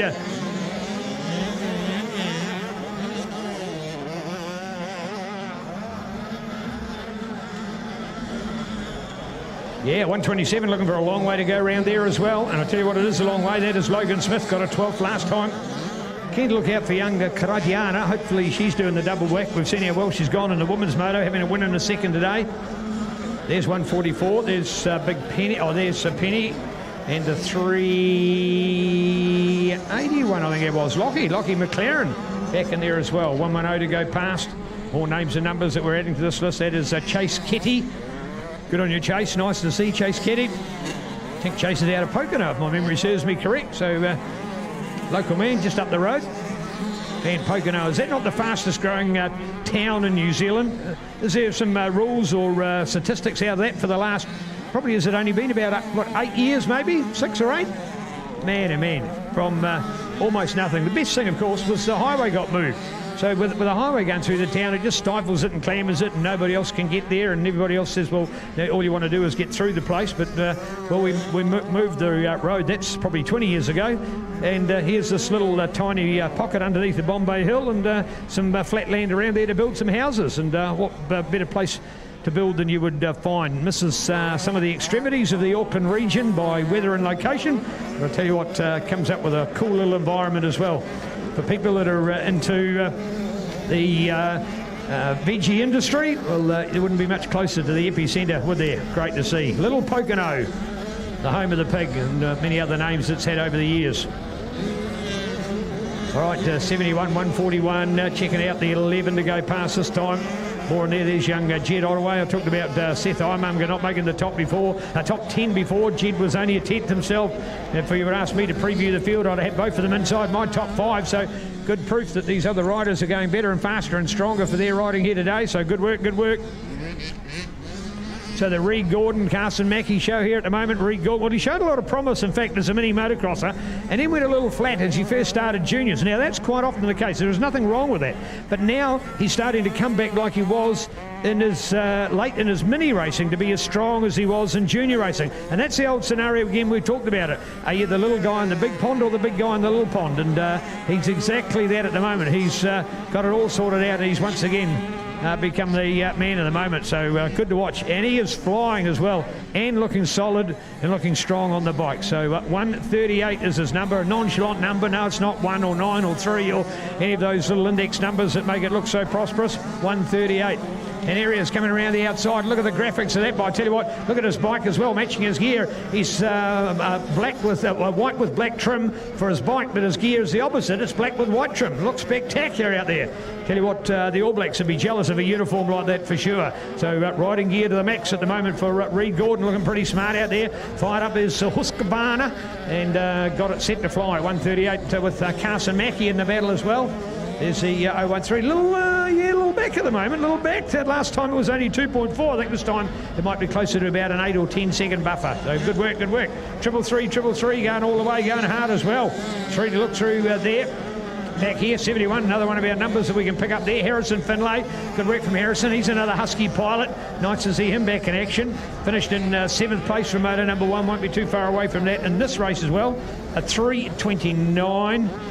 To look back to, and there is young Michaela Griffiths, overshadowed a little bit by big brother Cody in the Griffiths family of racing.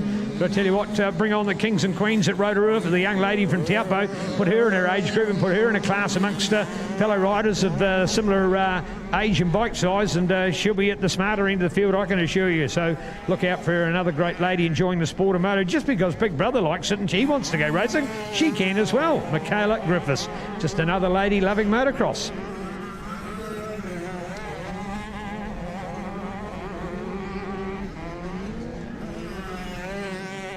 Yo, there we go, 110, just more names and numbers in there. Chase Keddy, look out for it. 39, there's our 17 to look through. 144 again as we back it in with more good names and numbers. 058, I think that is. I think it's an 058. Is that scored as just our 58? No, we have the 058. That is Blake Henderson Jones. So it does get recognised as 058. 17, 17 that time for Jaden McKenzie. Jaden's sort of gone underneath the radar a little bit. I tell you what, 3rd place from moto number 1. He would not have been a rider that may have been a pre-favourite for the race. As they say, a long odd for the TAB for a place bet. Not that we have betting on our New Zealand residential moto, but you get the idea of that. So good work. In fact, Jaden, I reckon he'd be playing probably a good $6 out there in 3rd place. Yes, if we haven't been following motocross, we've been following some 4-legged animals on racing over the winter. So always got to have an interest going, is what I say. Yeah, looking back into it, there she goes, Karadiana, 394, Karadiana Horn. Good work from the Reitihi lady on the Bike Talk Yamaha YZ85. She had that fall in the previous women's race. Man, she's going to do 6 motos here today. That is no mean feat. And she's only tiny. She's petite. I tell you what, she'll struggle to be a netballer because she's pretty small for her age. And she's always been on a motocross bike. For her age, she's always batted well above that. She's been a tiny little petite young lady. for many a year. It just seems like she's still just a pint-sized rocket, but loving her moto, and how well she rides is fantastic. All right, there we are, the 138, the 138, and I think got the white flag that time. Reed Gordon, good work by Reed. Man, oh man, has he been magnificent here today, or what? Got the whole shot on that moto, number one. Not quite the perfect one in this one, but pretty close enough to it. And last time he slipped back to second at the expense of Carson. This time he's got Carson's control, and it looking good to take the glory, so well done. All right, 41.17, more names, more numbers to go through here. Fantastic field, 28 riders in all, and they're all mixing it up here with some mid to fair to high level great performances. 433, 591, they go past. That's Boston Scott. Now he's come all the way. Oh, beautiful. Oh, look at that. Slides off the back of the bike. So good. He'll be A-OK, folks. He'll be, I'll tell you why you don't panic. Why is that? Because he went off the back of the bike. 99 out of 100 crashes go off the back of your bike. You'll be safe if you see it on the TV. It's when you go over the front of the bike. That's when you can have a problem. He did that. I'll tell you what, Ivan Major had been proud of that, because he was on the power. He came off the Daytona embankment, and he kept the power on. He wasn't going to give up, and he just unfortunately went a little bit too far, and it spun him around. He did what we call the 180, so his bike was facing in the direction it had just come from, but he's been flung off the back of the bike. He's actually further up the track than his bike is, because he's been completely somersaulted and flung around. He's laying on the ground because he was already so low to the ground after coming around the corner at about a 65-degree angle. He only had to fall the other 35 degrees to land on the ground, so he's okay on the soft sand. That's no worry. The bike, even the engine's still running as it lies at 90 degrees, picks it up, gets back on the bike and gets going again. He's probably done that all the time that I've just talked about it, so great to see. Good on you, Boston. But unfortunately, a bit of the old commentator's curse there, isn't it? Because we're just talking about how well he's riding, and bingo, he makes a mistake. Well done, Reed, takes it away. Mr. Reed Gordon, what a show here today. Levels the score. Loving that, Reed, well done. 329, and more of the other riders to come through at the end of the moto. Remembering they just finished, they literally, when the checkered flag goes out, as every rider comes across the line, that's the order they've finished. But some may have done less or more laps, so that means that they will only be credited for the number of laps they've done, meaning that the second rider across the line is not necessarily in second place, because they may have one lap less, meaning they could be in 8th or 13th or 12th place, no matter what it is. But anyway, first is first, they get the check, and everybody else to finish immediately after them. Just because you've only done 7 of the 8-lap race, doesn't mean you want the checkered flags out. You go and do another lap to equal the 8 that everybody else has done. You still finish on 7. What it says to you next time, I don't want to be overtaken by the race winner. I want to do 8 laps of racing. We'll go out there and go faster and not be overtaken, and get that extra lap in to be equal to the number of laps undertaken by the race winner. Well, keen to see just in the end how we've done with young Boston Scott.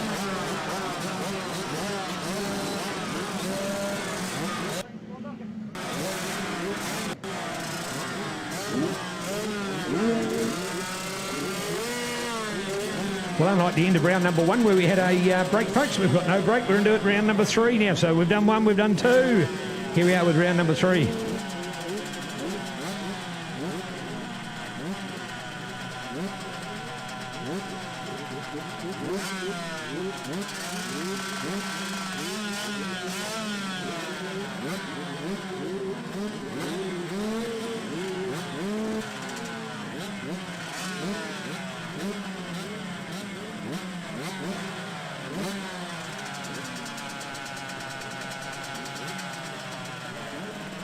Sport Next coming at you live, loud and proud on the internet, on YouTube. Think about it, of course, and as we've seen just right at this very moment on Sky Sport 5 on our television subscriber channel, we've even got replays of Sky Sport Next from January this year, and Superbike racing. 600 Superbikes, sidecars, man oh man, looking so good, and seeing the closeness of the racing in New Zealand. Love the NZSBK scene. Is back again for 2021. More details at NZSBK, mnz.co.nz. Bringing it on, 125s again. One over Ryan King on the corner. Yes, through the corner and gone. Ryan King for the whole shot. Number 1 and out in front for the Alpine Star, Crown Kiwi Pilot. Beautiful corner on the inside. Man, did he have that nailed or rode or what? Carnage on the corner. 3 of them down. Oh no, one of them not feeling too good, gets up out of the track. I think he got run over. There's one just gets away. Now, one of those was, in fact, I don't think all 3 of those were necessarily related in the same, because one of them was on the exit of the corner, another 2 were on the entry of the corner, one of them still there. So, yeah, carnage on the corner, but they've got away from there, and all but one of them rejoining the moto. All right, remembering this is the Flynn Watts battle. Flynn Watts has been the man of the moment, but I tell you what, Ryan King's got the advantage and he ain't going to surrender. There's no way he should surrender, wants to surrender, and he's going to give us all. If Flynn finishes in second, Flynn will still win the day, but I tell you what, he'll have to put up a great fight, and who knows, from Ryan's point of view, Flynn could make that minor mistake and hand it back to him, but whatever the way, we're in for a great race. So from this point onwards, the final moto of the day.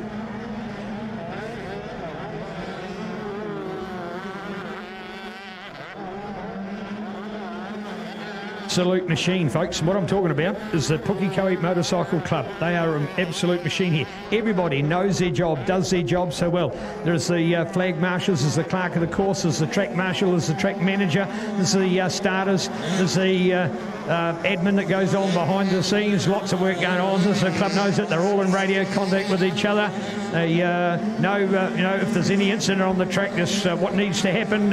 Is it going to be that we're waiting for a medic? Is it going to be that we can start the next race? We need to hold that one up. Is it that there's a hole developing out there that they think is unsafe that quickly needs the young contracting machine just to level it out? All those sort of things going on and on and on in the background. So much goes on. After all, the ground's moving on a soundtrack like this. The event is moving as well. So, and the club needs to be moving with it. Under the presidency of Stu McCulloch and Vice President Lance Turnbull, an amazing club under the event secretaryship of Morris Heyman here, who does the resulting as well, and all the other crew behind it. And just because I mentioned three guys, I tell you what, there's equally a quality amount of ladies in there as well. So they are awesome to watch. They've been doing it for a long time.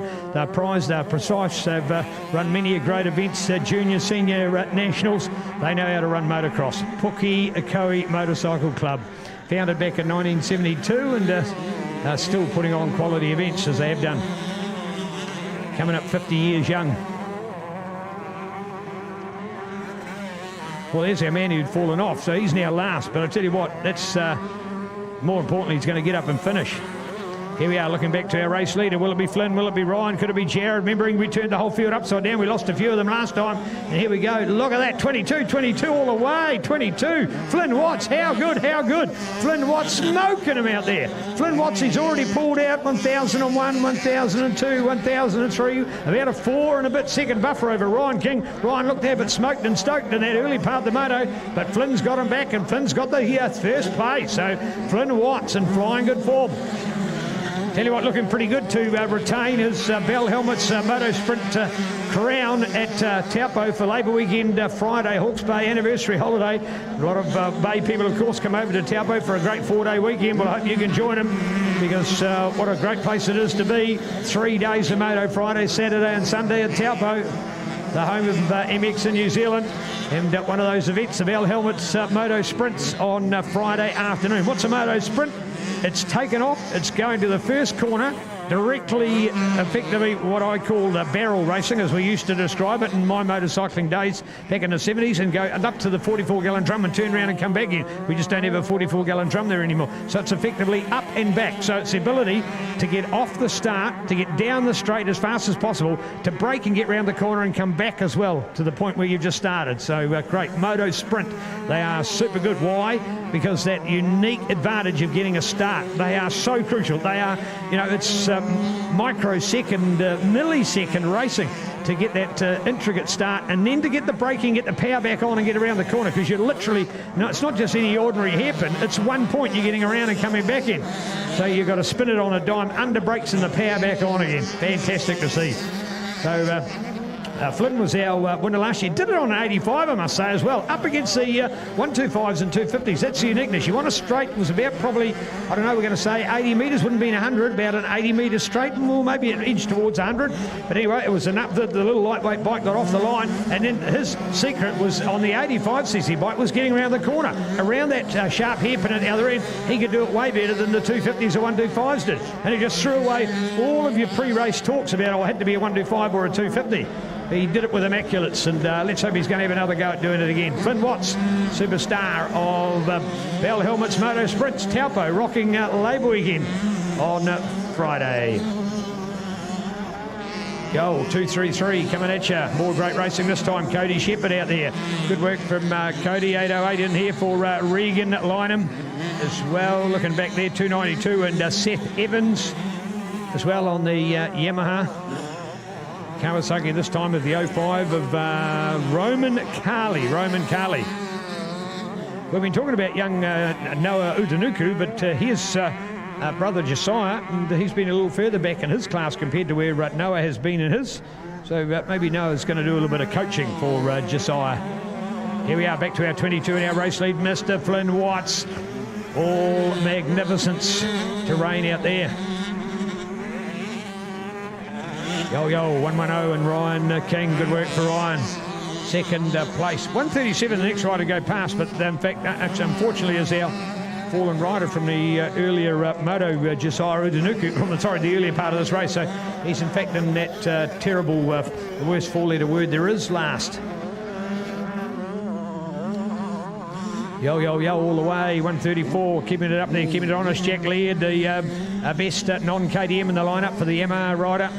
Got himself around those 4th and 5th places here today, so good consistency. Certainly when you've got a field of close to 20 riders, you're at the sharper end of it, but not quite making the point. You get the idea. 72 down there as well. Great number, 72 on a bike. One of my heroes, Stefan Everts, and long time number 72. Yo, 383 into the braking and the gas back on again. And absolutely flying good form out there. Checking out 253 as well down here. There's our 808 again. 292 this time. More names and numbers to mix up with them.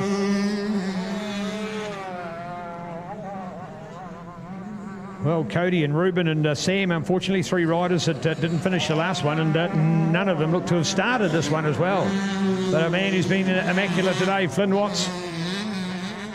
Fair to say, I'd have to think I'd call him my junior rider of the day here today, folks. Flynn Watts been exceptional, very close with Hunter Scott. Oh yeah, it's a close call actually. We might find by the end of the day we've got a point of difference that we could just judge him. And my rider of the day doesn't necessarily have to be a winner. What I'm talking about is a rider that was almost a winner before and then has become a winner. And maybe that's where Hunter Scott has the advantage, because already Flynn was doing a lot of his winning in 85cc racing. Hunter was there or thereabouts at the sharp end of the field again, but the dominance he's shown here today, the step up on that Honda 250 has been incredible. So close call to judge. But anyway, in the Mitre 10 Cup, you talk about the Dwayne Monkley medal. Well, we see the judging going on for that. Great game last night, Tasman Northland. Well, great game as far as Tasman was concerned, that is. But anyway, that's the kind of thing we're talking about here, as to how you judge your rider on the day. Who's put in that best effort? There's one thing I'd love to do with our coverage here today, folks, is do a slow-mo. Maybe go out and ride it on a mountain bike and put a GoPro on it. Or maybe even have a rider go around slow on a motorcycle and have a hover over the top. You know, the microlite kind of thing, just looking down at them.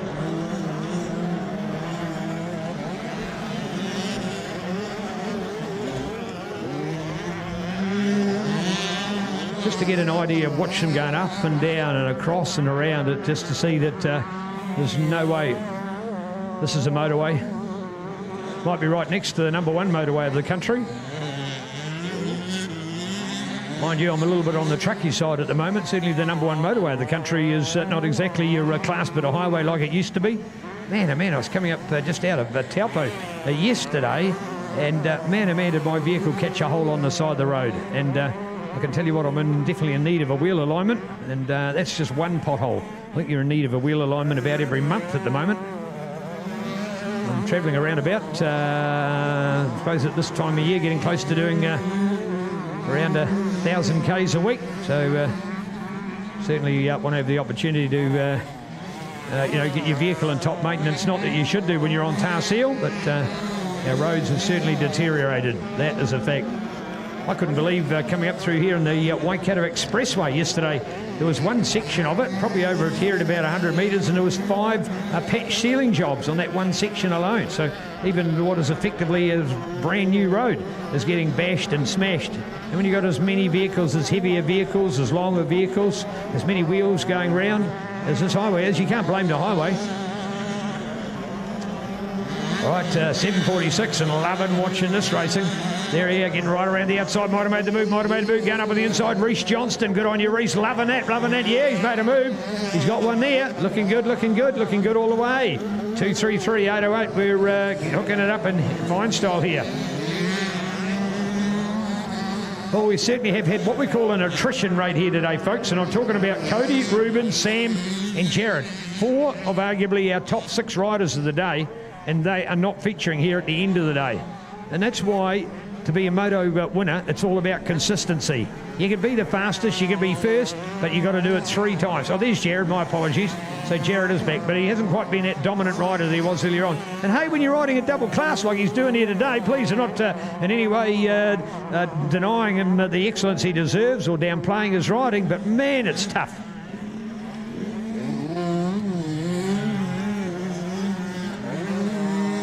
What I was trying to think of before, and I'll now put it in better words, is get a drone out there and just have that opportunity to look at a drone with a camera mounted on board and just to go slowly around and start to look at the craters in the mountains, the braking bumps and the ruts that develop here.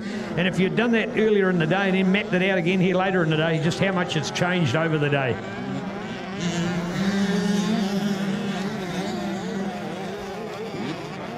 Loving this all the way. It's moto at its finest. Man, it's neat to be back. It's my sport. I've loved it for so long, but man, have we missed it. And having an event like this coming back, and the cool thing about it is, of course, we really actually, it's no good being here in the summer. It's too much work to do. The sand's too loose, it's too dry, it's dusty, blows in your face, it's a pain in the neck. But on the other hand, well, where could you go other places? On dirt and on clay, it would be too muddy. Yet we've got these beautiful conditions here in winter, springtime for Sand Prix racing. Also want to talk about the KTM Sand Champs. KTM Sand Champs, not to be confused with Sand Prix, that's a name in itself, the KTM Sand Champs, coming up at Gold Coast, there in the greater Kapiti Horowhenua region, the Gold Coast Club, and they have their Sand Champs coming up on Sunday, the 11th of October. So another good opportunity to get into some sand racing. Their track is at a place called Motuiti, just near Foxton, off State Highway number 1 there in the mighty Manawatu Horowhenua. And it will be a very, very good event. It has been over a number of years. So KTM Sand Champs, so another event using a sand region as a track. And it's actually a very different sand. It's the West Coast sand, so it's actually almost that black iron sand that is dominant in the west coast of the North Island. So a very different sand to what you see here today. But again, another great club and another good event. So looking out for that. The Gold Coast MX Club and the KTM Sand Champs rocking Motuiti Sunday the 11th of October. So it's going to come around real quick, 3 weeks away. In fact, 3 out of the 4 events over the next 4 weekends are all at sand venues, including the Flips and the mighty Manawatu, the 4th and final round of our AFC Motorcycles Manawatu Motocross Champs as well. So we're in the on the dirt in Canterbury next weekend, and the sand at Flips, followed by the sand at Motuiti. That will really be a wrap of the sand conditions as the weather starts to dry out, and we'll move back to the hard pack.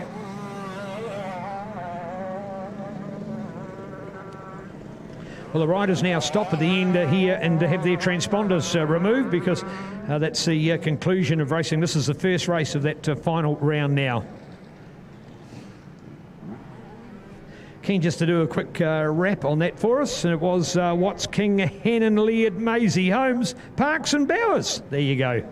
Hey, Motomuck time. Time to clean your bike, Motomuck. Have you seen what you can do with Motomuck? Motomuck is fantastic. Motomuck is not about actually cleaning your bike now. Motomuck is as much about preventive. Why you have the Motomuck that you've used on your bike, on your gear. Then when it gets dirty, the dirt comes off much easier. So it's sort of a dual prong thing. Start to use it regularly, and do your Motomuck. So do your Motomuck on you, and particularly things like Moto boots and Motomuck. You just spray it on and then clean it, and then give give it another spray and it's protective, and next time you go to use it, the dirt just falls off it. Moto Muck, and it's proudly a New Zealand made product. We love it, you will as well. Moto Muck, check it out. And it's not just something for your moto as well, whether it be a mountain bike, whether it be a vehicle that you use for work. You might be a builder going onto work sites where there's a little bit of dirt. You can Moto Muck your wheel arches or your inside of your vehicle, and just means that it's easy to clean next time. Check it out, folks. It's available at great bike shops. Remember it by name, Moto Muck, another quality sponsor of PookieMX.com.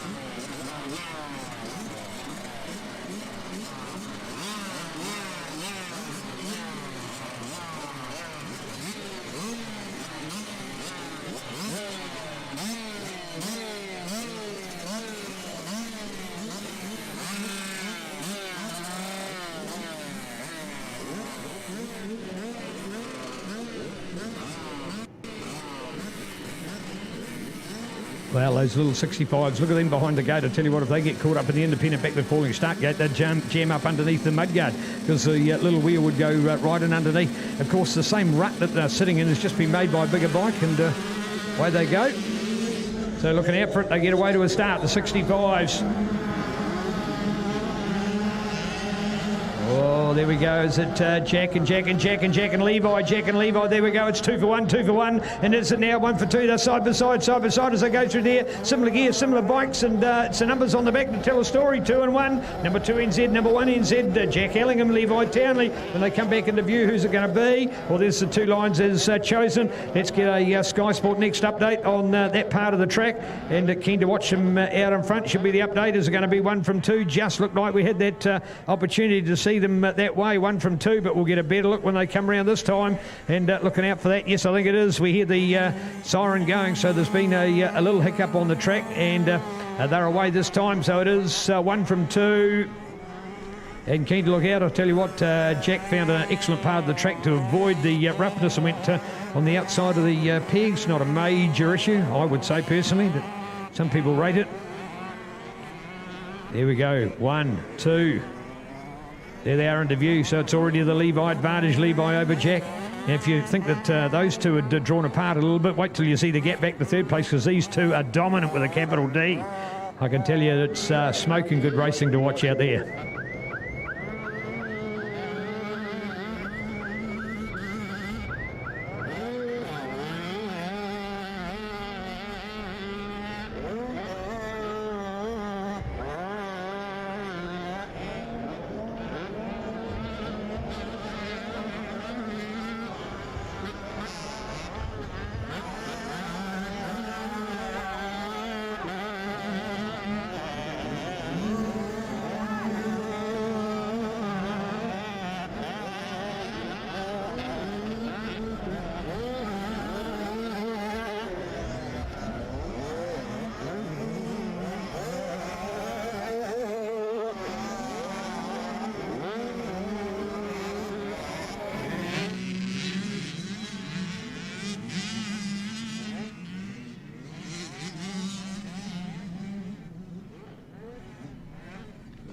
All right, more of our 65s. This is our young 8 to 11 years class, and look at this from the likes of young Jaden. Look at the size of the rocket. Man, he is just a pocket, isn't he?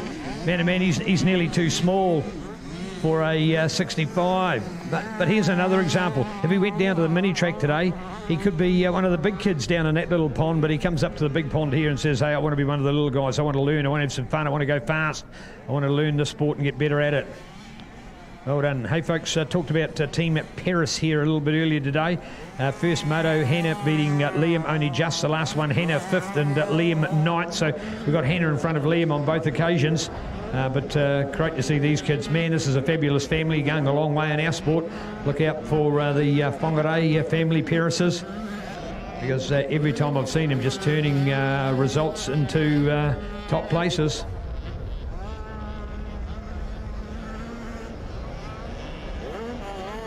For those of you that are making a quick exit from the day, we thank you all for your support here today. Man, you've been awesome. I've not seen everybody that's been a spectator that I've glimpsed at has either been in their bubble or had a face mask if they've been outside their bubble. So thank you. We're a team of 5 million, and we're damn proud of what we've achieved. So let's go hard to get rid of this and get back to normality. because we can do it. We are luckily naturally isolated. We've got natural borders. We've got naturally kind and caring people. We want to be a team of 5 million. What's happening in those other countries that they've got people that are so extreme that they even are prepared to fight over it?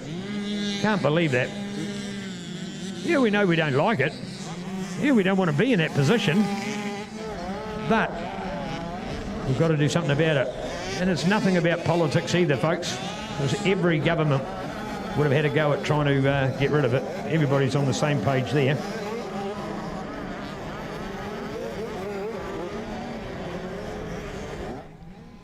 All right, Levi, Jack, Ryder, Noah, Hannah. They were your hot shots last time. Are they doing it again? Yeah, go young Jaden. Good work, good work. 37 out there. We've got 2 of them. Remembering we've had Connor and we've had Noah. Then we go to 151. There's 50 this time. The 151 of Cooper Fitzgerald. The 50 of Caleb Tiffany.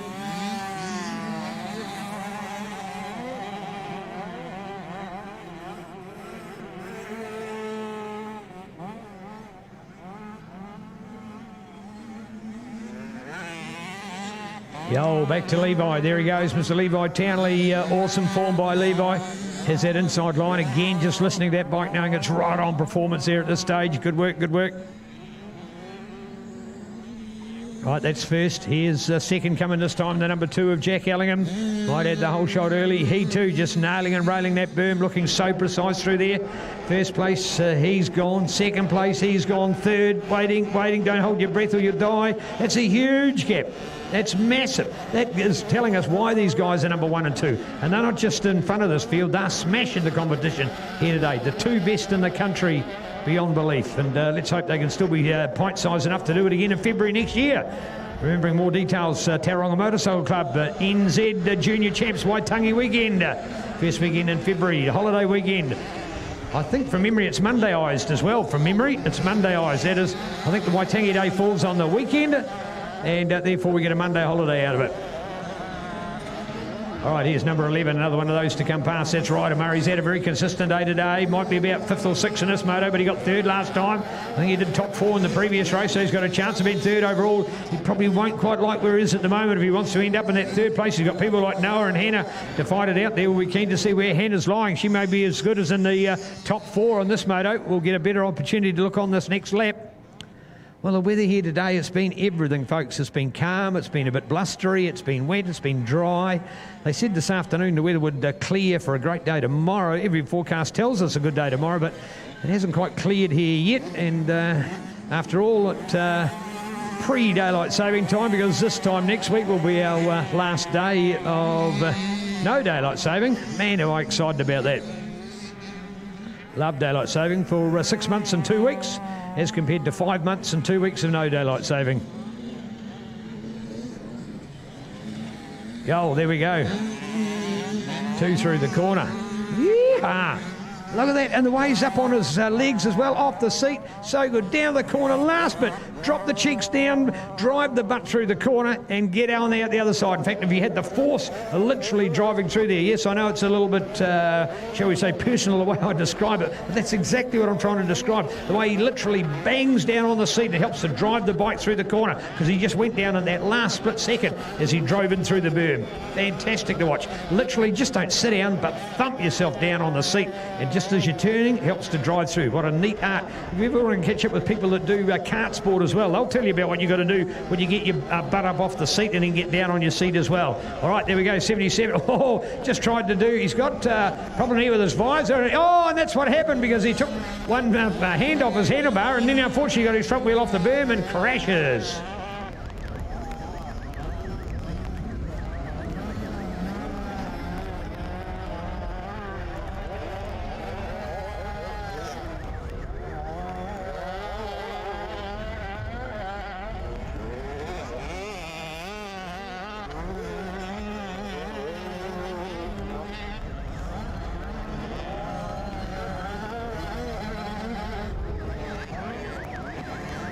And there again, we just take an opportunity to see that moisture just drift over the top of us as well.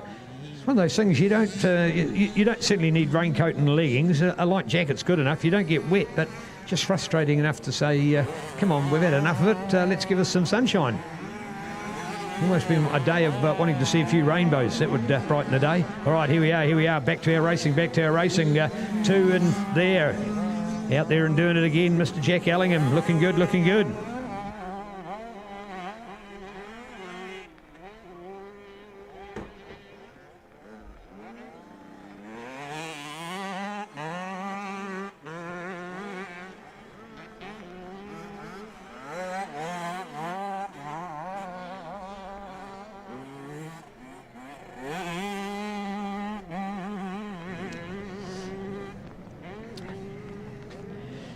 Well, Morris has got the green carpet on the floor here. He's very lucky. He's got the swivel chair, you know, the luxuries of an office. Man, he's got air conditioning. I'll tell you what, he doesn't know how lucky he is. He's got a laptop sitting at 90 degrees, you know, like all these sort of things. I tell you what, take a photo of this and you'd think it's the best corporate office in New Zealand, but it's actually here on the grass and under a tent. That's why I talked about air conditioning and green grass, green carpet. So well done. The way that he's set up here, if anybody thinks, a shout out to ex-workmate of mine who was a two-screen man, this guy's got 3 screens working, 3 laptops here on one bench. So don't take this the wrong way, Morris, but you're as good as a woman because you're triple tasking, not just multitasking.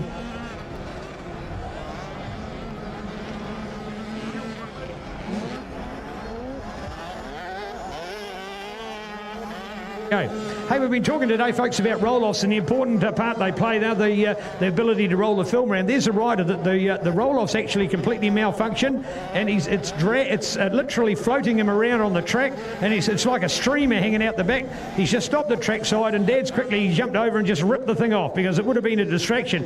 Imagine if another rider had got it caught on their bike, they could literally have whipped the goggles off the head. That wouldn't be too good, would it? But you get the idea. So there's the negative effect of what happens when what we call a roll-off blows out, and effectively they've got caught on something, or they've had an extra bit of dirt, or as the riders grabbed them, they've also grabbed the flap a little bit, and the roll-off film has fallen out, and it trails behind like a streamer at a party. So there you go, and there's the fun of it. Oh, and he's fallen off again. He was out of balance, wasn't he? The goggles were that way because he only had to roll off on one side.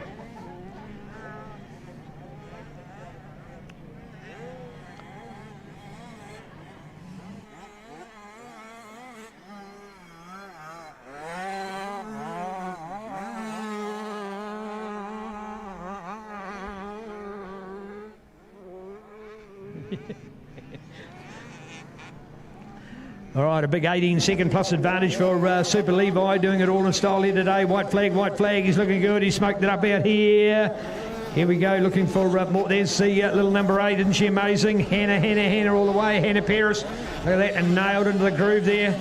Look at the skill. See, straight back on the pegs. Well, now what I mean by on the pegs is that's where she's putting her weight. She's lifting herself off the seat and getting up on the pegs. That's in that crouching position again. So if anybody that thinks about how these moto kids are doing, just think about all the pallets and boys have done. Super effort from Levi here today. Congratulations, Levi. Fantastic result. That's the wrap for him. He has now done 5 races today. 5 races. Fantastic.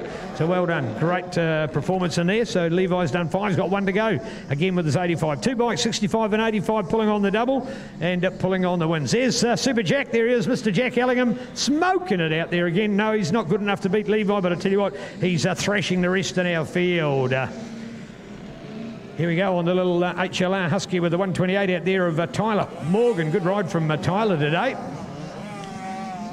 The HLR team ran Husqvarna Racing for a while. Still nice to see those graphics out there for the HLR team, a team that's no longer it's no longer at the forefront. Still racing, but no longer at the forefront. Hope to see them here tomorrow, actually. But not now running the Husqvarna race team. Here we are, 37 going all the way. So well done to Noah getting it this time. Noah Tanuku, and I think Noah might have the 3rd place, I think he might end it, but it was really a fight between him and Ryder. We know it was going to be Levi number 1 and Jack number 2. That was foregone. Who was going to be in 3rd place out of any of those? So a chance between people like Ryder, Noah and Hannah. So well done today. And where's little Hannah? We'll wait for her. Won't be too far away. More of our riders to finish their racing for the day, like the number 11 down here. That's Ryder. That's Ryder at this stage. So as we picked up, Noah in front of Ryder. The last motor was the other way around. Got us that done for the overall points. We'll get Morris on the computer to do that for us. Otherwise, I've got to take off my shoes. All right, 737 out here now today. Jaden Bryan, good on you, young Jaden. There's Hannah going all the way. Well done to Hannah. Nice bit of riding there on the 65. She's a fab young lady, so well done to her. Pulls up and stops there. Stu's going to take her transponder off. That's what happens at the end of the racing. So the transponder no longer required. It's the club that own those.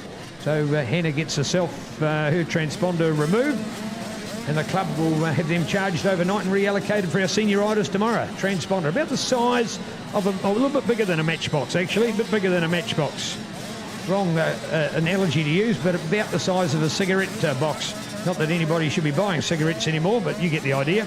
And it's placed on the front end of the bike, and it's the electronic means. So there's effectively buried underneath the track is a what we call the loop, which is a double take of the special wires. They go underneath it, pick up the transponder when it travels over the top. So we get the race positions, we get the lap time, we find out who's the fastest, who's first, who's 15th, and who's fifth in any other place like that. You get the idea. Once upon a time, it was all done with what we call manual lap scoring. A whole group of generally ladies, because they were better than us guys at doing it, sitting at the side of the track writing down the numbers as they went past, and then manually coordinated, give us the results afterwards. Yes, they did a fantastic job, but man, oh man, they certainly are not a computer. So a great device these days, and all here with PookieMX.com.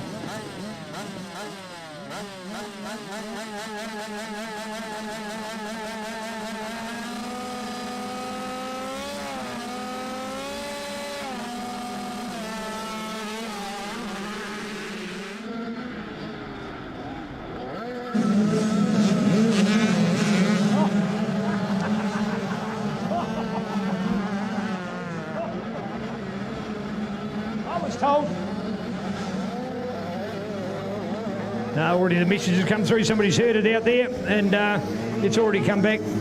Apparently I made that mistake. All right, there we go with the girls away. Remembering the girls between Hallie and Karadiana. There they are, first and second. In the first race it was Karadiana, and the second race it was Hallie. That means the other rider got the other second. You get the idea. They're tied on 47 points. This is the showdown. This is the tiebreaker. So part of the reason why we often like to have an odd number of racing, so you don't get a points tie. Or you do, but it's much rarer to do. I always recall a race at Taupo many years ago, and we had three riders, and each of them got a first, each of them got a second, and each of them got a third. So who's won the day? They had the absolutely identical points, and you look for the best performances. Who got a win? All three of them. Who got a second? All three of them. Who got a third? So on and so forth. So that's the hardest one to choose, but it's what we call a countback when the points are equal, but when you do an odd number of races, the chances of equal points are less than doing even amounts. If you can follow that, you'll make a great mathematician. I'd like to say thanks to our medic team here today. Thank you, guys and gals. Fantastic. Really appreciate your work. Always got to have them, and I'll tell you what, Pookie's had some of the best over the years. I remember all the way back to the famous Te Kauwhata St John's days, actually. They were awesome, and the Pukekohe Club have always been pro medics. They've done a great job, and they were paying medics well into a premium rate, and they actually completely, the Pukekohe Club bought the ambulance for the Te Kauwhata St John's many years ago. I'm talking 20 plus, and really they've been so good. I remember being involved in a motorcycle club once about 30 and a bit years ago actually, and motorcycle club gave the local St John's more money for one weekend than they got from doing a local sport for a whole season. Created a real little stir because the motorcycle club appreciated their work where others had taken their volunteer work for granted. But we need our medics. Yes, motorcycle racing can be dangerous. We like to do our best to eliminate that, but accidents can happen and do happen. And we thank for having the best medics. And these days, of course, they're actually a paramedic. They're somebody qualified in motorsport trauma. That's what it is, motorsport trauma. We're not just talking about a minor low-scale injury. There can be trauma, and we really appreciate getting quality medics on the scene. There's a number of organisations now around the country specialising it, and great to see them, like the Pookie Club, choose here and having quality medics at the trackside.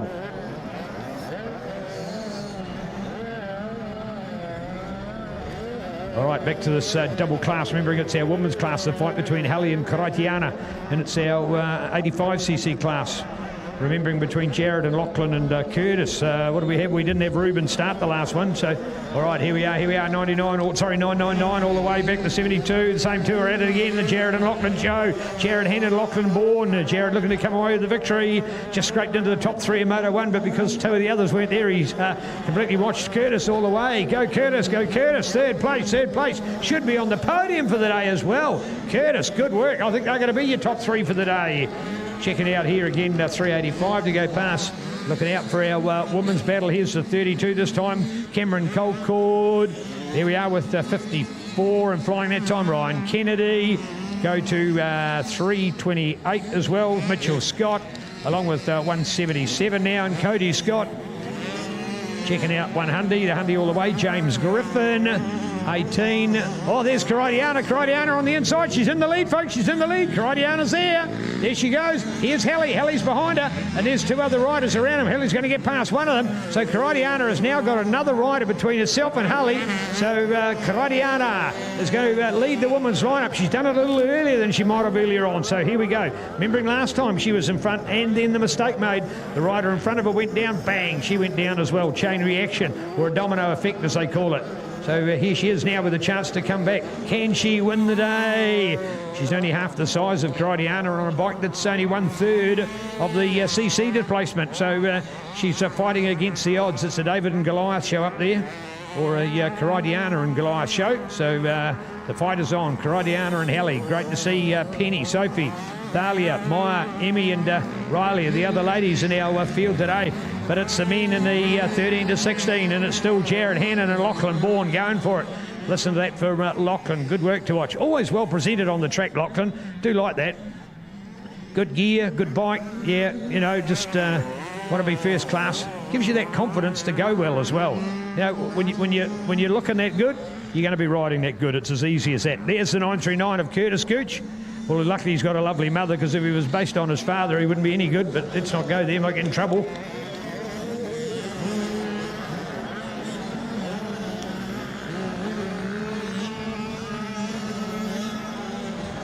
Yeah, coming out of that one, look at that, 54, Ryan Kennedy as well.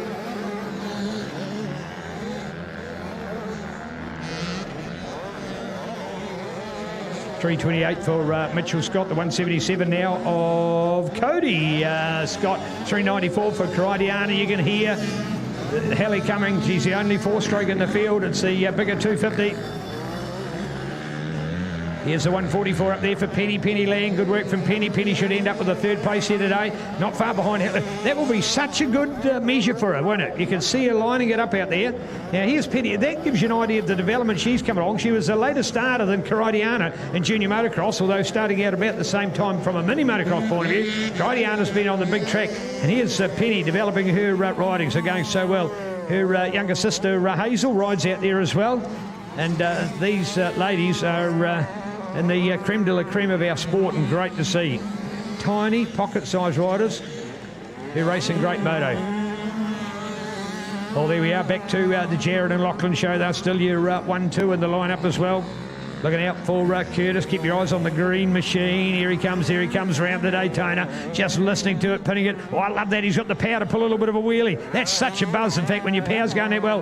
And he can just keep his feet on the pegs and hold his hand on the handlebars. And as the power is peaking coming out of the corner, the front wheel just gently rises, and he power forwards, power rolls it, power runs it straight off to the corner, and he lines it up. So he's probably got the wheel. If it's sort of just flipping off the ground a little bit, and then it rises perfectly, and he can control it. Looks so beautiful. Again, another opportunity to watch it, poetry in motion, and a slow-mo to see the fact that he can just get that wheel up and still control it. He's actually steering the bike with his body, squeezing that tank, using his thighs, and keeping the bike, because it's a fact that's, although we call it a straight, it's actually a gentle arc as he comes around, and he can keep the power on. Beautiful to watch. Moto magic. Yeah, all right, 394. We've got it locked and loaded in here. Oh yeah, bigger margin, it's extending all the time. Oh, I tell you what, and look out, Penny's coming. Penny closing the gap down on Helly Cox as well. Now that's a closer margin. So first of all, the gap, Karadiana back to Helly, a little bit wider. And now, here we are on the inside, Penny's look for the line. Oh, good to go through. And she's out and after Hallie, so closing it down. Good battle with these three ladies. They're all, I tell you what, the margin in the end is going to be next to nothing, and I say next to nothing in an all positive way, because they are very, very close together there. That is, I reckon it's going to be about 6 seconds, maybe from first to third at the end of this race. So going to be pretty cool to watch. So let's look out for it. As the sun shines, the sun on your back, we're warming up. Oh, there we go, there we go.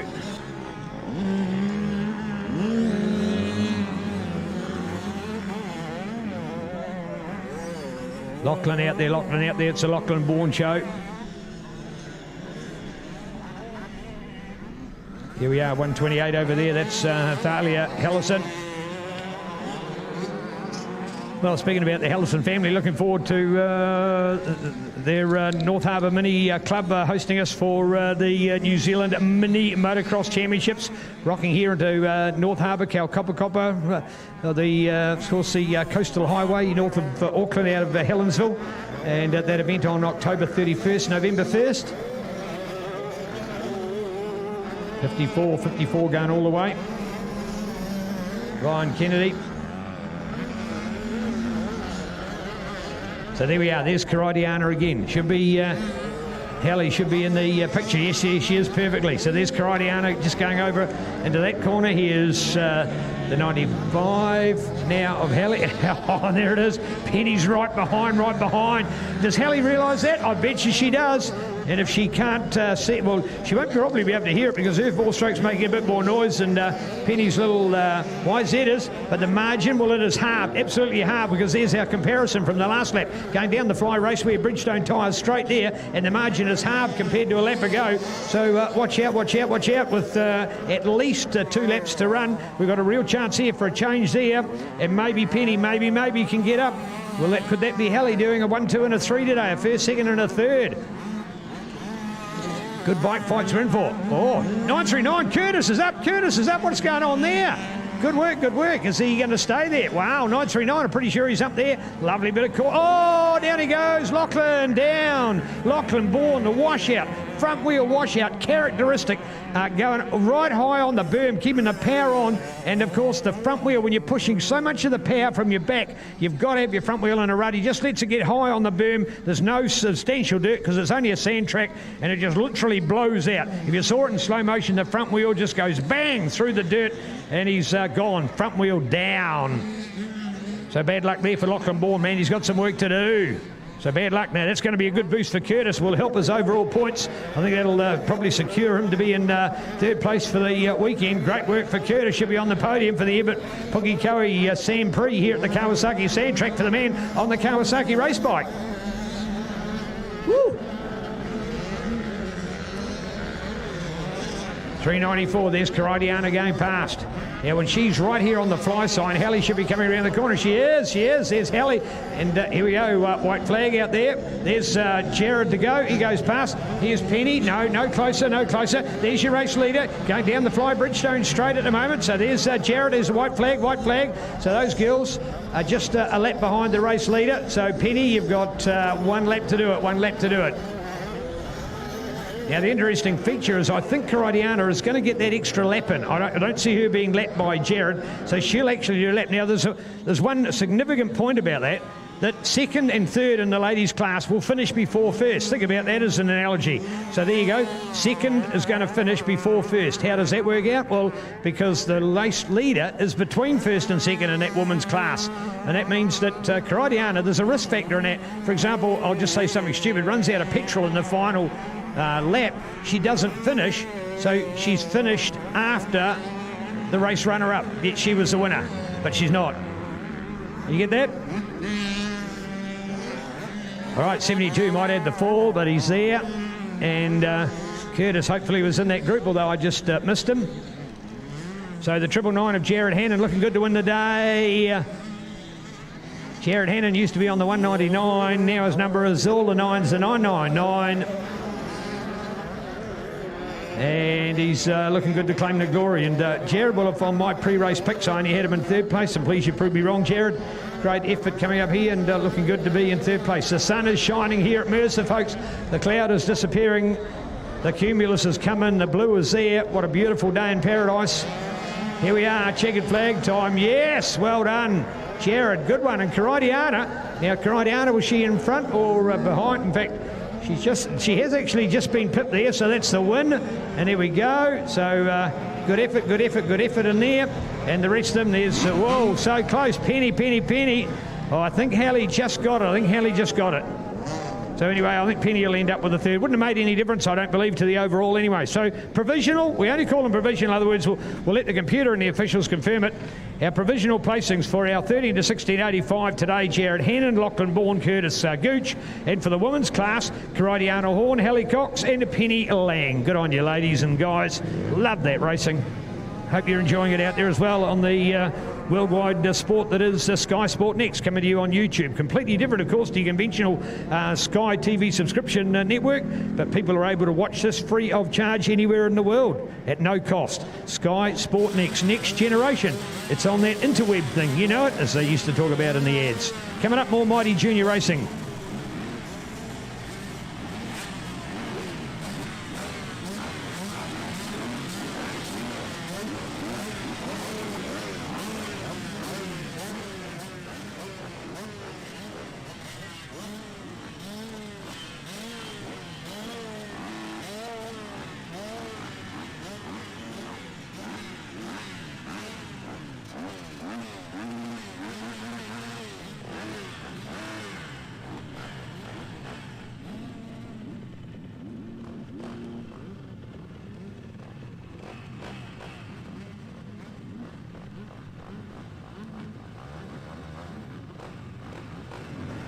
Well, get your lucky lotto tonight, folks. Get your lotto. Why do I say that? Because lotto has been so good for New Zealand, man, oh man. The money that's gone to sport. The cool thing about it is, unlike other betting agencies around the world, lotto is government controlled. And as much as that doesn't necessarily sound the right thing to say, more importantly, it is, like we say in Motorcycle New Zealand, safe, fun and fair. Particularly the fun and fair part. So get your lotto. Supporting great sport. I haven't won anything more than $30 in my whole life, but I still regularly like to get a ticket. There is that one chance that you all dream about, but more importantly, the money goes back into New Zealand. Yeah, all right. 250, 4 strokes of roars out there. Who's got it? Oh, 60, oh, down, chain reaction. Oh, no. The race leader has gone down. Not as bad as the man who was just in front of him. Oh, no. Sam Meredith. Bad luck, Sam. Well, that was all on. Sam went down first, and he took... So the race leader took the race runner-up, because that means that the man who was winning the overall has now got to work for it. Well, he's had start-to-finish victories on the 2 previous occasions, but Hunter is away second to last. So we're going to watch an awesome moto as he try and fights his way back. Check out the 67. He won't be on your results so quickly, but he will be fighting back, I'm sure. So bring it home for the glory. Check it out there.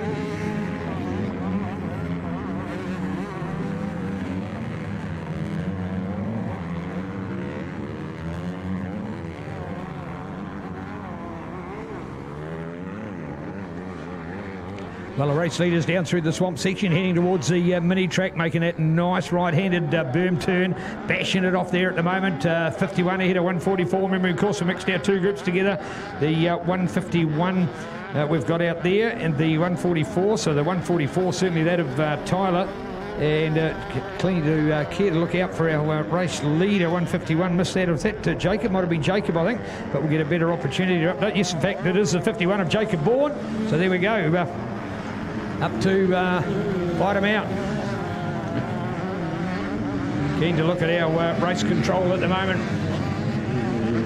Here's 67, here comes Hunter. He's already got 5 riders behind him, so he's done some of the work. A reminder in this race, you've actually got 2 distinctive groups that start together. Unlike the previous class, where we had the split start of one group getting away before the other, this one's got 2 classes, but they've started together. So effectively, we've got 2 in first, 2 in second. So where you've got, at the moment, our race leader in Jacob Bourne, you've actually got Tyler in the class. He's also in the 125. Christian Crane is in that group as well. I'm looking for the first 250 riders, actually back in fourth place to Yanni Emerson Ray. So Yanni is going to be that leader now. That's a real plus for Hunter Scott, who's had that fall from the whole shot. Why? Because he is losing less. Does that make sense? Because the 125 riders are dominating, taking up those first positions, which means that his position to get back to the front is actually closer than it would be if the likes of Yanni or Sam was up in front of the field. So the fight back is on.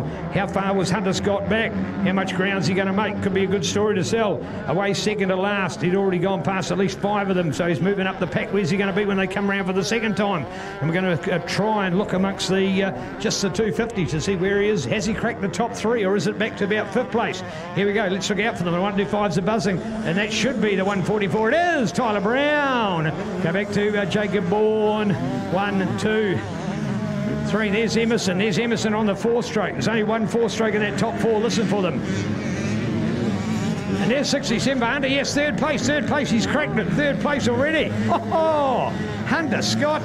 Well, it's almost like it was a sort of a good crash. If you can think about crashes, good and bad, that was a good crash. He got out of it A-OK. Didn't do any harm to himself or the bike. What it's done is it's made him have to fight and not just be out in the front and hold out the competition, but actually to chase the competition down. So the good news is that out there, he has got 5th place, and I'm just trying to look out for that. Rory Ashworth. Rory Ashworth is the man in front of him at the moment. So the Yanni Emerson Ray from Rory Ashworth ahead of Hunter Scott now. If Rory is anything to go by, he got 9th place last time, so he's a long way back.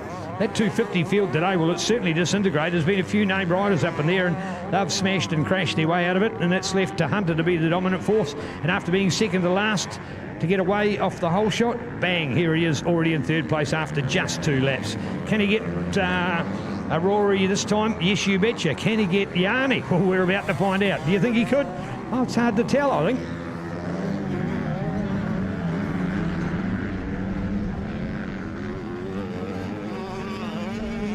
Right, here we go. Race leader extraordinaire is Tyler Brown, the young man out of Mr. Motorcycles, dominating, besieging 51 in 2nd place. Jacob Bourne, another 125 rider. There's Yanni all the way. So Yanni's still there in that 1st place with the 250s.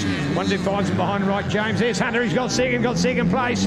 So he didn't have Yanni. Will he have Yanni next lap? There's the comparison as Yanni goes out of sight on the Fly Racing Bridgestone corner. We just see that Hunter comes around into sight, so it's really the length of that straight difference. That's quite a bit over the next part of the lap, I would suggest. Maybe not this lap, but may do it in the next one. There's my prediction.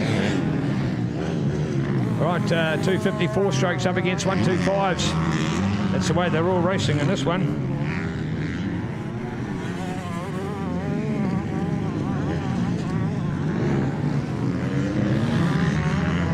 Well, we've got a fabbo spring and summer of racing to come with us on the moto scene, folks, knocking them all out as we can. Next week, Michael Godfrey Memorial Motocross, Omihi, North Canterbury. The following weekend, New Zealand TTs just down the road here at Taupuri, hosted by the Paddy Tonga Motorcycle Club. The following weekend, we go to the New Zealand Sand Champs, KTM Sand Champs, being held at Motuiti in the Manawatu Horowhenua region.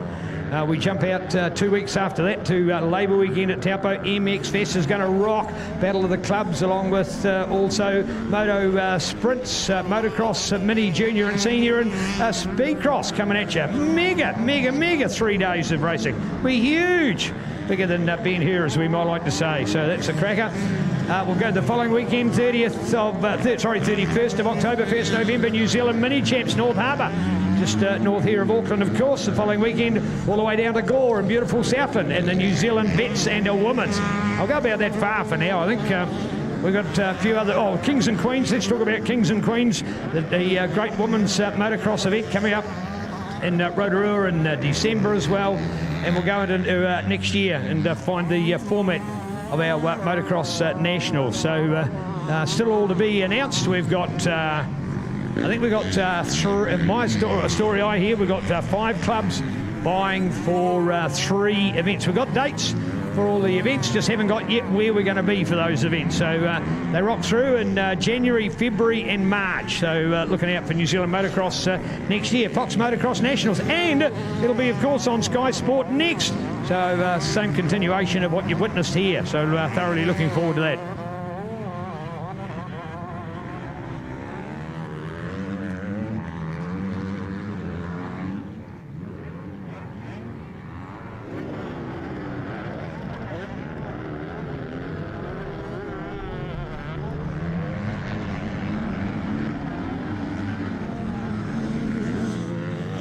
Yo, there we go, 144, Tyler Brown. Tyler all the way.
Yo, there we go, 144, the mighty Tyler doing all again. Tyler Brown, Mr. Motorcycles, KTM Kawasaki, of course. Tyler's ridden them all. I'm sure there'll be a blue bike at one stage of his riding the Enjoys. He'll have that as well. Maybe it's a yellow one as well, because of course Mr. Motorcycles have all four of them, along with other great used bikes. What about the side-by-side range? It's just fantastic. So take an opportunity, of course, when you got Kawasaki and the Mighty Mule, you got Yamaha and the Mighty Vikings and the like. So plenty of good choice there also. When you've got a big bike shop like that, you can afford to have some stock. So you've got, you know, the Alpine Stars or the Fly and the Bridgestone tyres. So great to see. So check it out, New Zealand's #1 dirt shop. You'll love it as well. Mr. Motorcycles Stadium Drive, Pukekohe. Long-time supporters of the club, of course. This is the Kawasaki Sand Track. Their other venue at Harrisville, that, of course, is the Mr. Motorcycles Raceway, as it is called. So, Mr. Motorcycles, a dominant bike shop here in the South Auckland scene. And luckily, because it's in South Auckland, of course, it can easily support the rest of the country. A lot of people coming up out of Bay of Plenty and Coromandel and Waikato to come to New Zealand's #1 dirt bike shop. So check it out. Mr. Motorcycles, for you, by you. One of the great features, owner and manager and all-round nice guy extraordinaire. CB was here yesterday helping the club. He wasn't at the shop. He wasn't there to make sure it ticked along. He knows it'll tick along without him. He's got some great people behind him. He was here helping his beloved club. So really, I think that song shows up the man rather than the business. It's successful because he's a success, and he turns that success into helping run a bunch of volunteers.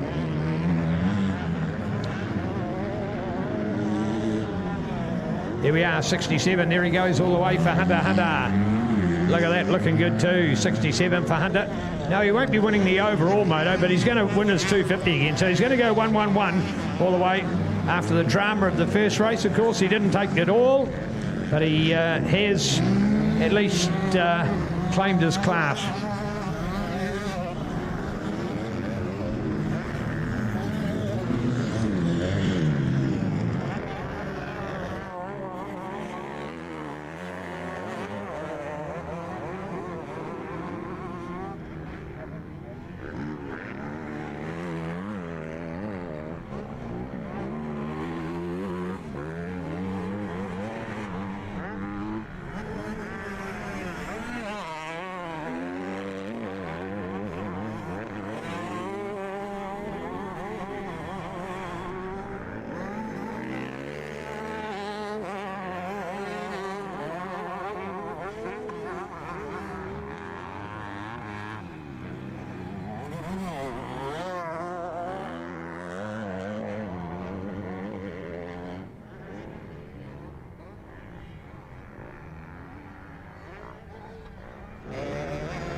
Tyler all the way with the white flag. It's 1 lap to go. Well, many other countries around the world use different other means. A white flag can mean other things in other countries. Since motorsport's been here in New Zealand, the white flag has mean last lap, whether it be 4 wheels or 2 wheels. It remains as the number 1 symbol of 1 lap to go. It is actually not a compulsory flag. You can have a race without a white flag, if that makes sense, but it's an indication that there is 1 lap to count. A white flag could be held out for a couple of laps. There'd be nothing wrong with that. The conclusion of the race is only the checkered flag. So riders have seen a white flag and run a lap, and the next time they come past, they've stopped racing, and the white flag's still been there, and they've said, hey, I saw the white flag twice, so it must be over. No, it doesn't have to be. It's a minor point, but it's more important. It is just an indication. It's like a yellow flag. It is a warning or an advisory to riders. There is a green flag to start a race, a red one to stop it, and a checkered one to tell you it's finished. So there you go, a white flag advisory of 1 lap to go. Great for the riders to know what they're focused on doing, and particularly if you're in a battle.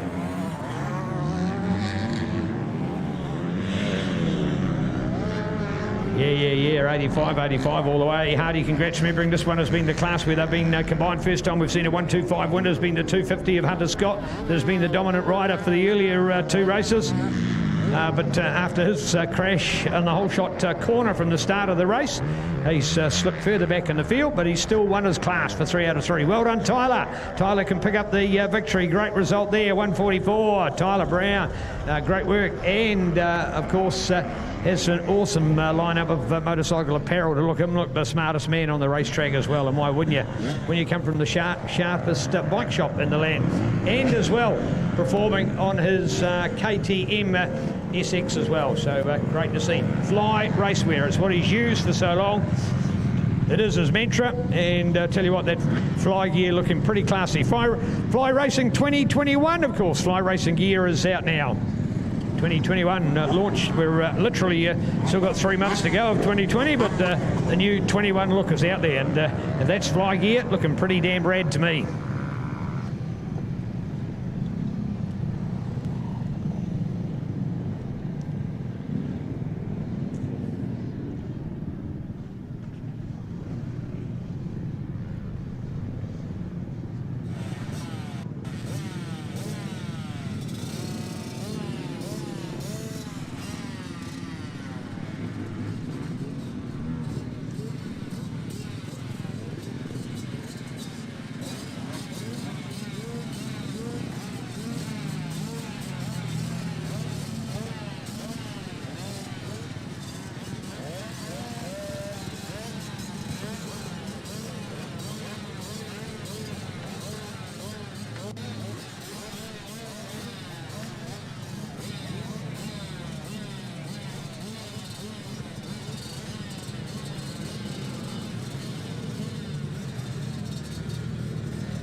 There's the starting box again. This number 21. He looks to have favoured this position once again. And launches off the line nicely. Well done. Chase Hopkins is a man. 74 and a screaming good start out there for JE. It's Mr. Jack Ellingham. And he's got the start over young Levi. Yes. So Jack gets the start. Great work, great work. But chain reaction. The carnage on the corner. Look at that. 1, 2, 3, 4 down. And there's one underneath that. Now quickly going over to get their bikes up. And there's that stacks on the mill, as we would say in the kids' play in those old days. And quickly somebody over there to lend a hand. And it's more the fact that the riders will be okay because their bikes have acted as a barrier. But when you're underneath on that chain reaction, never a positive sign. And there's one to get away. He's facing in the wrong direction, so he's got to go the other way.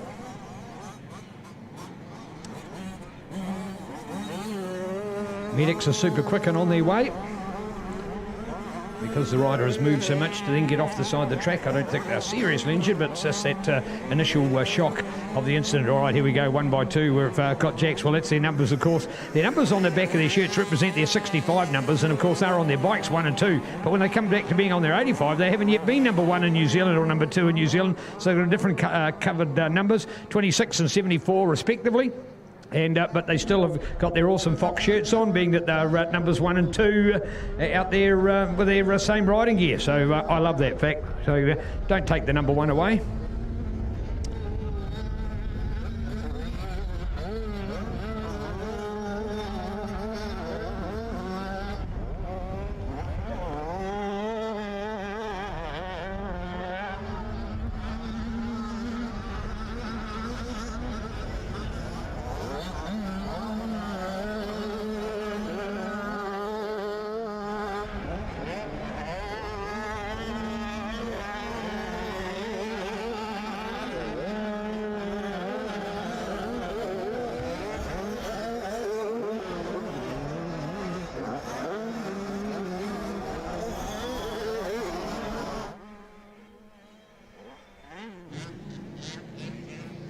Well, certainly we've had a bit of a taste of what we might be in for tomorrow, and if that's just a taste of it today, I am excited. So hope you can all join us. For those of you as juniors who are getting away from here, hey, you can watch it on Sky Sport Next as well. Or, of course, you can go to the Speed Hive app and follow your racing, so a number of ways to do it. Gives you an opportunity to be right there and in amongst it.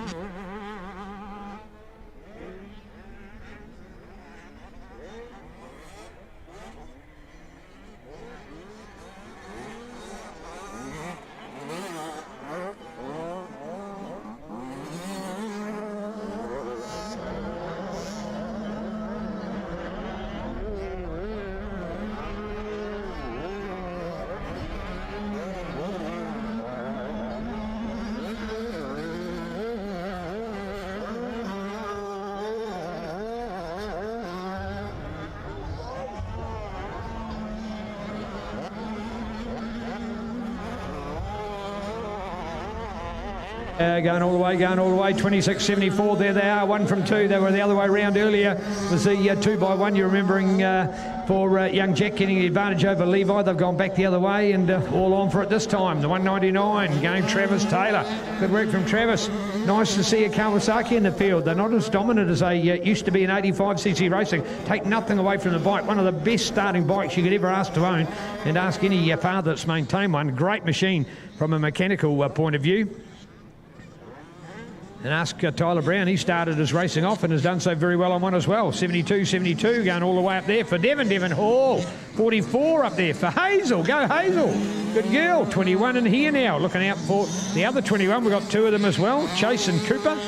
So, I've been calling the 21 of Chase, who was on the starting box. Maybe it was Cooper. So with 2 number 21s, hard to see there. 64, we got that time. Marco Hazelwood. 194, Dominic Everly, and the number 11, Ryder Murray. Now, Ryder's slipped back a long way. Now, Ryder's been at the sharper end of the field, so I presume he had a little bit of drama, as it were, over that lap. There's my little mate Zoran at the moment, so here goes. Oh, no, sorry, is that... Oh, I'm sure that's Zoran, isn't it? If it's not, sorry, might have been, is it Isaac?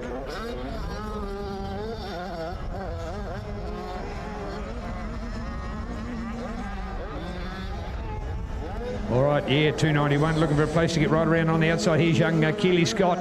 So Keely now to find a mark. There we are, 74, looking through there from the number 1. Look at the gap already, Levi back to Jack. That is huge.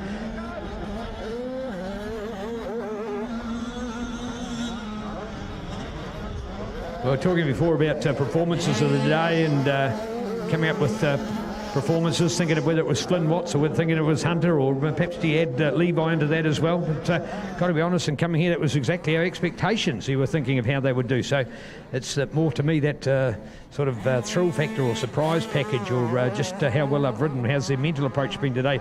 Have they been going as well in every race? But hey, think of Levi doing 6 and Jack, 6 races today. Man, I mean, some of our big kids, our 13 and 15-year-olds have been able to handle it. These kids are still up to 10 years of age, and they've handled it like a mountain. So Edmund Hillary will be proud of them. All right, 44 in there as well, the 208, that's better, 208 to look for in there. The 208 of Isaac. By the way, the 808 was Fabian Cadman, by the way. Always been a long time number of Zorans. Every time I see it, I fall for the trap and thinking it's young Zoran Storgina, and but no, it's not. So my apologies.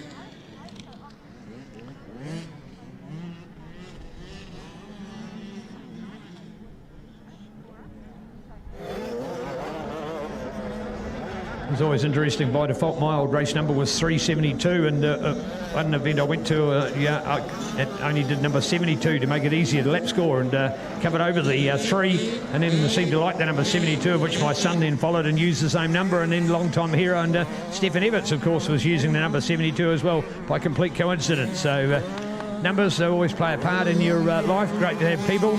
Aaron Slight, one of our world's, New Zealand's greatest around the world, of course, the 111, and the fact that he was number 3 in the world, and he did it as 111 to equal the 3 rather than the number 3, which he didn't like as much.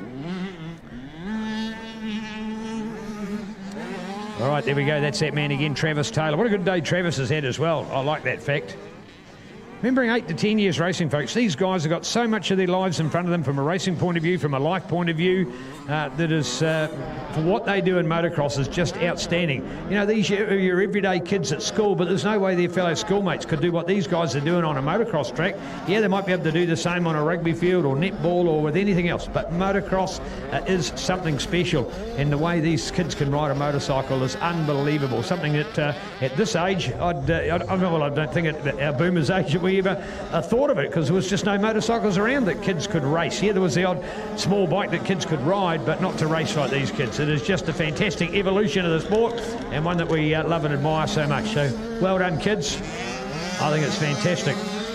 Just their their brain development alone makes us think, well, are we ever going to achieve things in life? Because these guys have got life in front of them. They've got life on the palm of their hands.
Oh, look at the despondence. Look at the despondence. Oh, no.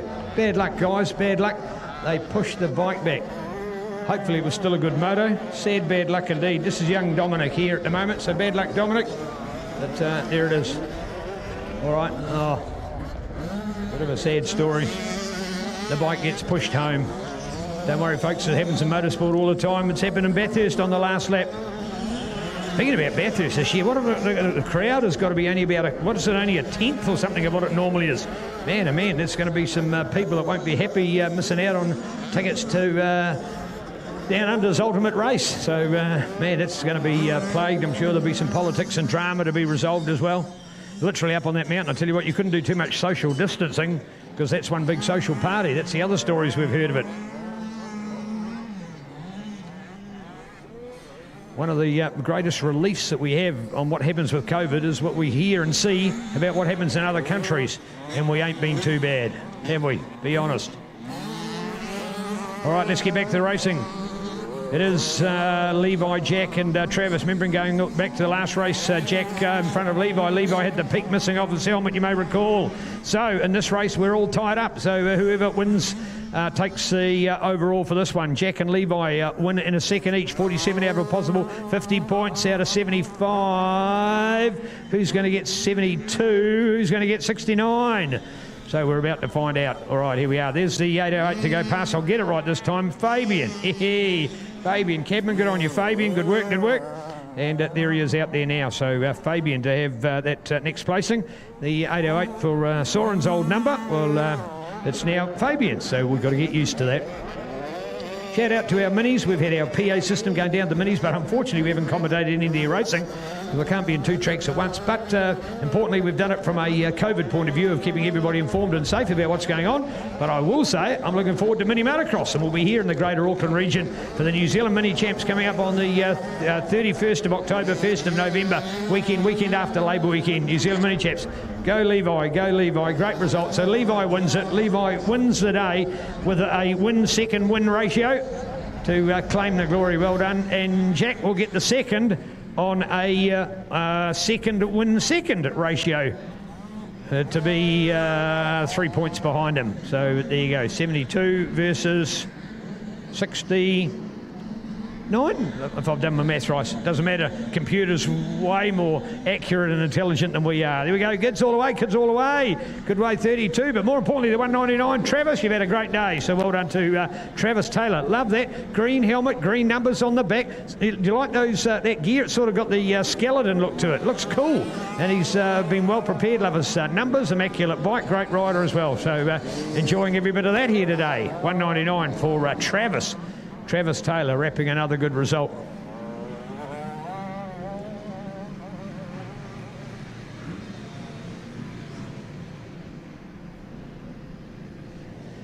Reminder to everybody, please, plenty of sanitation sites there. There's one here by the Ebbett Pukekohe Podium, by the Podium building. There's one just here by the sign-in area as well.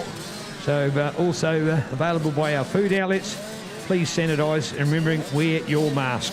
I've not been a good example of that, as commentating is slightly impeded by that, but hopefully we've kept the social distance.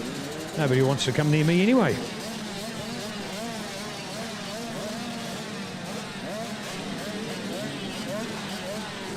I wouldn't have thought that Tony Johnson was wearing a mask when he was commentating last night. Slightly different for those commentators to be in a booth. They will have some social distancing of having only one person next to them.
Well, here we are, last race of the day. We're rocking through them, folks. It's 18 minutes past 3 and our last moto is up.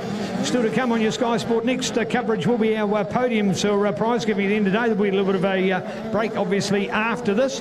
But we will have our podiums for you, live, loud and proud. So encouraging all of those winners today. Make sure you're wearing your mask when you come to prize giving, please. That's all of the riders as well as the parents as you're breaking out of your bubble. So please make sure you've got your masks on, and also please acknowledge social distancing by Big Gap. You'll purposely notice that the club has also opened up the pit area, so they've social distanced by pushing the pits. They've made it a much bigger area than normal. Normally it's a bit like a sardine can, and we're all up close here to the track, but we've been purposely pushing everybody back to give plenty of distance around. So we feel the greater we of the sport, have been doing our part for the team of 5 million. So certainly would hate the news of any breakout here, and nobody wants that. You've only got to hear the flack that's gone on in Auckland of those involved. And man, oh man, it's not people's fault, is it? Man, it doesn't put a sign up and says attack me. So the way people have taken all of that persecution on is below me, or I just, it's not the Kiwi way. Once again, talking about Scaffold Connect, who've been our quality constructors. We've got two significant scaffold constructions here of effectively aerial viewpoints. It's a temporary grandstand for our cameraman and crew. The N-Tech team, N-Tech. I want to talk about the N-Tech team today. Under Paul today and his amazing production. He is a one-man show. Obviously, there's some cameraman. Thanks to Ash for turning up to help save the show. But our camera crew has been out there doing their work. They do a fantastic job. But one man, normally we've got three doing the job here today. He's the one-man band, so fantastic. Absolute privilege to work with somebody. Of course, prior to around 18 months ago, this crew had never done any motocross events, and they've learnt so much about the sport, even to the extent where he was excited to be back with us here today, even though they do many other events through filming. So N-Tech is their name. They're a privilege and pleasure to have them on board with us to give you this Sky Sport Next coverage.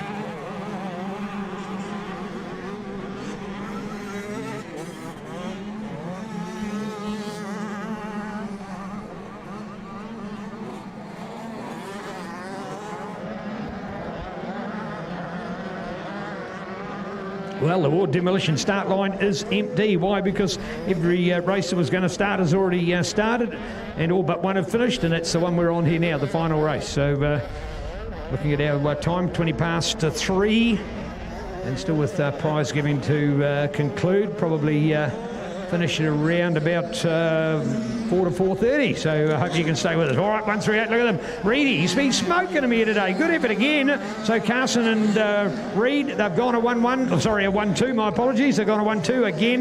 That opportunity to talk about whoever wins the third race should win the day. So good work out there. Pretty sure it was Carson in the first one, Reed in the second. Then Reed went to Carson. My apologies, but that's our collection of the day.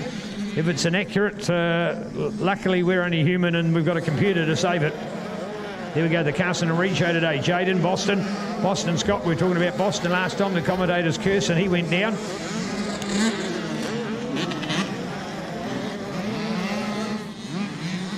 Cooper and Lockie and Harrison and Soren and Quinn and Jed and Seth out here. Karatiana, of course, coming up into this class all on her own.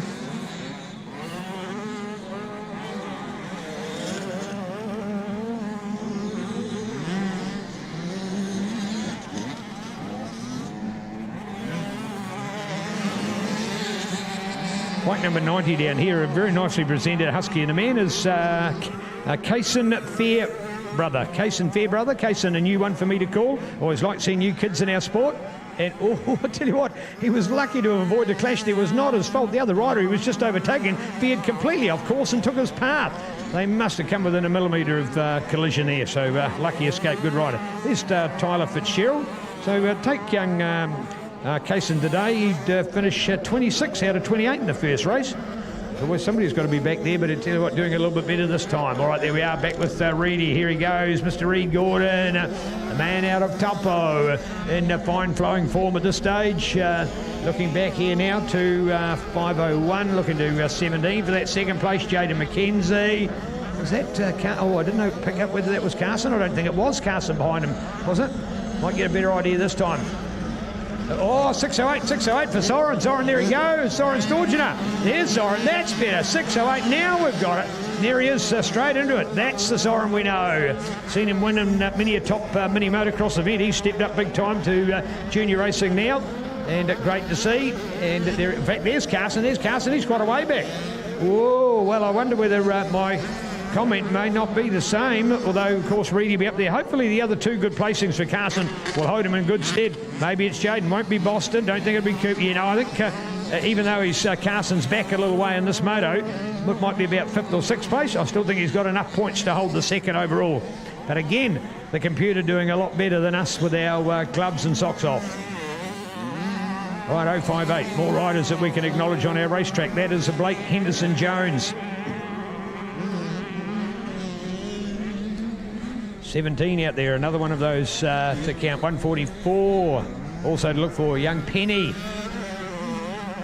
Oh, look at that for an off. Man, catapulted, absolutely catapulted. Yeah, there you go. Throwing off the bike. Literally launched in the air. The bike came out. He got a little bit sideways with those accelerating bumps being at right angles to the track. It literally bucked him off. In fact, I tell you what, a bucking bull at the Rodeo would not have done as good a job as that bike did on him. So he got high-sided, what we call high-side. He went off the high side of the bike. So again, going forward, the bike, when he landed, he was 2 bike lengths further than the bike was that had crashed to the ground behind him. But hey, he's A-OK. He's landing in the sand after all. It's a sand pit.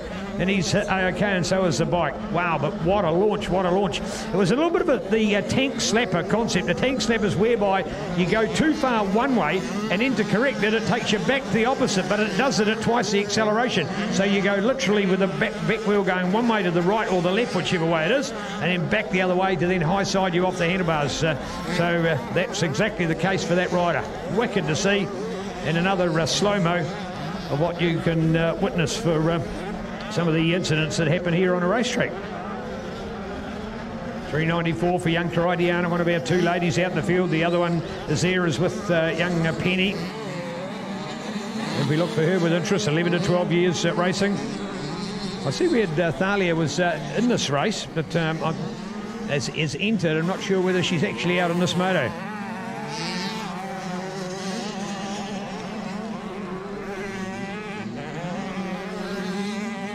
.242 to go past 127 as well this time. That is Logan Smith, by the way. The 0508 again at Blake Henderson-Jones. 17 on the inside, 144. There she goes. Great work out here. Penny Lang, not Penny Lane, it's Penny Lang. And Penny down through the field there, high on the Daytona, and coming back round. Here's your race leader, Reed Gordon. Man, oh man, I was waiting for this day. I've been waiting for this day for a long time. He was so good as a mini, was a little bit flatter when he started in junior motocross, but he's found his rhythm, he's found in form. As they say, once a champion, always a champion. And this super kid is really coming to his own here today. He has mastered it. In fact, he's massacred the track. He's beaten the track, not for a lot of other riders where the track has beaten him. So great result and a great ride out there. I'm loving this, Reed Gordon.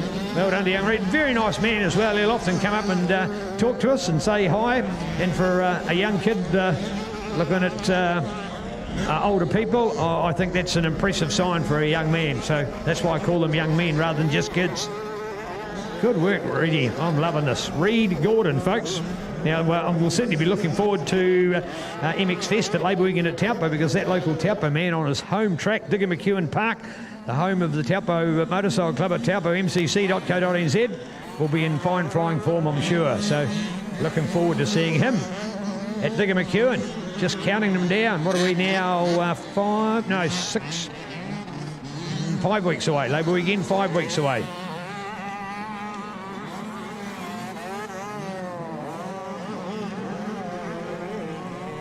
.41, number 41 on the bike, going all the way. 41 down there, Luke Hessel.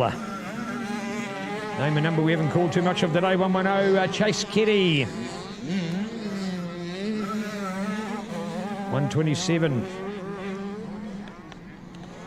Out there is Logan Smith. 144 for Penny.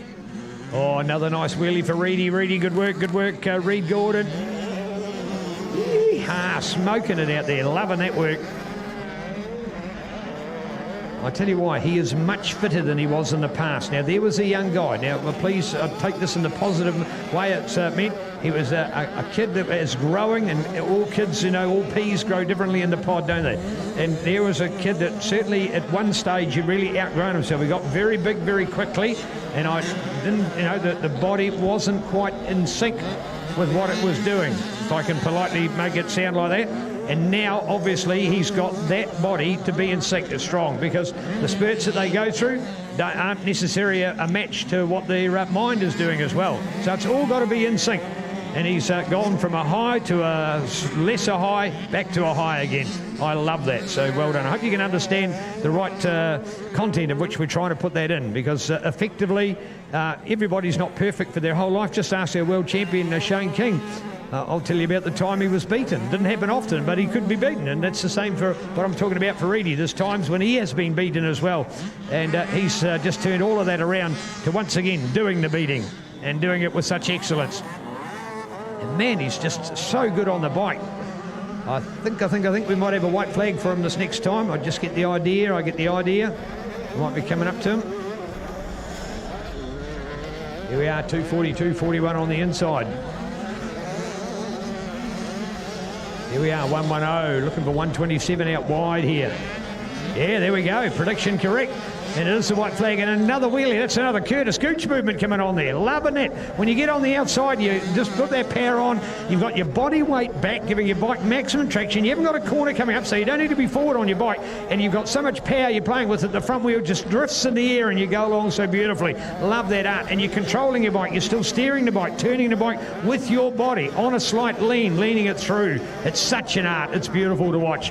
And it's the ultimate wheelie. We've seen it by our class riders of the day. And Reed Gordon, another one, executing it with magnificence here for Mighty Moto today.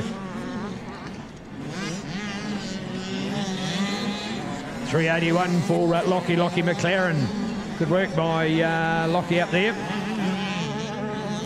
There's Carson now. What's Carson been doing today? Been picking himself up. Remembering quite a bit of a challenge for him as earlier on. So has he been able to get back into that top group? Remembering he clearly should have been the number 2 for the day. Well, things have gone way. Remembering he won the first moto, second in the second, but he drifted back in this race. And had a chance of falling outside of the top 2, but I think he slowly pegged his way back and got himself in contention, and keen just to look out for it. So let's go to his race result, and no, in fact it is 8th place, wow. So in fact it is Reed Gordon is your race leader. Second place at the moment is Boston Scott, ahead of Jaden McKenzie. Go to Riley, and I'm just trying to put Luke Riley in there. Wow, that's good. Then Soren. Then we go to Lockie, then we go to Jed, and then we go back to Carson. What's that done to his points? Has that threatened his second place? Maybe it's threatened his third even. Wow. So Carson, unfortunately, from good to not quite as good to not quite as good. So there you go. A first to a second to an 8th. So wow, there we go. And there we have that fantastic win, though, for Reed Gordon. What an outstanding rider. Man, let's put our list of outstanding riders in today we've been talking about. And it's talking about whether it was going to be Flynn or whether it was going to be Hunter or whether it was Jack or whether it's Levi. Let's add this name to it. Reed Gordon, standout performances. I've loved these riders here today, so great to see.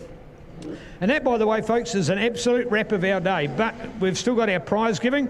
We'll be putting on our face mask because we know all the people will be. And we've just got to turn a few speakers around here. We don't need them out on the track, but we need them here in the pit area. And we'll just get ourselves adjusted for our prize giving. For those of you out there on Sky Sport Next, you'll see some ads played. There'll be a little bit of a detune, as it were. But we will be back. Don't fear, folks, because we've got our podium outside of the face mask. You can catch up with these riders in person. We'll also hand the microphone along and do some interviews.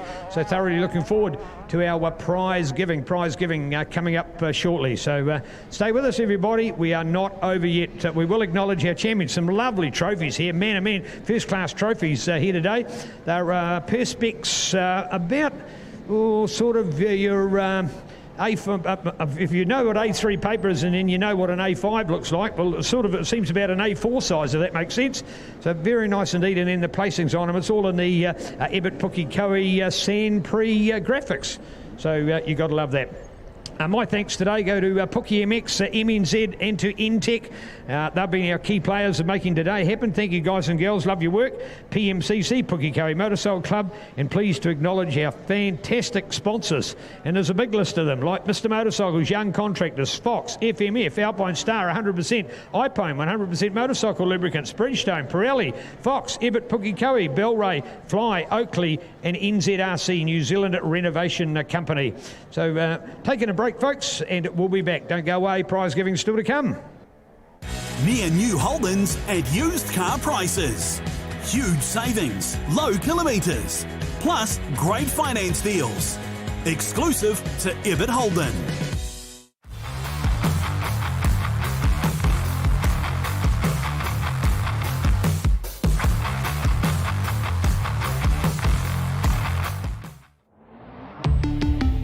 Volkswagen.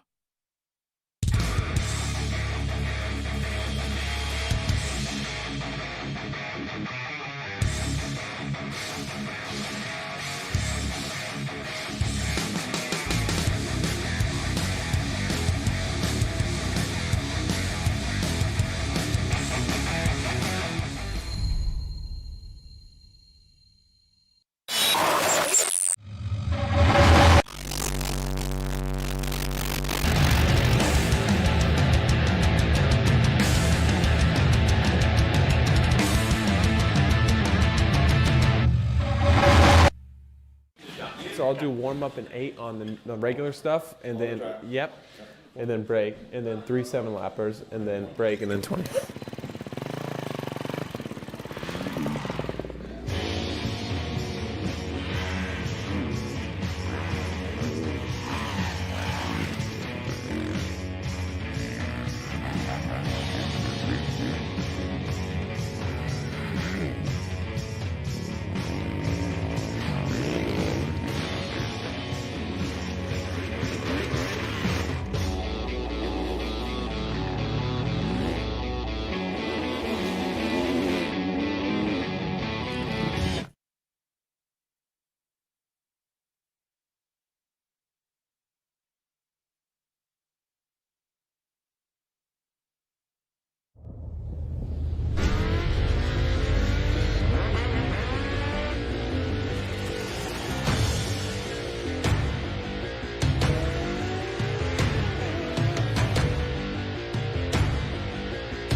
Mr. Motorcycles is a one-stop motorcycle superstore. Road bikes, adventure bikes, motocross, farm bikes, farm ATVs and SUVs. They're all available at Mr. Motorcycles. The company supplies and services top-line motorcycle brands such as Kawasaki, Suzuki and KTM. And if it's parts and accessories you want, helmets, boots, motocross gear, tyres and performance parts. You name it, they've got it. Buy in-store or online. Mr. Motorcycles. View the website for further information.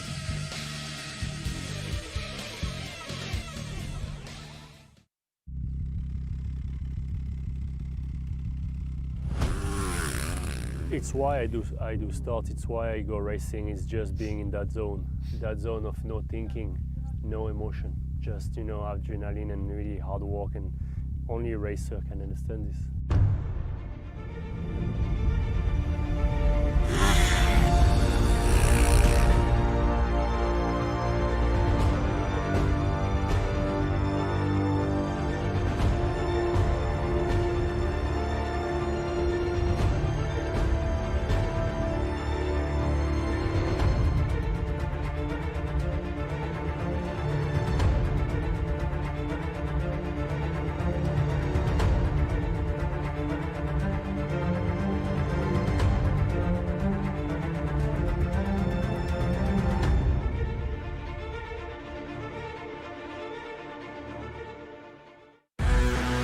No one comes close to KX in winning.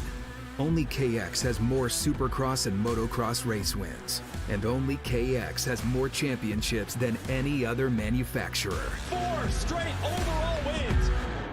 The numbers don't lie.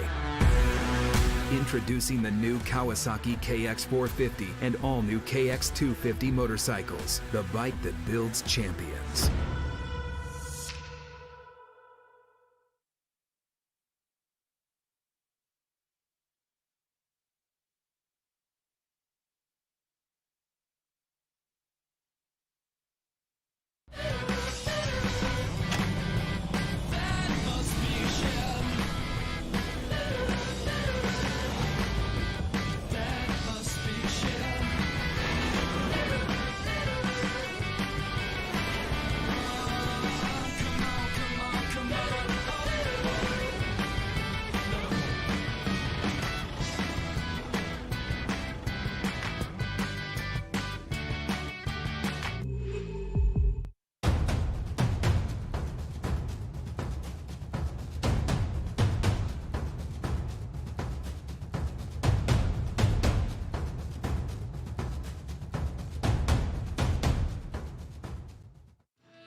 All new Kia Sorento. In every last detail, it's on a journey to a class of its own.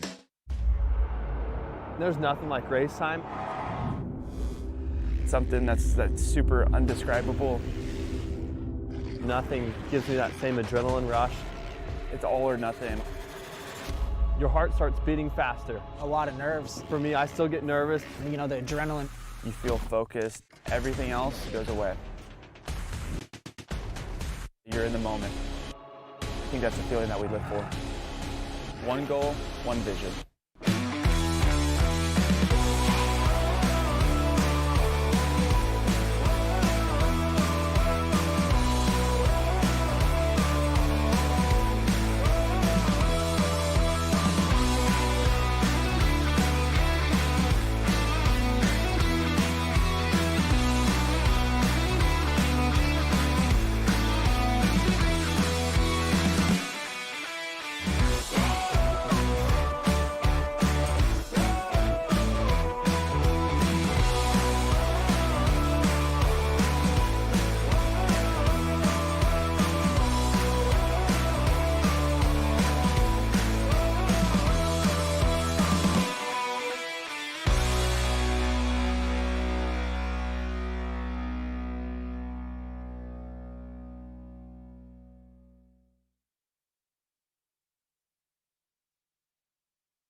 Near new Holdens at used car prices. Huge savings, low kilometres, plus great finance deals. Exclusive to Ebbett Holden.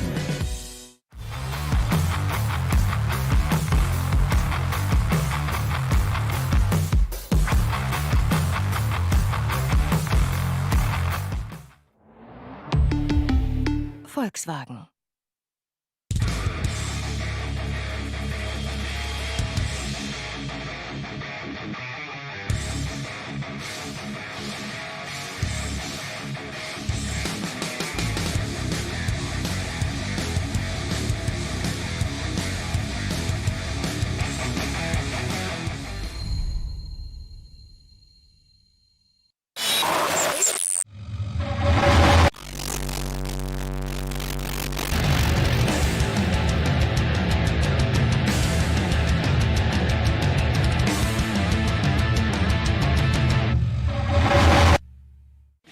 So I'll do warm up in 8 on the regular stuff, and then and then brake, and then 3 7-lappers, and then brake, and then 20.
Mr. Motorcycles is a one-stop motorcycle superstore. Road bikes, adventure bikes, motocross, farm bikes, farm ATVs and SUVs. They're all available at Mr. Motorcycles. The company supplies and services top-line motorcycle brands such as Kawasaki, Suzuki and KTM. And if it's parts and accessories you want, helmets, boots, motocross gear, tyres and performance parts. You name it, they've got it. Buy in-store or online. Mr. Motorcycles. View the website for further information.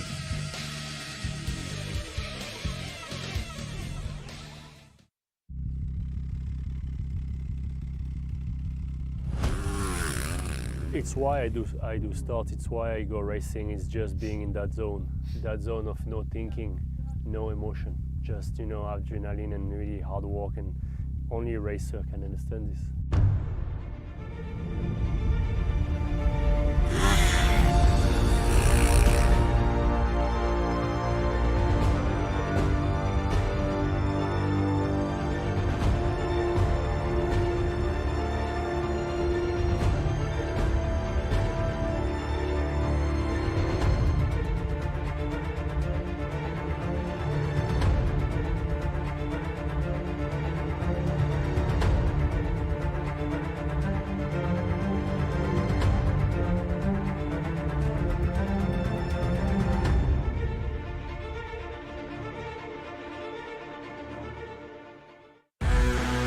No one comes close to KX in winning. Only KX has more Supercross and Motocross race wins. And only KX has more championships than any other manufacturer. 4 straight overall wins. The numbers don't lie. Introducing the new Kawasaki KX450 and all new KX250 motorcycles, the bike that builds champions.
All new Kia Sorento. In every last detail, it's on a journey to a class of its own. There's nothing like race time.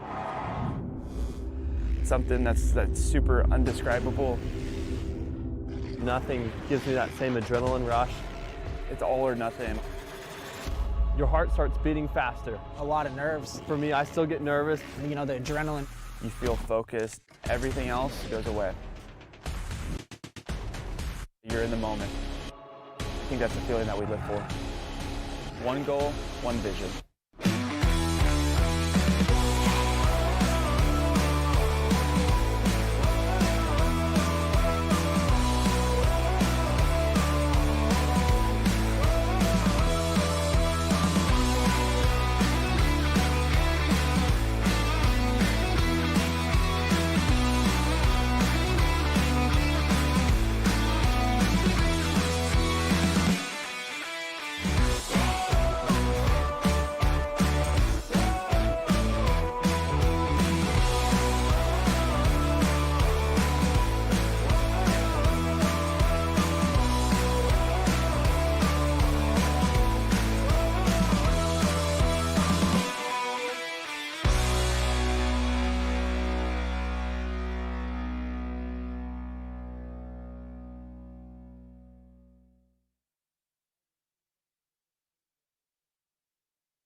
Near new Holdens at used car prices.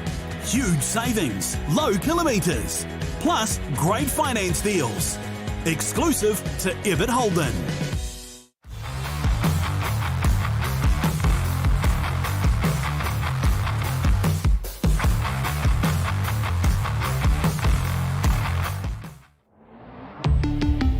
Volkswagen.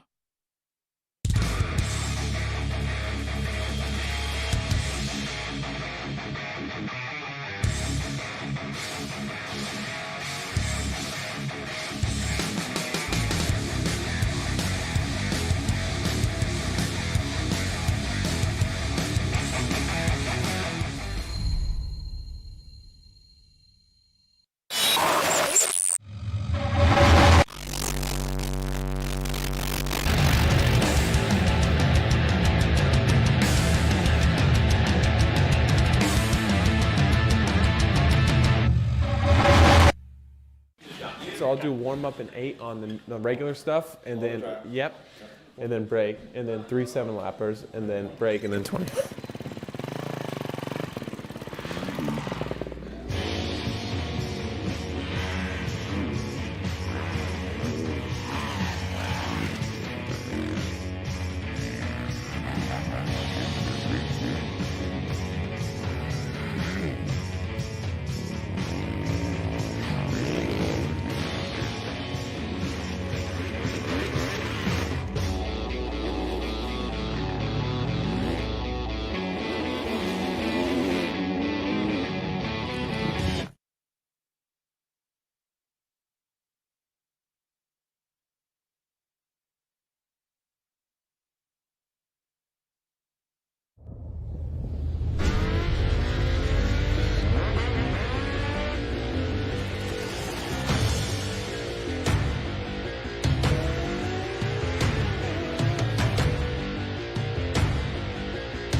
Mr. Motorcycles is a one-stop motorcycle superstore.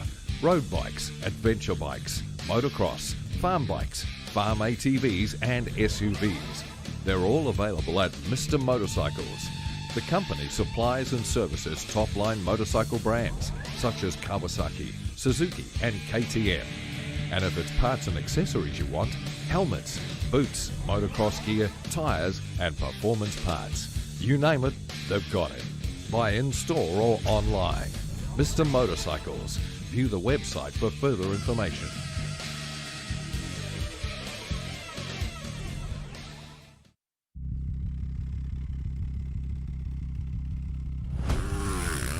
It's why I do start. It's why I go racing. It's just being in that zone of no thinking, no emotion, just adrenaline and really hard work, and only a racer can understand this.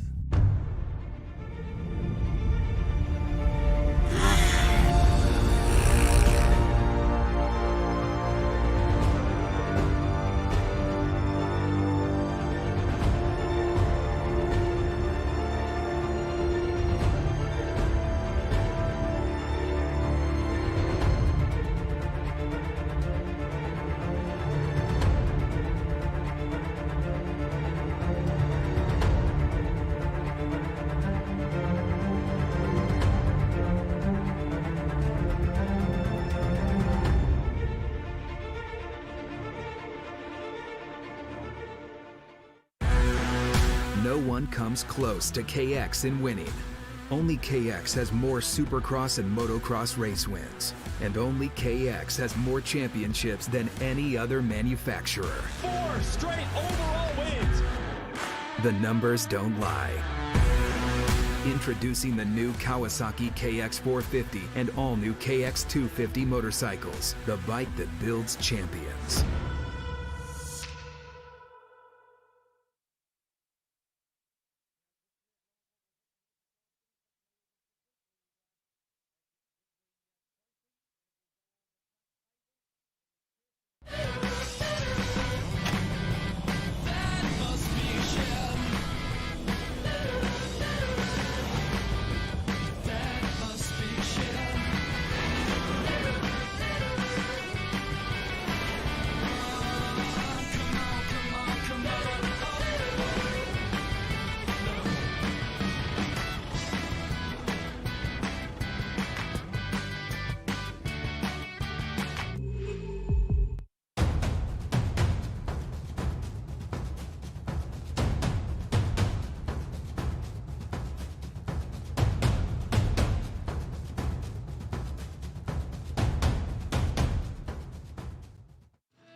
Kia Sorento. In every last detail, it's on a journey to a class of its own. There's nothing like race time. Something that's super undescribable. Nothing gives me that same adrenaline rush. It's all or nothing. Your heart starts beating faster. A lot of nerves. For me, I still get nervous. You know, the adrenaline. You feel focused. Everything else goes away. You're in the moment. I think that's the feeling that we live for. One goal, one vision.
Thank you. Here we are going live for our prize giving as we rock through our classes, the same order as what we've had. Thank you as Stu just adjusts that. Remembering 5th standing next to 3, 4th standing next to 2 and on the podium. 12 to 14, 1 to 5 and 5th place, Jack Leard.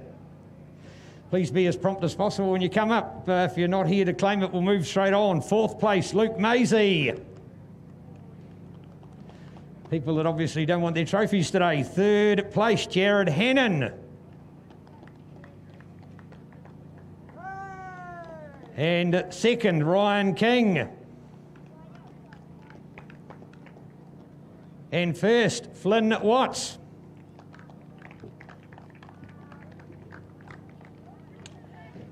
Well, of course, a lot of people have travelled from around the country, so it means that not always here at the end of the day, but deservedly you are. Had a good day, Jared?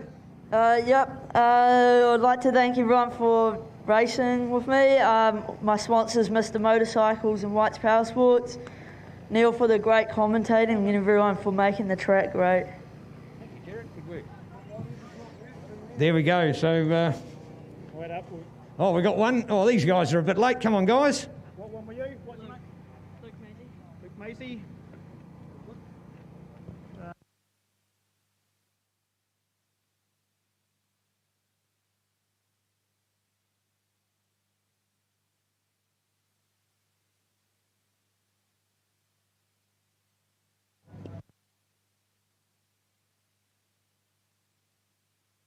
Well, here we're better late than never, so quick, we'll wrap through them.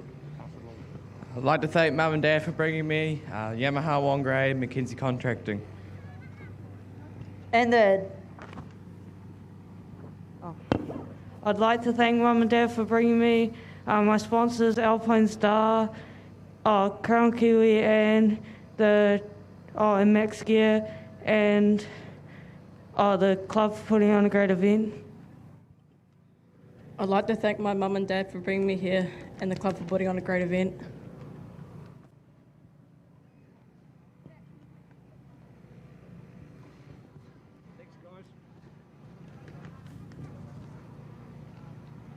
Thank you, guys. Next up to 8 to 11, 65, 8 to 11, 65. And 5th place today, Noah Utunuku.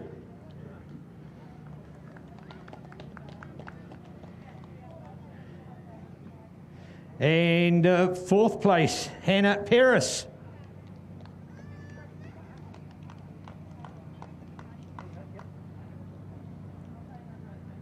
Third place, Ryder Murray. Thank you, Ryder. Very professional. And 2nd, Jack Ellingham.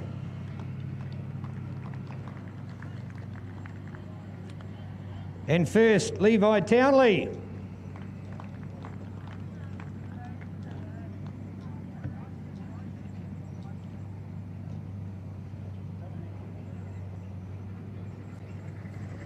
Almost all of them. Well done. Look at the size. Fantastic. And look at that blue colour. Good day, Noah? Yeah. I'd like to thank my mum and dad for bringing me here and the club for putting on a great event. I'd like to thank the club, my mum and dad for bringing me here and the club for putting on a great event. My sponsors, Mach 1 Yamaha, Moto HQ, Jet Tech Racing, and Iron Force Race Trailers. I'd like to thank my mum and dad for bringing me here, the club for putting on a great event. I'd like to thank the club for putting on a great event and my dad for getting my bike ready, Yamaha and Troy Lee Design. Well done, guys. Thank you, very professional. Yeah, the youngest kids here, but they can be the most professional. Good on you guys, love your work. Well done indeed.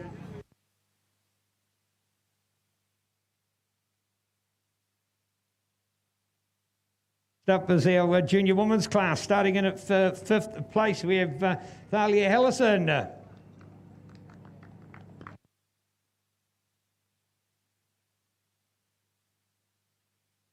Thank you, Talia. Fourth place we have is Sophie Bockett. Oh, look at the girls. So good. And third today, Penny Lang.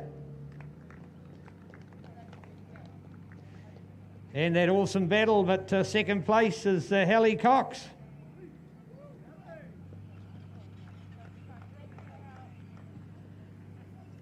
And at first place today, Karaitiana Horn.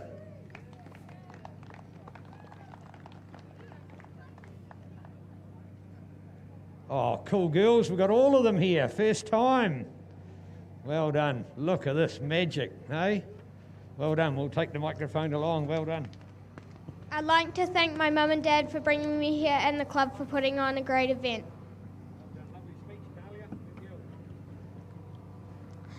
I'll congratulate to you two girls, especially Karatiana for first.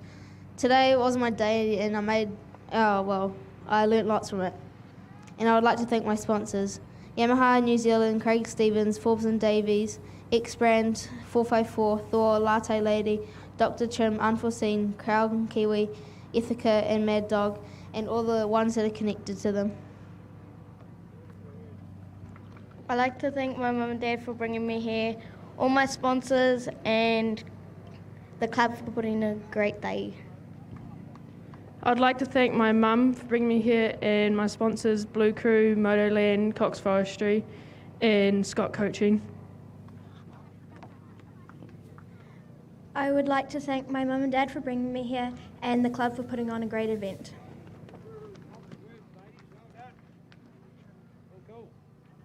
Well done. Come on, louder applause. Girls can do anything. And well done to those. Here we are, this beautiful Ebbett Pukekohe backdrop for our banner and our prize giving, our polished podium here at PookieMX.com. Going to our 13 to 1685s. Fifth place, Ben Hollier. In the trophies, Ben, well done. And your mask on too, congratulations. Fourth place, Cameron Colcord. Oh, Cameron up here as well. Another member of the Red Band Racing team as well, I see. Third place today, how did this happen? Curtis Gooch. How good's that? Pink socks, but that's his father dressing him. And our runner-up today, Lachlan Bourne. Well done, Lachlan, good crash.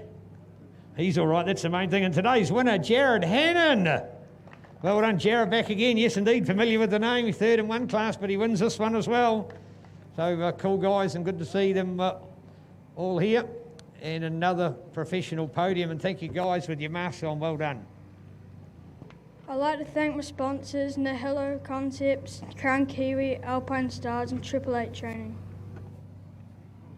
I'd like to thank my dad for bringing me, my sponsors, Mach 1 Yamaha, Lionel Croat Moto HQ, the boys for the great racing and the club for putting on a great event. I'd like to thank my mum and dad for bringing me here, the club for putting on the event, the boys for the racing, and my sponsors, Mr. Motorcycles and White's Power Sports. I'd like to thank the club for putting on a great event, my dad and Watson Motorcycles. I'd like to thank my dad for bringing me here and the club for putting on a great event. Lovely words, good speech, boys. Thank you very much. Thank you, guys. Great speech, well-deserved rewards. Look at the professionalism, great to see. Cool stuff, kids. Great to see. All right, 1, 2, 5, 15 to 16. And at our top 5 we go to as well. 5th place for Heath Potton. 4th place, Christian Crane. 3rd place, Jacob Vaughan. Step on it, guys. 2nd place, James Perry. And 1st place, Pukekohe superstar Tyler Brown.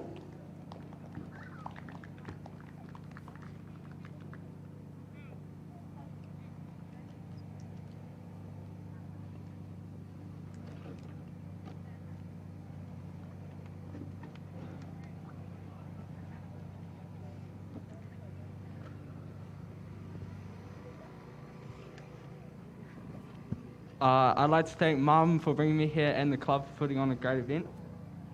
I'd just like to thank Ryan Young and all the boys out there for making the track prime for us today, and all my sponsors, Mr. Motorcycles, White's Power Sports, Northern Accessories, and everyone for the great racing. Yeah, cheers. I'd like to thank Dean Roberts for bringing me and my sponsor, Thornburn Developments. Great 125 class, well done. Going to our 250 class, and at 5th place goes to Aidan Grieve. 4th place, Jet Ashworth. 3rd, Sam Meredith. 2nd, Yanni Emerson Ray. In 1st place, Hunter Scott.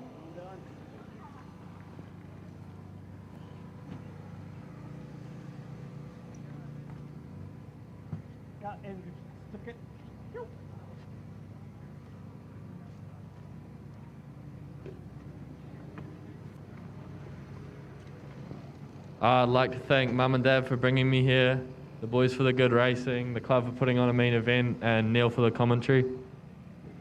I'd like to thank Honda New Zealand and Lance for letting me use the bike for the day, Crown Kiwi Enterprises, the boys for the great racing, Neil for the great commentating, the club for putting on a great event, and Kiwi Rider. Yeah, I'd just like to thank the club for a great event, the boys for the great racing, Race Engines NZ for the trick engine and trick suspension, NZ Cowshed Groovers, Forbes and Davies, VHM, Collins Profile Cutting, and yeah, just everyone for the great racing. I'd like to thank my sponsors, JetTech Racing, Frost Services and Training, Wanganui Toyota, and the club for putting on a great event, and Neil for the commentating. Podium, great speeches, thank you.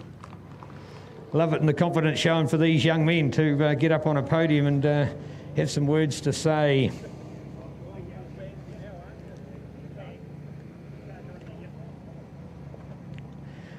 All right, 8 to 10, 85. And 5th place is Noah Utanuku. 4th place, Hazel Lang.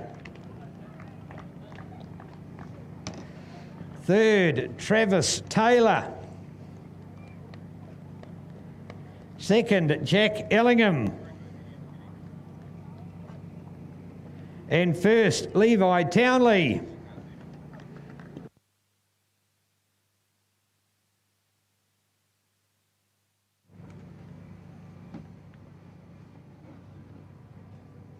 Oh, another full podium, another blue one up there. Well done, guys. I'd like to thank my mum and dad for bringing me here, the club for putting on a great event, and all my sponsors. I'd like to thank the club for putting on a great event, Extra Motor getting my bike sorted, and mum and dad for bringing me out here. I'd like to thank the club for putting on a great event, my mum and dad for bringing me here, the boys for great racing, and my sponsors, Yamaha New Zealand, Fox, Michelin. I'd like to thank the club for putting on a great event, and for the boys and girls for the great racing, and Yamaha, Troiler Design and Mr. Motorcycles. I'd like to thank the club for putting on a great event. I had a great day battling with the boys, and I'd like to thank my sponsors. Yamaha, NZ, Craig Stevens, Forbes and Davies, 454, X-Brand, Thor, Latte Lady, Dr. Trim, Unforeseen, Crown Kiwi, Ithaca, Mad Dog.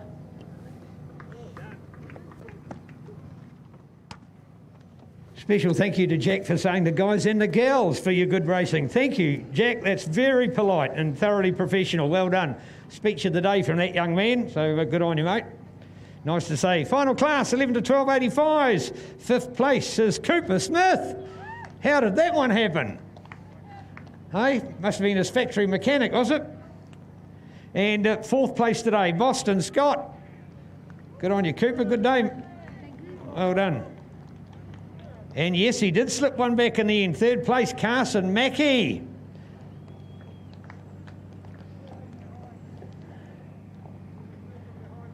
And second place, Jaden McKenzie.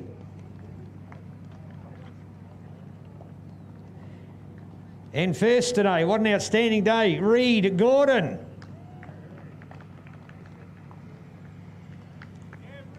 Oh, another full podium. Just fantastic to see. Look at this.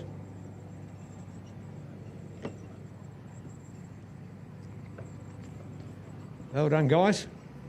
Oh, come on, mate. Come on. Did you have a good day? Yeah. Who do you want to thank? My dad for doing my bike and my nana for supporting me. Well done indeed. I'd like to thank my mum and dad for bringing me down here, Reed for the good racing, and I'd like to thank my sponsors, KTM NZ, Crown Kiwi, MotorX, Pirelli, Red Star Science, Speedo 7, Graham Adams and Mad Dog Suspension. Thank you. I'd like to thank Nick from NVs for getting my bike all sorted, Phoenix Racing, Neil for the commentating, and the boy, and Dad for bringing me up here, and the boys for the good racing. I'd like to thank my mum and dad for bringing me here and the club for putting on a great event.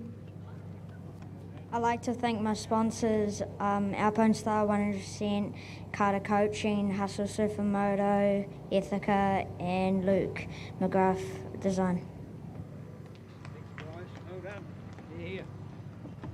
Thank you very much. Hey, folks, from all of us out there, what about a big round of applause for the Pukekohe Club today? What an amazing day. The first club to really test our COVID lockdown situation, and they've done an awesome job. Thank you to everybody. God bless. Have a safe trip home. Look forward to seeing you at more Mighty Motocross. But hey, to our Sky Sport Next people out there, what a massive day for our sport. We are totally enthralled in this, and I hope you've enjoyed it as well. Stick back with us tomorrow. A good day. Thank you all very much. And see how good Neil is? How he can talk still with his mouth covered. Isn't he good? Oh, Stu, thank you. I don't know whether I should thank, but anyway, you get the idea. To our sponsors, we cannot do without them. To NZRC, New Zealand Renovations Company, to Bellray Oil, Oakley, along with Fly Racing, with Fox and Pirelli, Bridgestone, iPhone, 100% Alpine Star, FMF, Scott, Mr. Motorcycles and Young Contracting, and a special thanks to that awesome team, Ebbett Pukekohe, the home of Kia, the home of Volkswagen, the home of NG, the home of Nissan, and the home of Holden, and they're right here at Kawasaki Sand Track, the home of the Pukekohe Motorcycle Club. We've had an awesome North Island round number 1 in Sand Prix for 2020. Look forward to seeing you back in again to follow us tomorrow for our big senior day. Signing off, thanks to Entech, coming live loud and proud. This is Sky Sport Next. Good afternoon.